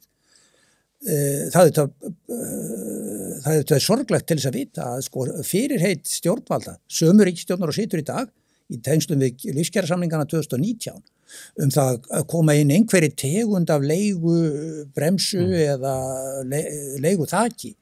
Svo tilraun hún er bara látin guða upp og stéttarfélögin, samtök starfsgreinasambandið hleypur bara frá því máli eins og það sé bara grín mál og skammast svo yfir því að og Vilhjálmur Birgisson skammast svo í aðra yfir það að þeir vilji viðhalda þessum kröfum og reisa þeir í alvöru og standa við þær. Ég held að þarna hafi orðið mjög slæm rof og eins og ég segi verkalýðshreyfingin, launþegarhreyfingin í landinu, það er alveg sama hvort hún er sem sagt ASÍ, BHM eða BSRB. Það eru sameiginlegir hagsmunir allra launþegafélaga í landinu að það verði til heilbrigður húsnæðismarkaður, þar sem allir komast fyrir. Það er sameiginleg skylda allra sveitarfélagin í landinu að halda þannig á skipulagsmálum að það verði til húsnæði, það verði hægt að byggja húsnæði og tryggja húsnæði fyrir alla. Þar hefur Reykjavíkurborg eina sveitarfélagi framundir þetta reynt að skapa umgjörð í skipulagsmálum til að koma fyrir íbúðum fyrir neytendafélög, hvort sem það heita búseti eða félagsstofnun stúdenta eða fyrir íbúðir sem eru reknar á kostnaðargrunni, jafnvel þó að verðstefna félagsbústaða sé kannski ekki þú sem ég myndi sættast við. Ekki heldur félagsstofnunar? Hún er kannski nær en ég meina fjármagnunargrunnur þessara félaga, hann er bara ekki nægilega vitiborinn. Og hann er eitt af því sem er ekki sambærilegur við það sem er nágrannalöndunum. En Benedikt, að því að þú talar að þurfi verkalýðshreyfingin að þrýsta á stjórnvöld og vísa til loforða stjórnvalda í tengslu við lífskjarasamningana 2019 sem að þau sviku. Þau sviku ekki bara leigubremsuna, þau sviku líka verðtrygginguna sem að þú veist að lýsa áðan sem bara skrýmsl. Hún er að koma aftur af fullum krafti. Hún er bara að stækka. Þegar Ragnar Þór var hérna eftir að var nýjendur kjörin sem formaði VFR, að þá var hann að segja að það þýðir ekki að gera kröfur á ríki því að þau svíkja þetta bara. Þannig að við verðum að sjá einhvern árangur áður en að samningar eru gerðir. Það verður að vera komið eitthvað í gang áður en samningar eru gerðir. Það er annars vegar að segja það, svo segir hins vegar, svo verðum við bara að byggja þetta sjálf og vísa þá til Blæs að verkalýðshreyfingin sem er nú kannski svona eins og samvinnurhreyfingin hegðaði sér, að þetta sé bara gert til hliðar og utan við ríkisvaldið. Sko, það er hægt, en Ragnar vinur minn hefur að mínu mati ofmetið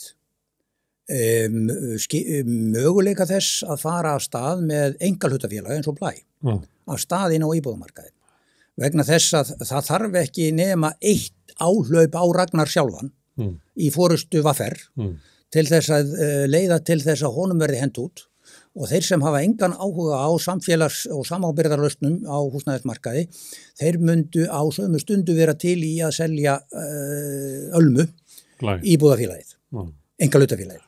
Þess vegna algjör lykill að þær lausnir sem verkalýðshreyfingin, hvort sem hún eins og ég segi, öll launþegahreyfingin stendur að, séu neytenda stýrðar, neytenda drifnar á þann hátt að það sé ekki hægt að einkavæða það frá fólkinu og meira að segja opinbera húsnæðið, hvort sem það var í Bretlandi eða í Svíþjóð þegar Carl Bildt kom til skælana, sko opinbera húsnæðið sem var félagslegt húsnæði, það var miskunnulaust selt. Eins og við þekkjum bara úr hörmungum frá Bretlandi. Já, en íbúðafélag sem samvinnufélag, íbúðafélag sem samvinnufélag, hvort sem það í Þýskalandi eða Danmörku, það ekki hægt að selja það.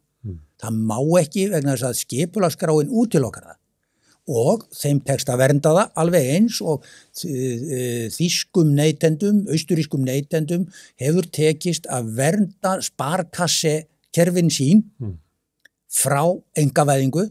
Það hefur verið gerð mörg áhlaup á þá til þess að reyna að koma þeim út af neytendabankamarkanum. Það verður ekki tekist. Þeir eru í eigu neytenda og notenda skuldbundin sínu svæði og það fer enginn með enga hagnað út úr þeim til einhverra fjarlægra eyja. Og það það sama sem ég vil segja hérna á húsnæðismarkaðnum. Leggið alla áherslu á að húsnæðið fari til neytenda sem verður byggt í gegnum ábyrgan rekstur leiguréttar eða leigusamvinnufélaga, gegnum búsetturéttarfélaga með mismunandi formi og við getum líka tekið þetta með bæði Norðmenn og Finna til fyrirmyndar að því leitinu til að eitt af því sem að hérna opinberir aðilar til í Noregi gripu til þegar að verð var að spennast upp að þeir sveitarfélögin eins og til með Stavanger komun og fleiri, þeir buðu út byggingu 70 íbúða hér og 90 íbúða þar sem þeir seldu síðan á kostnaðarverði áfram til fyrstu kaupenda eða til neytenda.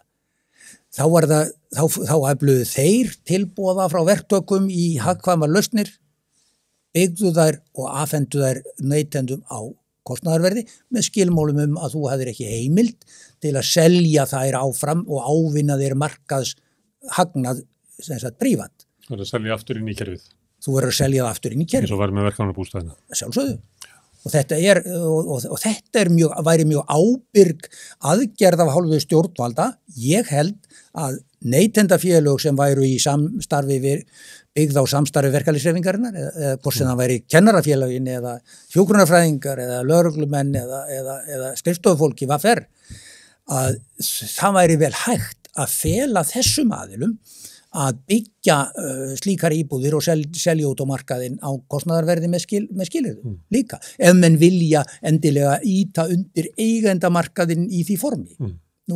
Það sem að svona kerfi eru, þá yfirleitt húsnæðislánasjóður sem að fjármagnar þessi verkefni. Já, eða heimildir. Stundum hann í eigu ríkisins, ég held að sé þannig í Noregi, sumstaðar hefur verið einkavæddur, þar sem voru svona sjóðir sem að drifu áfram húsnæðisuppbygginguna á eftirstýrsárunum en eru síðan orðið hluti bara einhverju bönkum í dag. Já, Bretland lillum sem dæmi það. Já, en það annað í þessu. Svona sjóð vantar, þetta einhver sjóður sem að lífeyrissjóðir myndu leggja til fjármagn eða sér þetta fyrir þessum ríkis? Það ágættu og kemur inn á lífeyrissjóðina. Ágættu maður Ólafur Margeirsson hefur talað fyrir þeirri hugmynd að lífeyrissjóðinir komi inn sem fjárfestar og sem gerendur, ekki sem kaupendur skuldabréfa, heldur sem gerendur á húsnæðismarkaði og segir og rekur með réttu reynsludæmi frá Sviss sem en sko sannleikurinn málun auðvitað sá að lífeyrissjóðinir í Sviss eru í fyrsta lagi allt önnur stærð, hagstærð sem hlutfall af þeirra efnahag og eru auk þess séreignarsjóðir í meginatriðum, en það sem skiptir mestu máli er að fjárfestingarumhverfi, hegðan, hefðbundið, fjárfesta í Sviss er allt annað heldur en hákalla hegðan á íslenskum braskmarkaði. Og ég ætla að fullyrða að eigendur stóru matvörukeðjana, hvort sem það heitir Festi eða Hagar eða hvað það er, lífeyrissjóðirnir eru 75% eigendur þeirra. Þeir haga sér hvergi öðruvísi heldur en sem eins og frekasti kapitalistinn á markaðnum. Og ef að fari verður að búa til í löggjöf heimildir fyrir lífeyrissjóðina til að fara sem gerendur inn á fjárfestingarmarkað, húsnæðismarkaðin eins og hann er, þá fara þeir ekki inn til að tapa peningum. Þeir fara inn til að hámarka gróða sinn. Það væri sko versti háski, það væri versta viðbragðið sem við gætum haft við húsnæðis ástandinu eins og það er að hleypa lífeyrissjóðunum með sjálfdæmi í fjárfestingum inn á þennan. Það byrjaði að kaupa bæði heimavelli og Ölmu. Hvað heldur þú? Þeir myndu hleypa þeim út með gríðarhagnað og skrúa svo upp leiguverðið. Já, og það sem verra er, sko, það getur vel verið að sé skynsamlegt miðað við stærð lífeyrissjóðana okkar að þeir komi inn á húsnæðismarkaðin með einhverjum hætti. Þá þarf að byrja á því, í fyrsta lagi, að skipta algjörlegum stjórnunarform lífeyrissjóðana. Taka það alveg frá samtökum atvinnulífsins. Í öðru lagi, þá þarf að skipta algjörlegum mentalitet og siðferði hjá þeirri stjórnenda stétt sem þar hefur ráði ríkjum. Það bara kemur ekki til greina að hleypa þeim sem hafa verið í þessum brasku umhverfi taumlaust út á þennan markað eins og hann er. Þetta gæti verið ein leið, en ég held að ég hef hins vegar miklu betri leið. Ég held að við eigum að leggja skyldusparnað. Þvingaðan skyldusparnað á ofursjóðasöfnum lífeyrissjóðana. Við eigum annarkvort eigum við að gera það með því að það verði gefin út sérstök heimild fyrir íbúðafélög neytenda til að gefa út verðtryggð skuldabréf með mjög litlum vöxtum með beinni eða óbeinni ríkisábyrgð og skylda lífeyrissjóðina til að kaupa slík skuldabréf fyrir kannski 20% af sinni fjárfestingar þörf á einhverju tímabili. Með þessu værum við að taka brask toppinn af lífeyrissjóðunum og hjálpa til við að draga úr brask einkennum og verðbólgunnar á markanum og við getum dregið úr þeirri furðulegu hugmynd að flytja út alla peninga lífeyrissjóðana til fjárfestinga erlendis og fella með því gengið eins og við þekkjum. Því að það eru ekkert sérstaklega glæsilegt fjárfestingatækifæri á alþjóðlega pappírsmörkuðum. Alveg, við þurfum ekkert það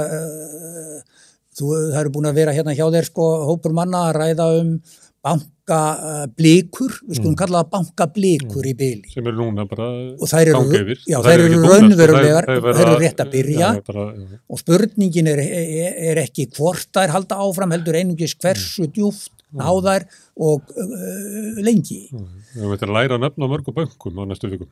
Já, því miður, það er engin váð. Herðu, en að því að nefna lífeyrissjóðir fjármagni sjóðin sem að verið undir höndum ríkisins, þessi sjóður er náttúrulega til, núna heitir hann ILS sjóður sem er, þar eru bréf. Já og nei, þetta er eiginlega, vandinn er þetta. Því að það hefur stundu verið nefnt að vandi ILS sjóðs sem að hlustuður okkar vita kannski hvað það er gamli íbálunasjóður sem að gaf út skuldabréf á vöxtum og svo lækkuðu vextirni þegar í bankandi komið á föstu vöxtum. Þannig að þessi peningar og íbálunasjóður hefur ekki lánað út. Þeir lánuðu ríkissjóði í gegnum COVID hluta til á mjög lágum vöxtum en þarna er sjóður sem er í eigu ríkisins raunverulega en sem að hefur ekkert verið að lána út. Þannig að sjálfur sem mætti nota hann sem svona byrjun okkur sjóðu eða hvernig líst þér á það? Nei, við þurfum að hendun. Já. En það er gott að kynkja þessum 400 milljarða tapi. Já, býtu nú við, hver tapar 400 milljarða? Við skulum fara tilbaka. Árið 2004 voru gefin út þessi fyrstu skuldabréf með þessu óuppgreiðanleg með 5,4% vöxtum. Já, upp í 5,6 væntanlega. Gott og vel. Hverjir voru það sem héldu á stabba af þessum bréfum? Fyrst voru komu erlendi sjóður, keyptu pínlítið hlutaði, það endaði allt hjá lífeyrissjóðunum. Það endaði allt hjá lífeyrissjóðunum og hluti af þessum... Þegar braskarnir voru búin að innleysa hagnaðinn, þá endaði allt hjá lífeyrissjóðunum. En hluti af þessum skuldabréfum voru keyptir á slikk. Lífeyrissjóðunum keyptu hlutaðir á slikk eftir markaðan, eftir hrun. Það vísu ekki stór hluti, en við skulum rifja það upp að í október 2008 var sett sérstök nefnd á laggirnar á vegum ríkisstjórnarinnar sem þá satt. Jóhanna Sigurðardóttir var verndari þeirra nefndar. Í forsvari fyrir nefndin átti að takast á við fyrirséð áfall þeirra sem voru að fást með voru skuldsettir með lán á íbúðamarkaði. Og niðurstaða nefndin skilaði áliti til þingsins í nóvember 2008. Í forsvari fyrir nefndina var Gylfi Arnbjörnsson, þáverandi forseti ASÍ. Útgangspunktur nefndarinnar var sá að tjónið af bankahruninu mætti ekki fyrir neina muni lenda á lífeyrissjóðunum eða þeim sem mættu verðtryggð skuldabréf. Og hvers vegna ekki? Það verið svo mikilvægt að fyrirséð verðbólgubóla gæti skilað lífeyrissjóðunum alltaf 260 milljörðum í beinan ávinning í staðin fyrir að taka á mæta því höggi sem þeir eruðu vegna taps af erlendum eignum og fleira. Og hvað þýddi þetta? Hverjir áttu að borga þessa 260 milljarða? Það voru neytendurnir sem sátu uppi með þessi lán. Með öðrum orðum, ríkisstjórnin og alþingismeirihlutin á lokadögum nóvember ákvað að fara eftir ráðgjöf þessara nefndar og frysta ekki vísitölur eða setja force majeure ákvæði af neinu tagi, beita neinum slíkum. Heldur skyldu þeir tryggja lífeyrissjóðunum ávöxtun. Það voru sér lífeyrissjóðunum fyrst og fremst. Og við skulum hafa það semst alveg á hreinu að þar sem að vantaði upp og þá kom ríkið í gegnum ábyrðin á bönkunum til þess að bjarga fjármagnseigendum. Það voru semst neytendur í gegnum ríkið og í gegnum sinn sára persónulega fjárhag í gegnum öll þessi ósköp sem tryggðu lífeyrissjóðunum nánast skaðleysi af þessum hluta eigna sinna í gegnum hrunið. Lífeyrissjóðunir eru á tímabilinu síðan búnir að innhala einhverja 600 milljarða næri því út á þessi skuldabréf. Og ég segi bara, almenningur í landinu, hvort sem það er í gegnum ríkið eða í gegnum sinn persónulega prívat fjárhag, eru fyrir löngu búnir að borga óeðlilegt yfirverð fyrir þessi skuldabréf inn til lífeyrissjóðana. Og það er bara mál til komið að það verði gjaldfellt og gert upp, mögulega með því að almenningur bara yfirtekur lífeyrissjóðana með þessum skuldbindingum, kröfum og tjóni og tryggir sjóðfélagunum í framhaldinu.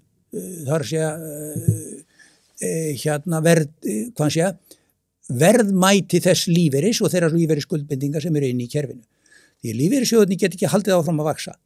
Þeir eru nú þegar orðnir nærri því 50% af öllum fjármagnseignum í landinu. Þeir bara stækka sem hlutfall. Það er alveg sama hvað menn segja, það getur ekki gengið þannig. Daginn sem að lífeyrissjóðirnir eiga 60-70% eru þeir komnir í stöðu sem er óásætt, hún er algjörlega ófær. Þannig að við verðum að stöðva inngreiðslu í þessu sjóði og þessa skattfríu fjársöfnun. Og ég ætla að bæta einu við í sambandi við lífeyrissjóðina. Það er engin furða þó að það sé þurrð í skatttekjum ríkissjóðs og sveitarfélagana til þess að standa undir mikilvægri grunnþjónustu og fjárfestingum í innviðum. Þegar að hátt upp í 50% af eigendum fjárfesting og fjármagnsegna eru skattlausir. Við getum ekki haldið svoleiðis áfram. Skattleysi lífeyrissjóðana leggur að mörkum til niður brots á grunnþjónustu í heilbrigðiskerfi, menntakerfi, það sveltir getur hins opinbera til að fjárfesta í innviðum. Ég meina þetta kerfi að éta okkur sjálf. Benedikt, við erum búin að fara yfir húsnæðiskerfið og nú stekstu inn í annað kerfi sem lífeyrissjóðskerfið, sem efni í annað þátt. Í næstu bæjarferð að þá kemur hingað og við tölum lífeyrissjóðuna. Kæra þakkir fyrir að koma og tala húsnæðiskerfið.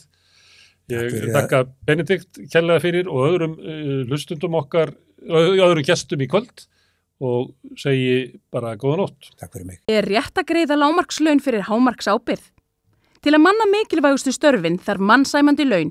Efling stéttarfélag. Með því að ganga í leigjendasamtökin styður þú baráttu leigjenda. Leigjendasamtökin eru fyrir alla þá sem vilja berjast fyrir réttlátu húsnæðiskerfi. Leigjendasamtökin.is. Samstöðin á öllum hlaðvarpsveitum. Rauða borðið, Sanna Reykjavík, Samtal á sunnudegi og helgispjall.